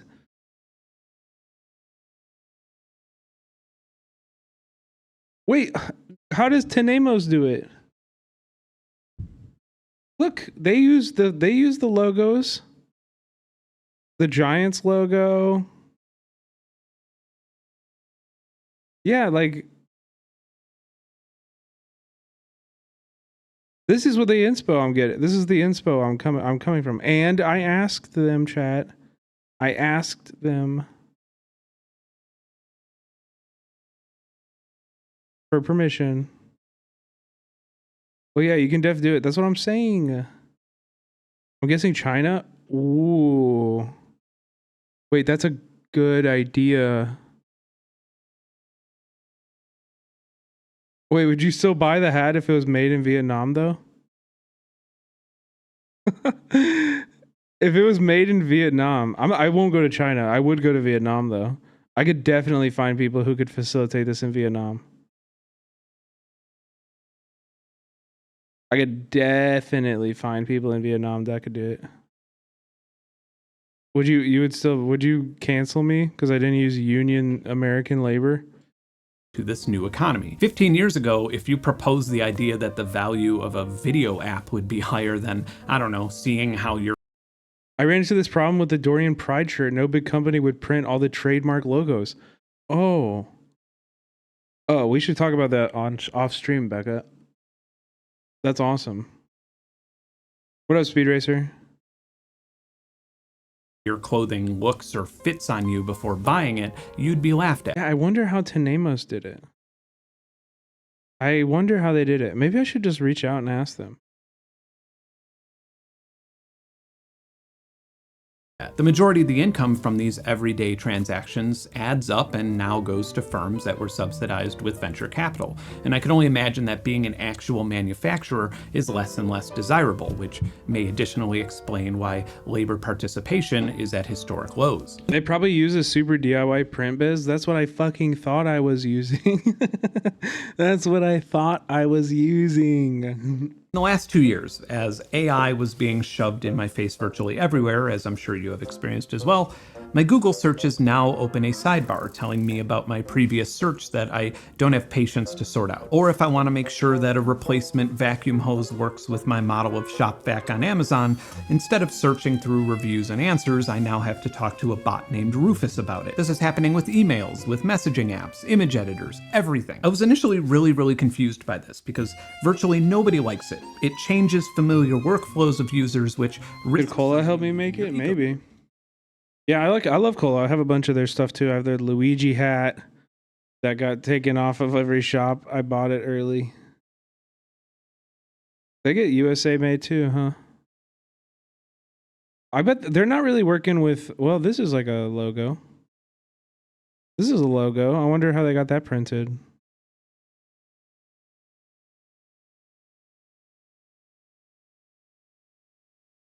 They don't really work with like other copyright though. You know? I mean, they're fucking with Nintendo. With the Luigi. Wow. I haven't seen this one. I haven't seen this one. Thank you for showing us the Luigi hat. I got one the first day you wore it. It's my favorite. Fuck yeah, dude. Now we love Cola. They're really cool. By the way, if you guys ever buy something that you see me wearing, like with Tenemos or something, do what you can to like let them know you saw it from me. That's all. If there's like a thing, because like look, Carter got this hat, and now they've renamed it the Carter cap. This is the Twitch streamer Carter, good friend of mine. Like that's just because he wore it on stream. He wore it on stream, and a bunch of people were buying it because he was wearing it on stream. System, and it's really expensive. Just one round. It helps me. LLM. It helps me because maybe the brands will like look at it and be like, oh shit, you know. Our large language model can cost over $200 million, and that's not to mention the hugely increased processing power that needs to be done every time that you query that model. And all of this is just happening. Oh my god, Blonde Red Dead. That sounds horrifying, dude. Holy fuck. Why? The reason that so... What's the link? I keep seeing Coca-Cola. No, the Cola Corporation. Here. So many cloud-based companies are dumping so much money and resources into pushing this technology on everyone is to capture the part of our routine that comparison shops or researches or asks for advice or arrives at a logical conclusion about something. If you become friends with ChatGPT or Gemini or Rufus or Siri, and you consult with their vast informational resources on a more personal and casual level, you're not only supplying them with the purest form of sentiment analysis, but you're helping them build a system that will further control not only your decisions on what to buy or subscribe to, but what hobby you'll take up next summer. Not only is it influencing your decision on where to buy an engagement ring or where and when to go on vacation to propose to your partner, there's nothing stopping it from influencing your decision on whether you should get married at all. It would be very naive to think of digital assistants as your assistants. They are very much not there to help you, but to help their owners. And the conclusion that most of us has is that they're there to help their owners make more money. But in the case of things like the Cambridge Analytica scandal or Twitter quite literally and intentionally becoming an interactive right-wing propaganda tool, there's a lot more to be worried about than money. What we ultimately have is money being extracted to systems that do not grow or scale the way a capitalist system does, by expanding the assembly line or opening more chain restaurants or researching and patenting a new type of refrigerant. And I am personally convinced that the market will crash again and more money will be borrowed and printed that will ultimately be invested into the further transformation into a rent-based economy. During World War I, America's debt to GDP ratio was 35%. In World War II, as we strained every single resource that we had, it skyrocketed to 121%, meaning that we had 21% more debt than value as a nation. Our debt to GDP ratio, national debt is not a big deal. Who cares? And it just kept rising. And right now, we're at 123%. Higher than it has ever been in the history of our economy. Our national debt as of February 2025 is $36.5 trillion, and our total debt is $102 trillion. I would say that we're well past the point of no return, but I don't even know what that is because this is so unprecedented. And I assume that it would be easier to change the value and concept of money than it would be to repay that level of debt. And it's worth pointing out that the primary owner of that debt isn't China or Japan or even our own Federal Reserve. It's US investors. As this cycle continues to snowball, money will be less and less valuable, not only because of inflation, but in principle. When the government is so closely entangled with the people who have benefited the most from this mass extraction of wealth from a capitalist economy, it stops making sense to think of wealth as money. Hear me out. Here's a helpful metaphor from the book Stalin, the Court of the Red Tsar. There's a story where Stalin and his powerful entourage of officials was traveling by motorcade when they came across a peasant woman struggling to push her cart up a hill. Stalin saw this and ordered the cars to stop and inquired about her situation. He wanted to give her some money to help her, but not one person in his entire entourage had a single ruble of cash on them. And that's because their wealth was in ideological power and influence. They didn't need cash because no matter how lavish their appetite, whatever they desired would be given to them. It wasn't until the deeply organized experiment of communism fell that the Soviet ruling class had to convert their wealth to a tradable commodity as oligarchs. Unfortunately for oligarchs, money can't buy everything. Money alone can't change laws. It can't force people to dress. Oh yeah, Tenemos.bigcartel. Or Tenemos.us, you'll find it that way too. Or to identify in a way that aligns with how you see them. It can't make ideologies against the law. It can't allow you to change the race, culture, or ethnicity of your neighbors. You can't buy I'm throwing up.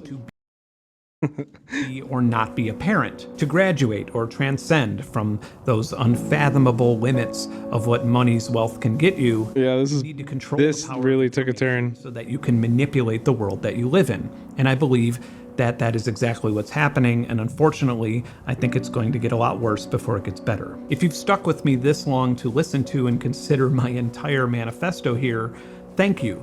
And all I ask is that you consider the information in this video when you make personal decisions, read the news. It's really hard when you don't have any class analysis and you're like watching like this. I think it's still an interesting video to watch because like, you know, this is how people are grappling with the world we live in, but they don't have an answer. Like what answer was given here, you know? And I think we can make this same video and explain that most of the same concepts, but with like a Marxist theory and like a class analysis, and it works, you know, like people will listen. That's what I mean. Like when you see Republicans at Republican town halls chanting tax the rich, like there's potential here.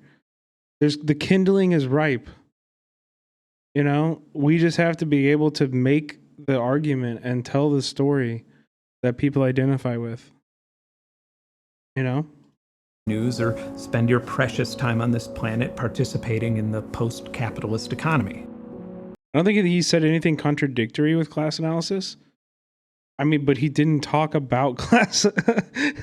He didn't talk about class analysis, though.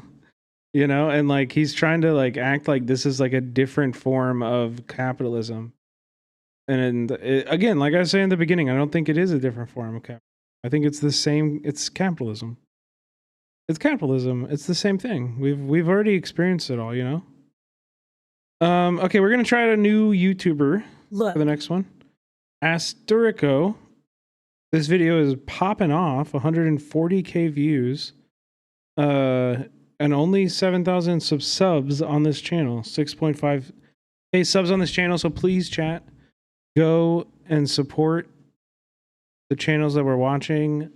Really, really appreciate everybody who does this. This is the video is titled "If I Had to Leave the U.S. Tomorrow, Here's What I Would Do." If I had to leave the US and move somewhere else tomorrow, I would do things differently than when I left 2 years ago. Back then, I prepared for my departure in advance of leaving. Things took time, like my FBI background check that I needed to gain residency in Spain. It took a day for it to come back electronically, but I needed to get an official copy, and that took 4 months to process. Yeah, this video's been popping off. I think it's just been like YouTube's been feeding it into people's algos. So A lot of the steps to get documents for residency will take far longer than they used to. The system is busy. It's almost overwhelmed. Legally living in a different country is something that should be done with careful planning and preparation. With that said, this is what I would do if I had to get out right away. I'm not going to include steps for what to do with your pets. Frankly, that takes a lot of care and consideration. And if you need to leave tomorrow, you may have to leave Spike and Fluffy behind. On that note, if you haven't done so already, update your passport. Like I said, True. timelines are growing. You want to make sure that your passport is valid for at least 6 months beyond how long you plan on being away. I'll be right back. This is necessary whether you choose to expatriate or emigrate. And yes, there's a difference between these two words. Expats, expatriate, they settle themselves abroad. An expatriate is somebody who lives outside of their native country, whereas an immigrant immigrates. They leave their country to settle permanently in another country. I fully expect comments about how I shouldn't use the word expat because of whatever reason. Allow me to be frank. Not everyone who leaves their country is an immigrant. Some people end up becoming nomads. They don't end up tied to any country in particular. And until they settle in a specific place, they're expats. Me, I'm an immigrant. I bought a lovely finca in Spain's northern coast. If you haven't done it already, pick your destination. I'd prioritize countries that offer US citizens visa-free entry or a visa on arrival. This will allow you the time to arrange for longer-term visas later. I've linked resources in the video description for you. For me, I'd go to Spain. It's where my husband's from. Then, once I secure my residency, it would put me on a faster track to citizenship. Yes, I immigrated here and I'm currently considering becoming a citizen. I linked this article from The Guardian in the description. If you choose Spain too, be ready to experience bureaucracy. When I say that, I want you to think of all the time that you've ever spent dealing with bureaucracy. Ever. Now, I want you to multiply that by 5. That's Spanish bureaucracy on a good day. Things that you were used to being quick and simple have to go through processes. Patience is key when living here. It's not better, it's not worse, it just is. Now it's time to book your travel. I know this video is about how I would leave the US tomorrow. The thing is, planes have been bumping into one another in the US lately, so I wouldn't be keen on air travel between Boeing planes and I actually think this is like that. If you're actually like, you shouldn't be scared of air travel. I think this is like low key, like blue anon stuff. You know what I mean? You shouldn't be scared of air travel. No, it's not cap. Listen, thousands of planes crash every year. Most of them are small flights.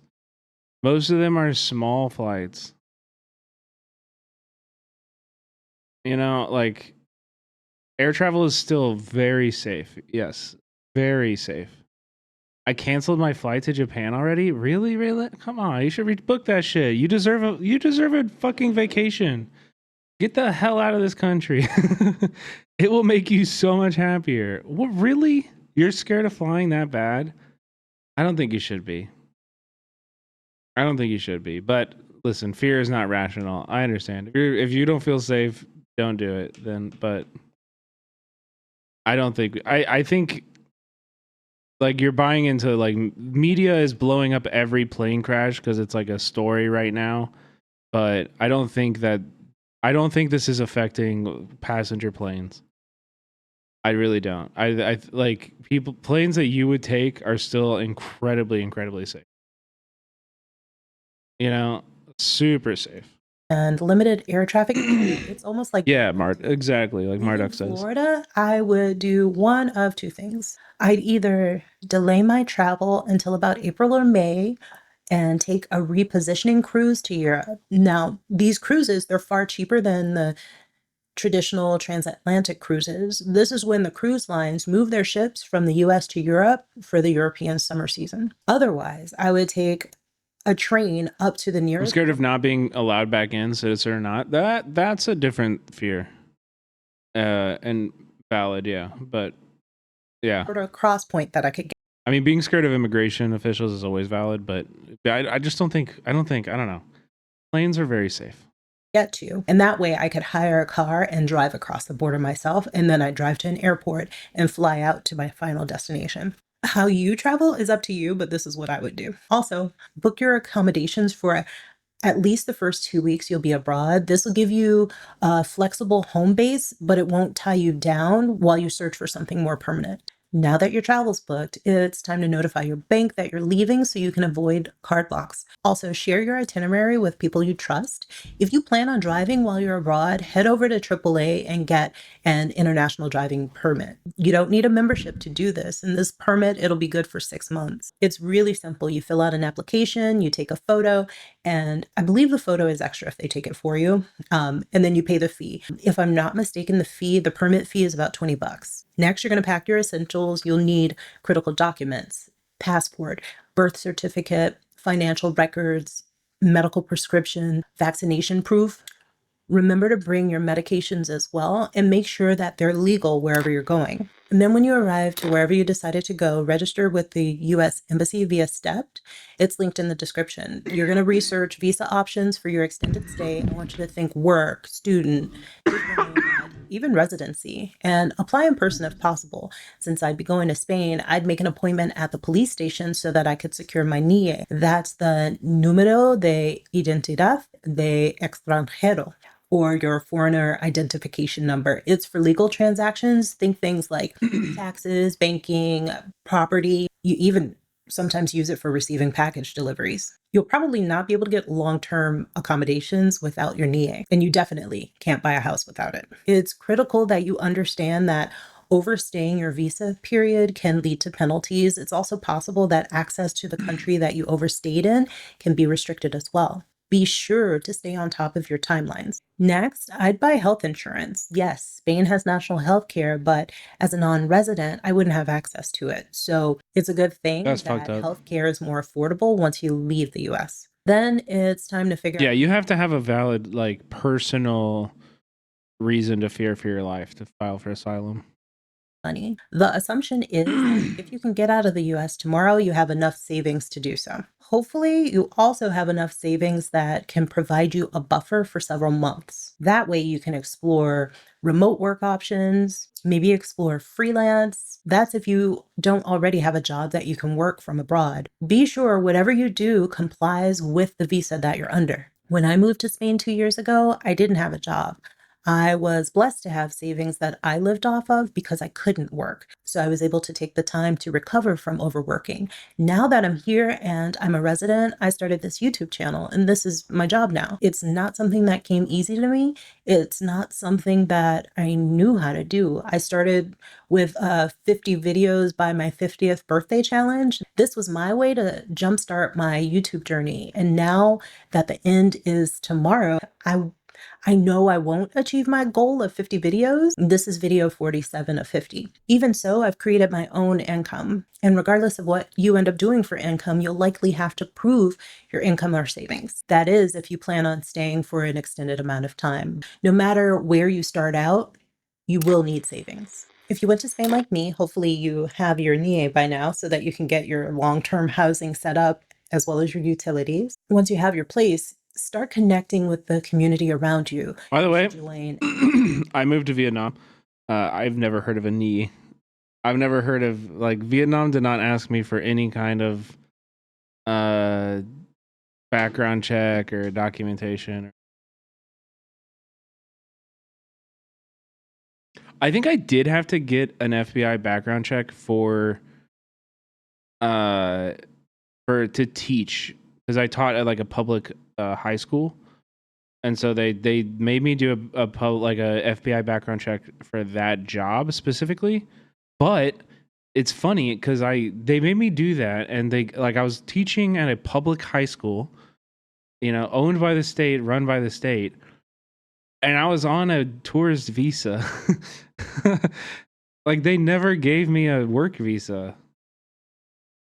I was like, I don't know. You're my Like, what do you mean? You're my employer. Like, you can't just buy a work visa. That your employer has to get it for you. It has to be done through a company.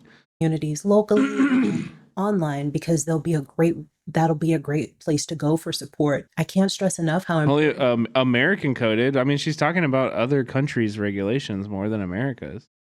it is to learn experiences from others. Please don't limit yourself to the expat groups, though. Be sure to connect with locals. Connecting with locals, in my opinion, is the best way to get things done. It's not about networking. What I'm really suggesting is making new friends. And through these friendships you make is where you'll find a future of opportunities.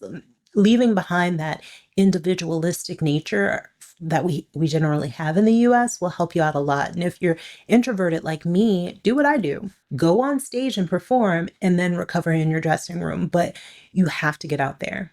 I think with all of this, the hardest part is figuring out where to go. I'm not sure where I would. Yeah, it's easy. I mean, it's not easy. Sorry. It's not easy. It takes a lot of bravery.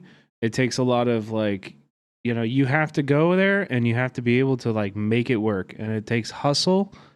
And but if I think it's I did it. I had a very successful and fulfilling life in Vietnam. I could do it again if I needed to. I know that about myself, but it's not easy, but you can definitely do it.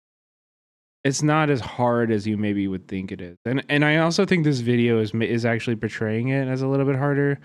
But I mean, I guess if you want to go to Europe,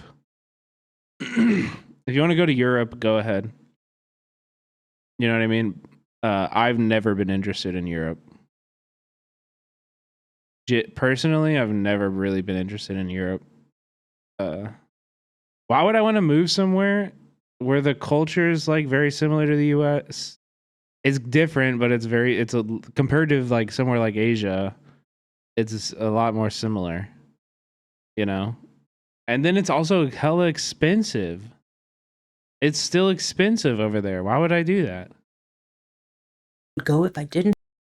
Go somewhere that actually has their living expenses figured out, where food is affordable. Good food is affordable for everybody and shit, Background. Portugal is like California, though. I would love to go to Portugal. I made some really good friends, Portuguese friends in Vietnam that I would love to see again. As an influence, maybe somewhere in South America or the Caribbean or maybe Africa. I've deprogrammed from much of the propaganda I grew up with. Much of what I understood about other countries has really essentially been erased. I understand what destabilized them, along with how their resources played a part. If I had to choose a place apart from Spain, I know I'd go to a place where language isn't a barrier. Moving to another country is I mean, even this is you listen, we're in an English chat, so we all have English privilege here. I wouldn't even worry about this. I think you should definitely try to make every effort, make it a top priority to learn as much of the language as you can. But I don't think you really should prioritize English speaking countries. I mean, listen, Jamaica's fucking awesome. Go to Jamaica, but I don't think you should go to or think about that, because you can learn the language a lot, and if you're trying to speak the language, especially if you're coming from America, I think you think America is actually fucked up because we punish and look down on people who are speaking English poorly and trying, and we embarrass people who are trying to speak English. In my experience, every other place I've been to, if you're putting in the effort to learn the language, people fucking love you. people are so appreciative, and they'll be patient with you, and they will try to figure it out. Yeah, I think France has this issue too. I would actually kind of low key not. I would not be surprised if Japan also had this vibe, but like America is punitive about it, right? Yeah, right, Raylan. And like in my experience, I lived in Vietnam. I tried my best to speak Vietnamese as much as I could, and people were every second I spent learning and trying to learn Vietnamese was rewarded tenfold by the Vietnamese people. Like it really mattered to them that I like appreciated their culture and cared about, learning Vietnamese. Like it really mattered. Like they were like this, it just gives you so much capital, like social, like, capital. It's crazy how that's a spectrum. Yeah. On short notice requires attention to detail and quick attention, and immediate. Vietnam got aura. It's got all of it. If you do one thing because of this chat, resist fascism. But if you do a second thing, go to Vietnam. Please go to Vietnam. Like it's such a fucking amazing country. You'll have so much fun, and you're gonna really enjoy it. You're gonna really enjoy it. Like it's a great location to vacation, and it's also like anything you want. If you like to party, you like the metropolitan city life, you want to experience like like the street food city life kind of thing. Like Saigon and Hanoi are two incredible cities that are very different from each other. Very, very cool in their own right, both of them. But if you want like beach time, there's really great beaches in Vietnam. If you want mountain landscape, nature, hiking, there's like the best landscapes of all time. Here, look at my fucking. I'll do display capture and then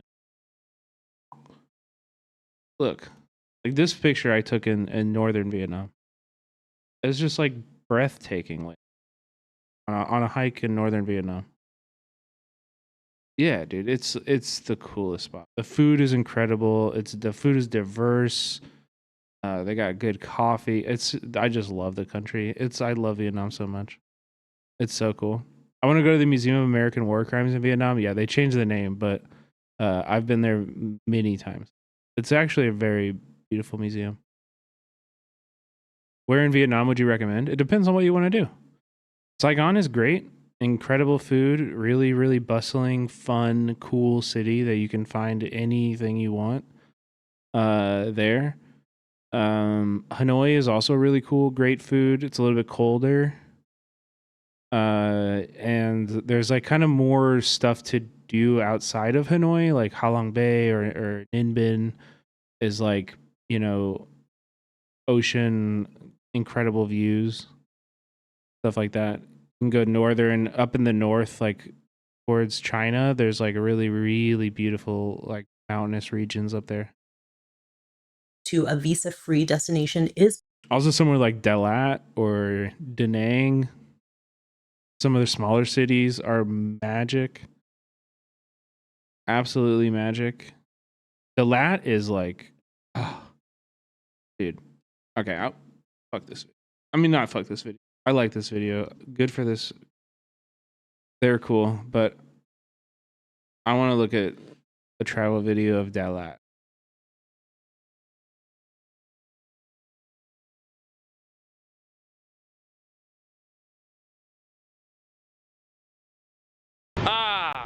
Dalat, Vietnam, tucked away in the central highlands. How would you rate Vietnam accessibility wise for someone with mobility issues? How do your mobility issues affect your ability to get on and off of a motorcycle? If you can get on and off of a motorcycle, it might not bother you that much. Like you can drive a motorcycle onto the sidewalk and ride up to where you're going. But other than if you can get on a motorcycle, it's going to be really hard. It's actually going to be really hard. this city quickly gained the title of honeymoon and wedding capital of the country. While we're not here for anything, I can't do stairs is my main problem. Yeah, that might make it hard. Honestly, in interiors, a lot of places have stairs or are up like a lot of stairs and stuff. They got rickshaws or taxis in Vietnam. Yeah, they have taxis. There's not much of a tuk-tuk or a rickshaw culture. It's more just like motorbikes. You just get on the back of a motorbike taxi. Remotely parallel to that, let us show you why Le Petit Paris is our favorite city in all of Vietnam. Right, guys? That's right.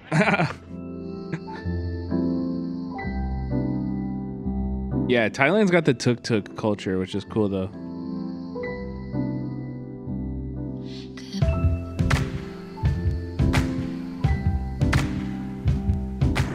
Dalat is such a cool city. It's like tucked up in the mountains. It's like an agricultural city, a lot of fresh fruits. Oh, it's so cool. It's a really charming city. Because it's tucked away in the mountains, it's a much bunch of stoners. Honestly, it's a really nice break from some of the hotter areas of Vietnam. Temperatures range anywhere from low 50s to high 70s. Cool art stuff. You're here. So keep in mind for when you're packing, you might want to bring something like this.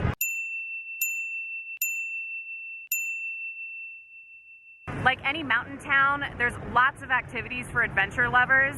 Just outside of downtown Dalat, you can find mountain biking, canyoning, and there's several waterfalls that you can visit.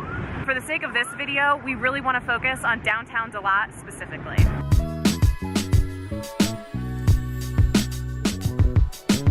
And if you're wondering how to get here, the most common option is by vehicle. There are no trains that run to Dalat. You can also take a taxi, a van, and a bus. Now, I couldn't begin to tell you the cost of the taxi or the van because it's not really in our financial ballpark. We opted to take a bus, and there's two different kinds. There's a conventional sit-down, and there's the sleeper. We did the sleeper.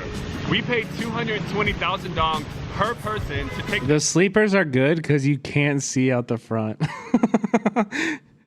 If you can see out of the front of the bus, you're going to have a panic attack. It's way better to not look out the front. Just trust and follow. Just trust that you'll get there. Don't think too hard about it. Dude, it's so scary. These bus drivers are wild, man. Sleeper bus directly. I took buses in Nepal, dude. They're even worse. I have friends who have been in very serious bus accidents in India.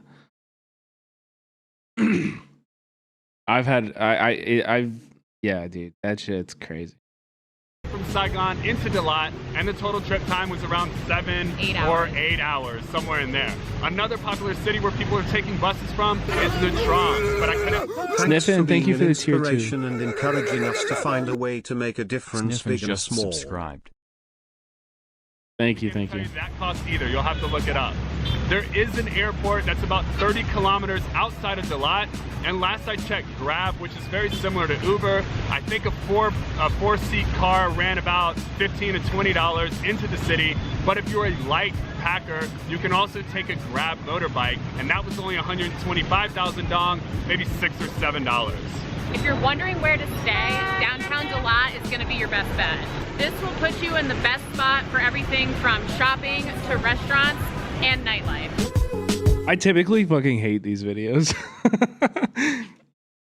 I'm not gonna lie. We don't ever watch videos like this because it's always like white people who just landed giving you advice on a city.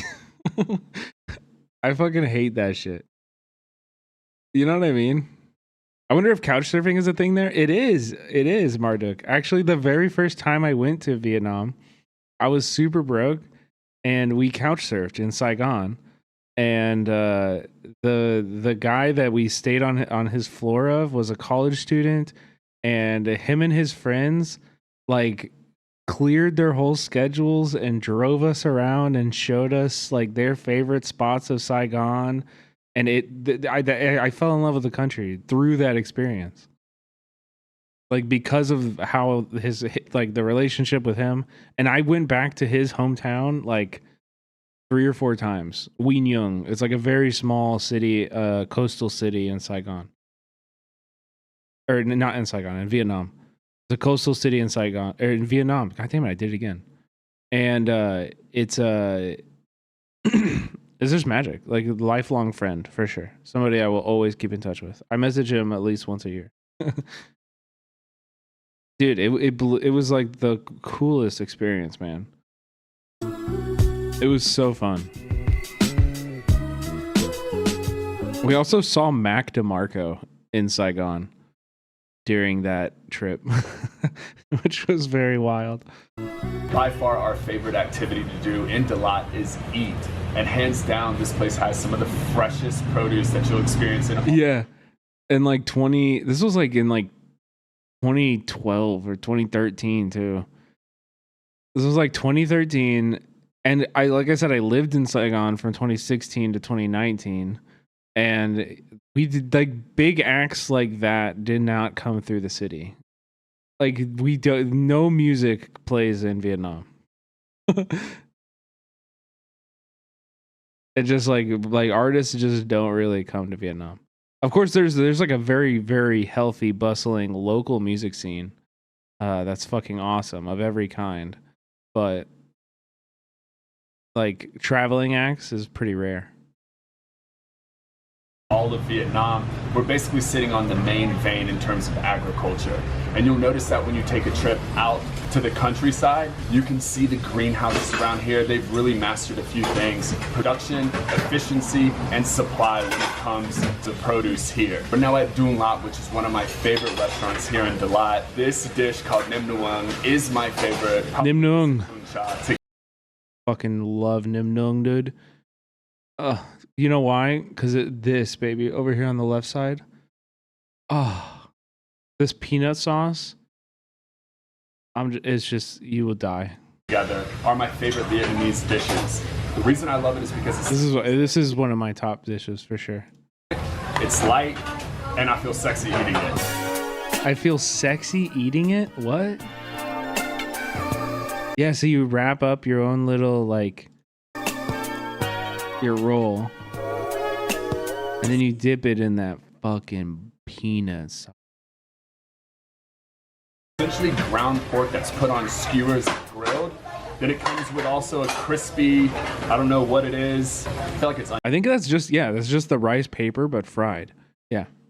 The whole idea of it is just to do it yourself kind of roll. You basically grab the piece of rice paper, load it up with the pork, load it up with the herbs, load it up with some chili, or a lot of chili as I like to do. There's tons of night markets and street food, yeah. Delicious peanut sauce. Make a point to stop here when you're in Dalat. This is just one of our favorite restaurants. We can't show you all of them in this video because it'll Good stream. Thank you, Pakistani lover boy. Dedicated food video. Go listen to just some Drake and fall asleep. Not only are we a fan of the produce, but some of the best coffee in Vietnam also comes from this region.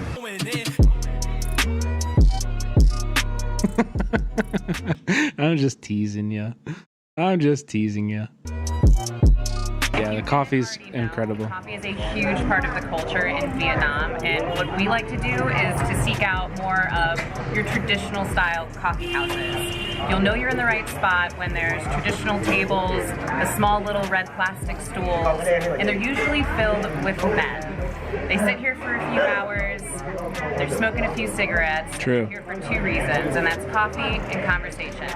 I have no idea what they're talking about, but maybe it's how good the coffee is. We're at a place called Cafe. Okay, but does Vietnam got the Benjamin? Actually, yes. Like, I have seen them for sale. They were pretty hard to come by. Pretty rare. When I lived there, they were pretty rare. But I think they're more prevalent, like, in America now than they were then. So they might be more, you might be able to get them. But you gotta find a good plug. Your Vietnam movie was so fire, bro. I still think about it. Oh, thank you, Comrade Cowboy.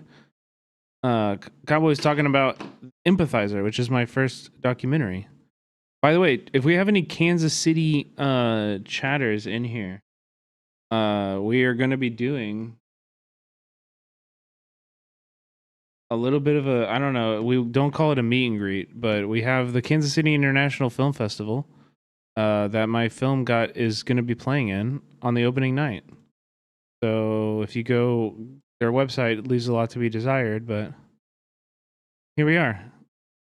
If you're a Kansas City chatter, come buy a ticket. Buy a ticket and come and watch my movie in AMC movie theater. In an AMC movie theater. March 27th. Opening night. Come watch the movie. It's going to be very interesting and cool.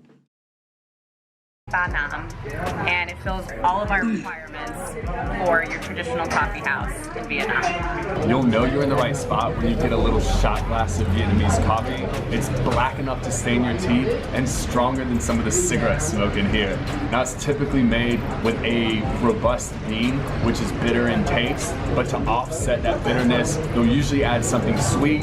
Condensed milk is the go-to choice here. Mix it all up, and you have your traditional Vietnamese coffee. Cheers. We are at one. And Dalat is like the only place in Vietnam that I would eat it, or sorry, that I would drink coffee in Vietnam hot. But it goes really hard. Nameplate on the sympathizer? What's that? I've never heard of it. Viet Thanh Nguyen? Is that something, should we know about that? Viet Thanh, wait, this guy? No, I know it. I'm joking. I know. Of course, I've seen it all. I've watched the TV series, read the book. Yeah, it's a reference to that. That's why we named it that. The top. Where do I get that battery coffee though? You got to get that on the side of the road when you're driving from like this lady. Like that. Yes, this person is selling the battery coffee. 10. Why is Dalat the only place you drink hot coffee? Because it's cold there. And everywhere else is super fucking hot and tropical weather. But this is like up in the mountains. Hanoi gets kind of cold too because it's far enough north. But it's like San Francisco cold. So it's like 70 degrees, 60 degrees. On a rainy day, you know, I'll take it. But in Saigon, it's always going to be ice. I always get it iced. And it's so refreshing. Strangest buildings in the world. It's located here in Dalat, and it's called Crazy House. It's crazy how Park Chan-wook did the show and it got like no hype. Yeah, what did you think about the show? I kind of liked it. I mean, I liked it. It's a hard book to adapt. I'm really glad it was made. I also think like white audiences were just like, I'm not reading subtitles. They're like, wait, this isn't in English? The fuck? I think they did a good job. Yeah, me too. I thought the lead actor was pretty good too. Apparently, a lot of my Vietnamese friends say that you can, like, it's very obvious that he doesn't speak Vietnamese. But I don't know. I guess he got like trained on every line and like was kind of like saying the sounds more than he was like speaking the language. That's so funny. Yeah.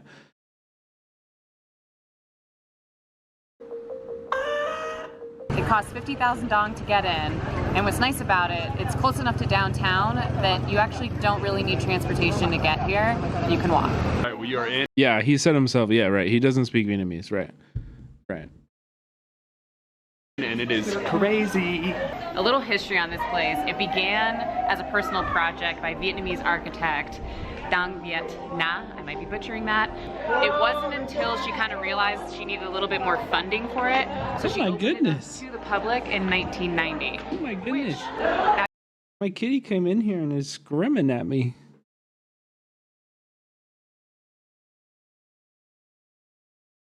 Oh. He came in, he was like, meow, meow, meow. He just had so much to say. He's not very vocal.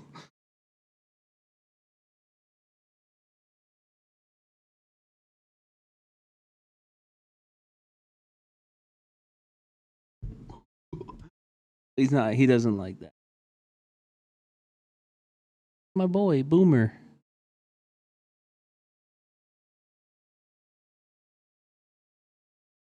Oh, blood. Sorry, I did too much. He'll never come in here again. Sorry, Boomer.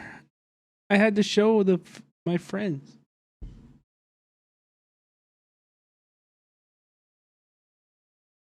That makes it a guest house, so you can. Also, Mao, is this a different Mao Zedong? Or what is going on here? Alt account? You're gonna have to fight the other Mao Zedong for this.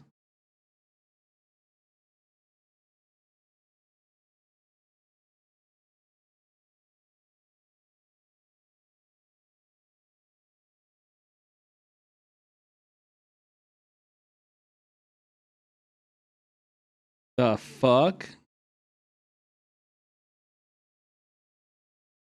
Here, look.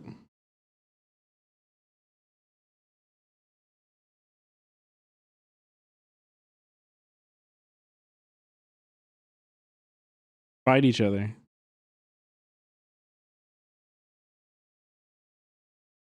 For the rights. I clearly win. My account is older. Ooh, 2015. How long have you had this name, though? More followers? Yeah. I don't know. He makes a good point. He does make a good point. You can actually stay here in our other room. Everyone, quick, follow me. Long live the Intifada. Paul Wall has chosen a side. Oh my goodness. Uh-oh. Uh-oh. Each guest room that you can stay in has a theme. So this is the eagle room. There's a few others like kangaroo, ant, and several others.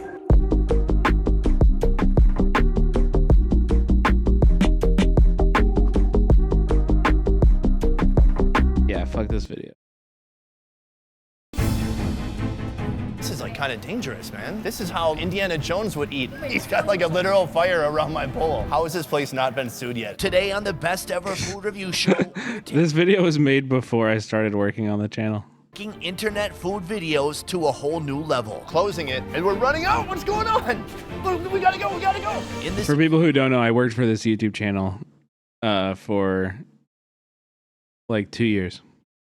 highlands of Dalat, Vietnam, we've tracked down. It was after this video. Thank you so much. Come on. Making some of the So this video was made before I came. The amazing pork, but what is this? Nim Nung. you won't find anywhere else.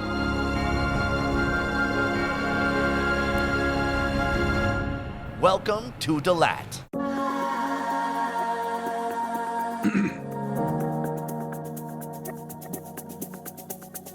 We're starting the day off right, heading a couple miles outside the city to this mountainside restaurant. Sometimes if you want the most amazing food, you're gonna have to go outside of the main city area, and that's why we are starting our day here at Tam Nguyen Ayun.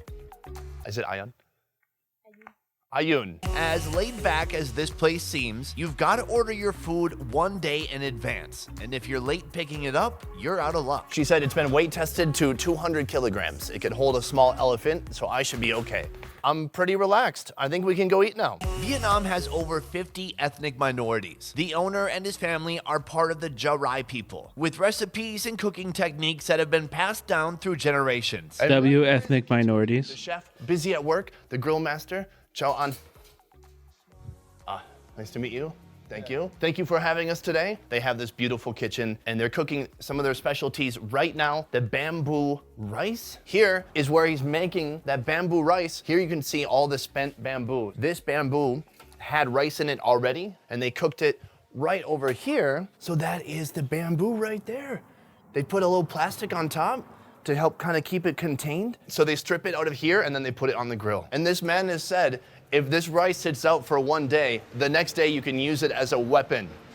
But today we're gonna use it as food. We can see here, as he's Boomer's back. He's turning a beautiful golden brown the chicken on top. He forgives me. So right now he's handing me some of this super unique mountain herb. I've never tasted anything like it. I had a little bit before off camera. This uncommon jungle grass is the secret behind the amazing flavors coming out of this kitchen. Getting turned into a puree mixed with salt and lime. It is like cilantro mixed with lemongrass, mixed with lime. Here we go.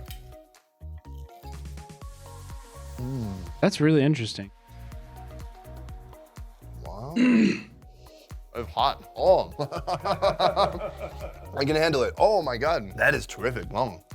Damn, that's actually it. I know Sonny, and so for him to be like taken aback by some spice, it's got to be really fucking spicy.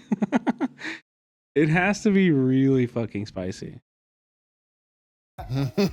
He's like, oh, you know a word. That's cute. Some of the best rice I've ever had because it's nice and crunchy on the outside, just warm and soft on the inside. So he's gonna show me some of this awesome chicken. Oh, yo, what up, Basil? Hello, Thank you for the tier Hello, 1. chat. 13 months. Let's Cleaning it go. up.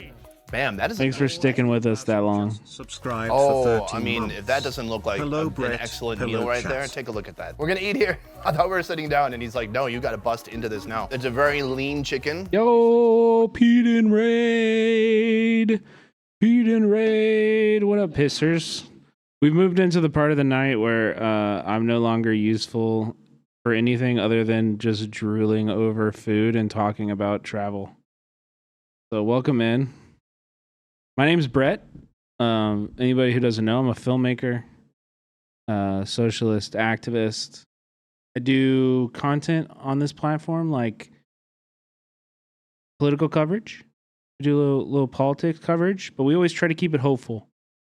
If you feel like people are always very doomer, feeling like, you know, you get discouraged by watching politics coverage, I hope to be the answer. I think we talk about like how to get active and how to get involved with local communities where you can build your own power, stuff like that. So welcome in. Thank you. But like I said, I ain't got any of that in me anymore. Now we're just looking at food and talking about Dalat, Vietnam, which is a really, really fucking cool city. You know, really cool city in the mountains of Vietnam. Chillest vibes. Lots of stoners. Awesome. Arty. A bunch of the art community in Vietnam lives in Dalat. More thin than your average rubbed up American chicken. Oh, suksak. Suksak. Oh, that is tremendous. Just torched up skin, crispy on the outside, piping hot on the inside, and then with this spice, incredible. Before leaving, our host invites me for one more bite. Would you look at that? I've been invited to try some of this pork patty. It's been roasting away for about 5 to 7 minutes. Oh my God. Really, with my hands? Yeah. Okay, I can do that. Oh, I'm gonna have to wait just 1 second.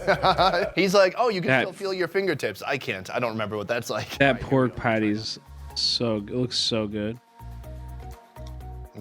Meaty, a little fatty, tons of lemongrass flavor in there, almost some like lemongrass texture. I just want to get a giant bun and make this into a hamburger. Also, by the way, right before we got the Pete and Raid, did I spy a lot of glots? I did. Okay, everybody go follow a lot of glots too. A lot of glots is an awesome streamer. We love learning languages and checking in with the good vibes on Lottoglots. Also, just when I think I have Lottoglots figured out, I jump into stream last night, and she has a freaking guitar and is just like jamming out. I was like, what the heck? She's so sick. So she does a little bit of shredding. Go check out Lottoglots. Thank you so much. Come on. Very. So good. So good. So won't you come along? Next up, we're heading back to the city. That means how delicious. Where a local chef is putting her own spin on a central Vietnamese classic. What we're gonna be eating is called Nam Nung. Nim Nung. This is the owner right here, and you can see already she's grilling up some beautiful skewers. They squeeze the minced pork around it. There's some pork, there's some shrimp, there's some pork liver, Oh shit. there's sugar. Dude, how come every time we get a raid, I feel like it's like right before the ad? I wish there's a way that I could like, if I get a raid, hold ads for 15 minutes. You know what I mean? Sauce. You want to try? Okay. Hey, it's a smart lady. She's like, hey, free labor, get to work. We got a bag on. We're gonna mush it around. Slow but strong. Slow but strong. How is this? They're working on something like that? Yeah, that'd be great. You can snooze them? No, I can, but it would require me to like pay attention to when they're running. And I don't do they're just run. So like I don't run them manually. I just set them and run and forget. That's pretty good. Laughter usually means I did a good job. Try one more. Try one more. Hold on, give me some notes. I need some constructive feedback. I'm better at eating than Marduk, thank you for the gifted to Eldrick. Okay, yeah. Once the pork is finished grilling, it's sliced up and served along with some peanut sauce, rice paper, greens, and this. What is this? This is rice paper. Oh, it's just fried rice paper. Yeah, right? I could eat a bag of these like Doritos. They're so good.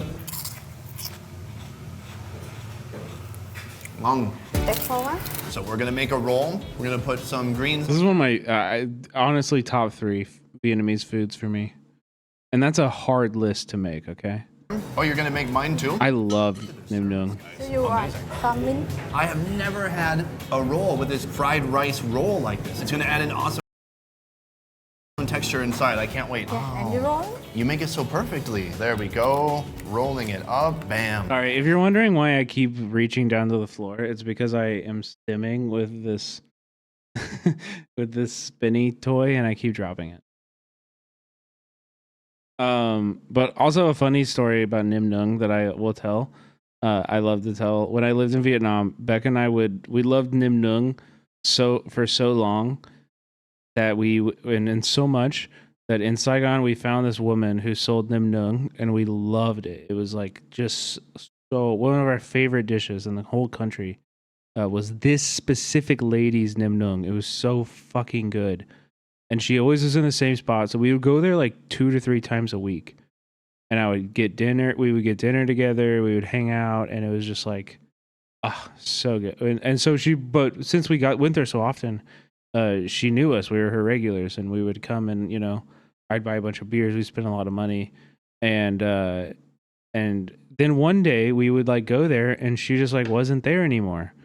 And we were like, what the fuck? And so she just disappeared. No. This was in Saigon. Not the lady in this video. This is just a totally different story. This was in Saigon. And she just disappeared and she was gone. We couldn't find her for months. And we didn't know what happened. Was she moved or anything? She also like didn't really speak English. So even if she wanted to tell us that she was leaving, she couldn't.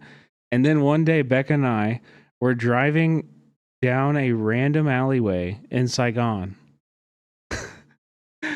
We're driving out of a random alleyway in Saigon, and all of a sudden I hear from behind like some woman like screaming and like running down the street, and I turn around and it's the Nam Nung lady, and she like saw me from inside of her house.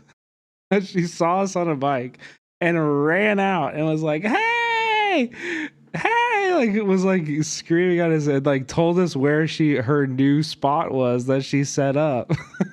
And we were like, oh my god, thank you. Like, yes, like we've been missing your food, But again, like she doesn't speak English, and at this point when we lived in Vietnam, our Vietnamese was like really bad, and so we just it was just an awesome exchange. It's a fun story to tell though. And this really happened. It was just crazy. Nice roll. Give it a dip. Let's go.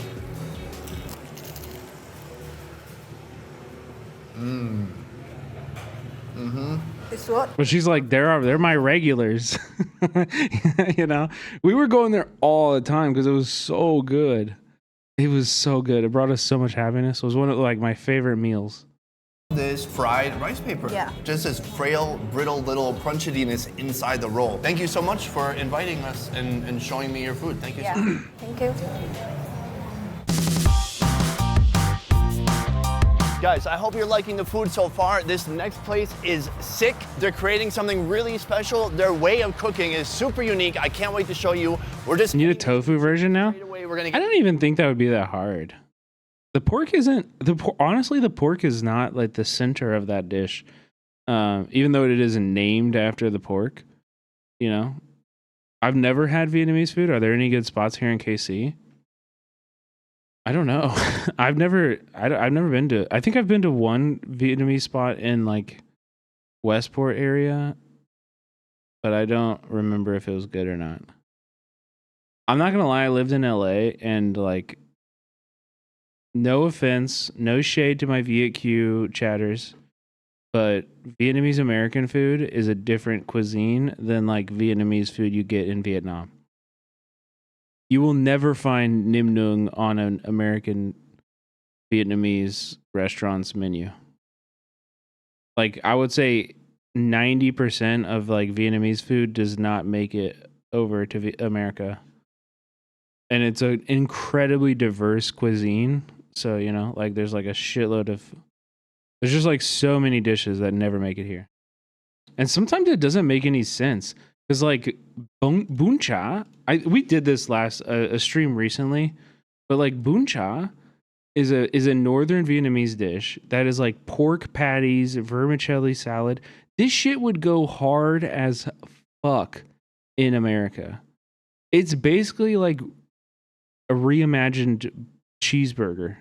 No cheese, obviously, but like, you know what I mean? Like these flavors are very appropriate for an American palate, and they don't. I've never ever seen it on an American menu ever, because it's a northern Vietnamese dish, and the people who immigrated to America are largely Southern Vietnamese. Get right into it. She's filming me. She's like, yo, you're gonna film me? I'm gonna film you. Oh, God, what show is she watching? Do you know this show? Oh, is that the best ever food review show? That's really amazing. You just watch that in your free time. That's very cool. We're gonna go to the kitchen, but glad. All Vietnamese food at home is different. I look Bun Cha my area, and there's only 1 to 2 places. Oh, really? Interesting. I mean, yeah, it's even hard to find. Like mi wang is another dish that comes from like the central region. That's like my favorite Vietnamese dish. And it's like a turmeric based like noodle dish that has like chicken and shrimp, and I love mi wang so much. And I've never found it on an American menu. And I found it on an American menu once, and Fred and I drove like 40 minutes to get it. And we got there and they were like, "Oh yeah, we don't sell that." Like, we found it online and they were just like, "Yeah, we don't sell that." I was like, fuck off. Glad you're a fan. When I visited the Philippines, I tried out one of their staple street foods called balut, a duck egg that's been developing for about 18 days before being boiled. Well, in this central Vietnamese restaurant, they're whipping up a flaming balut. They put it in this broth that's kind of a medicinal broth. As far as I know, they're gonna crack open the egg and then put it inside of the vegetable there. This place is just full of surprises. After boiling, they place the egg in a calabash, or we could just call it a gourd. Throw on some fresh herbs, soak it in broth, and then light that baby on fire. Oh, balut is so good. The broth, yeah. The flame, the eternal flame. Yeah, Vietnam does it too. It's called hot vit long there. That's gonna keep the balut warm. I don't know what this is called though. Oh shit. With their bare hands taking it off. This is like kind of dangerous, man. This is how like Indiana Jones would eat. Okay, just going right for it. How has this place not been sued yet? Bam, we got a piece of our squash, and then we're gonna get some balut. I mean, this place gets a 10 out of 10 for their execution. Like, look at that. Oh God. This is the most dangerous meal I've ever eaten. So I've got the balut in here, and let me tell you, balut is not something you want to cut into a lot of pieces. It's a lot better if it's just whole and you don't see everything that's inside. Everything. Yeah, dude, the close-ups are not doing it justice. Balut is a food you should eat in the dark after 2 or 3 beers, at least.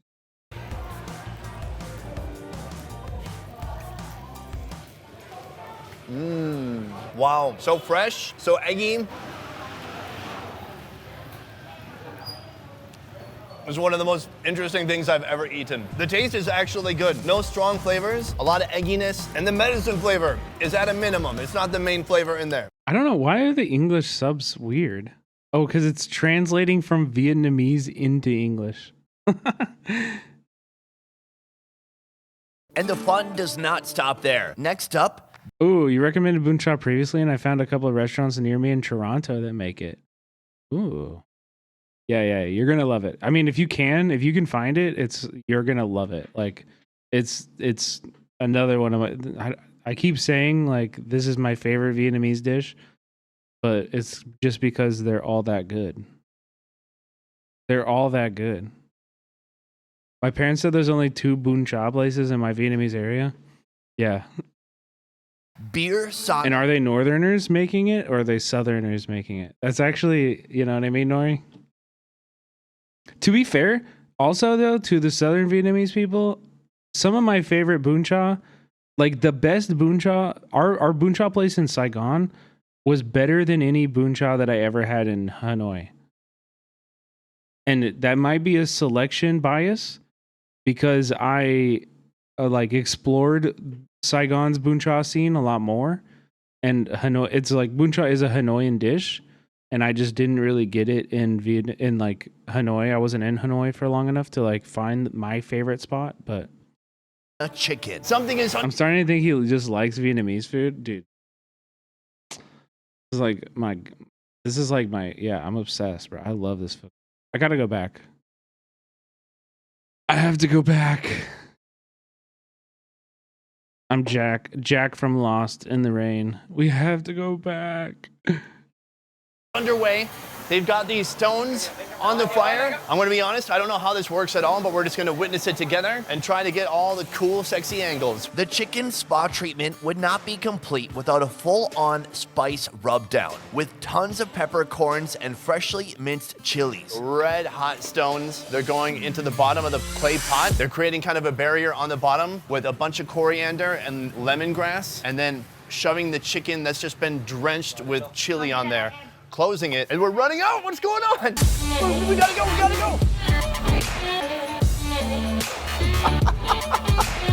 Oh, then we're pouring beer on there. What the heck? This is crazy. What the heck? Dude, talk about a sauna. That's ridiculous. This chicken is cooking like right there in the beer. I didn't know how this was gonna work. It's my first time coming here. It's super unique, and bam, it's gonna hang out in there for 15 minutes. By far one of the coolest things I've seen in Vietnam. No, in my life. After 15 minutes, the chicken is ready. It's been roasting away in there. It's been steaming away, I should say. Oh, look at that. You can see those beautiful red chilies on the outside. Every part is in there. We've got feet, we've got organs, liver, a little bit of head. This really would feed a family of 5. Come on. Wow, unbelievable. It looks moist. It's got the chili still on there. And then right here, we've got the Nichang green chili sauce. Let's give it a try. Little dip.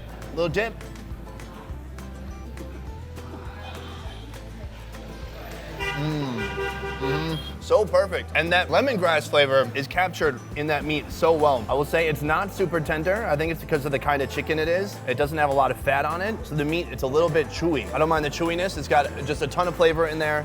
You pair it with this sauce and then perfection. This is one of the most unique restaurants I have ever come across, and they still have one more round. Pork belly grilled on a shingle. As far as I know, it looks like a roof shingle to me. We're gonna use this to cook our pork, I think. So they brought us some beautifully marinated pork. It feels a little bit like Korean barbecue, but they have a clay shingle on here. What's brilliant about it is they've got some cooking oil. They put the cooking oil up top, and then they put this pork belly on there. So as it cooks, the oils are gonna come drip back down onto here, and then we can reuse the oil again up here. Our pork is looking nice and ready. I almost did it wrong. Oh, we're doing it Korean style?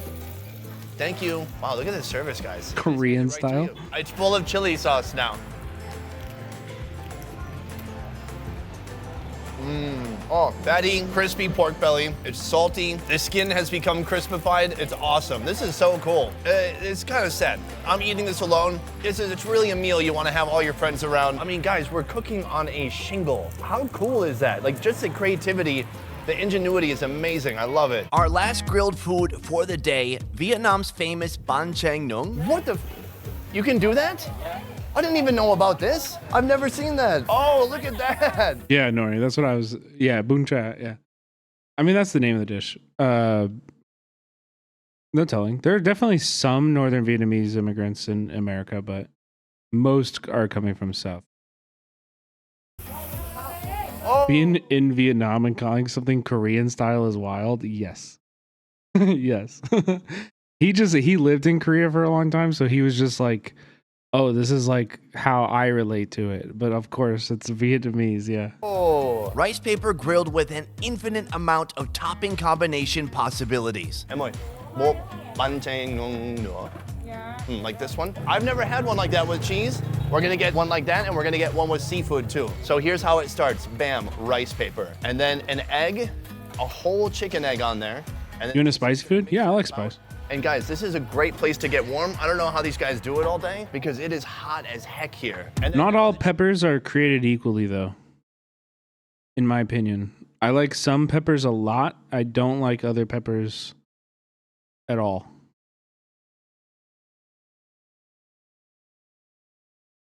Bro, what the fuck is this?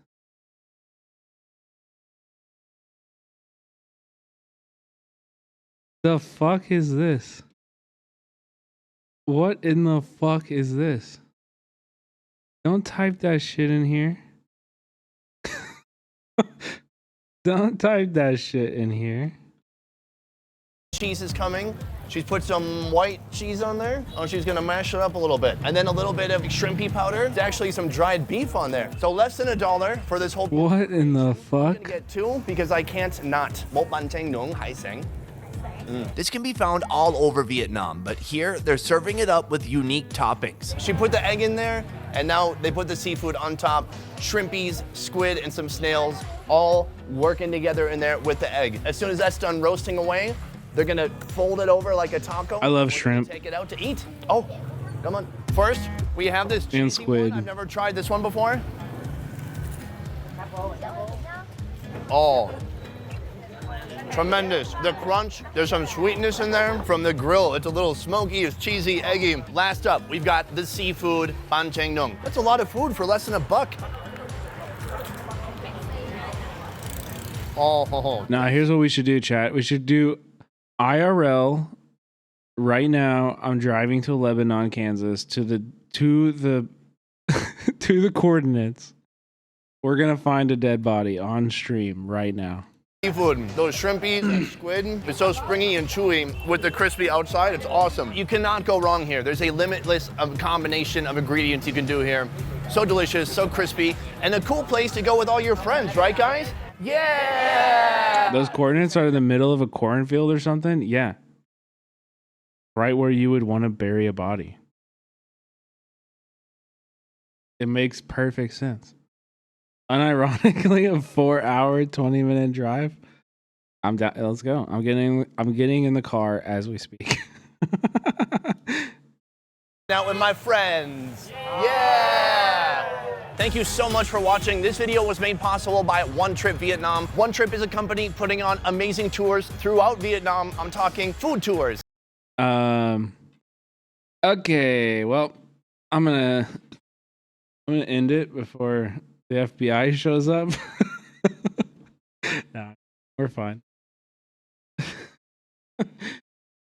What album are you playing on that drive? Paul Simon's Graceland and probably a little bit of maybe a little Digsy Chicks. A little bit of I always like Sufjan's Come On Feel the Illinois for Midwest car drives. Always a good car drive one, but anywhere in America, if I'm driving, I'm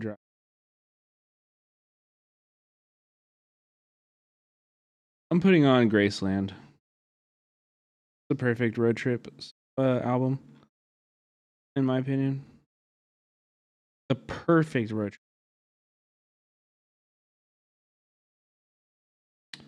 Where will you guys have fun? I'm trying to find a good raid message. Goodbye Earl's my go-to for karaoke. Yeah, I love Goodbye. Mari did Goodbye Earl for our night.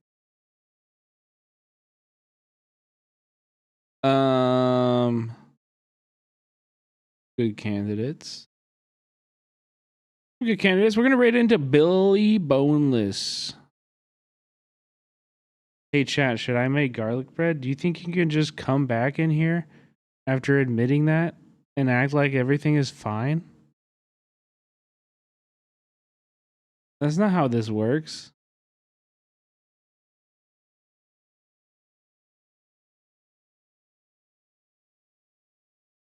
Perma? I mean, should we? I don't know. It's a weird message, but people be popping off and being weird. You're under. We got our eye on you. All right, fraudulent money wire. We have our eye on you. We got our eye on you, but you're not banned yet. We're gonna raid over to Billy Boneless. Bill Boneless has been a member of this community for a long time. Has supported the stream for as long as I've been doing it. Check out the stream. Make sure you drop a follow if you're going somewhere else. Drop a follow and then go over there. Because what's a follow to you? It's free, costs nothing. It would make Bill a little bit happier. You know what I mean? And it reflects well on the community. I'm really proud of the community that we support the streamers we raid into. I take a lot of pride that we raid smaller. I don't try to raid into like bigger streamers to try to get clout from them noticing me. I don't give a fuck about being noticed by them. I want to build community and build up, streamers of all sizes and people that I believe in. So, help me to achieve that goal by us, hanging out and supporting the streamers that we raid into.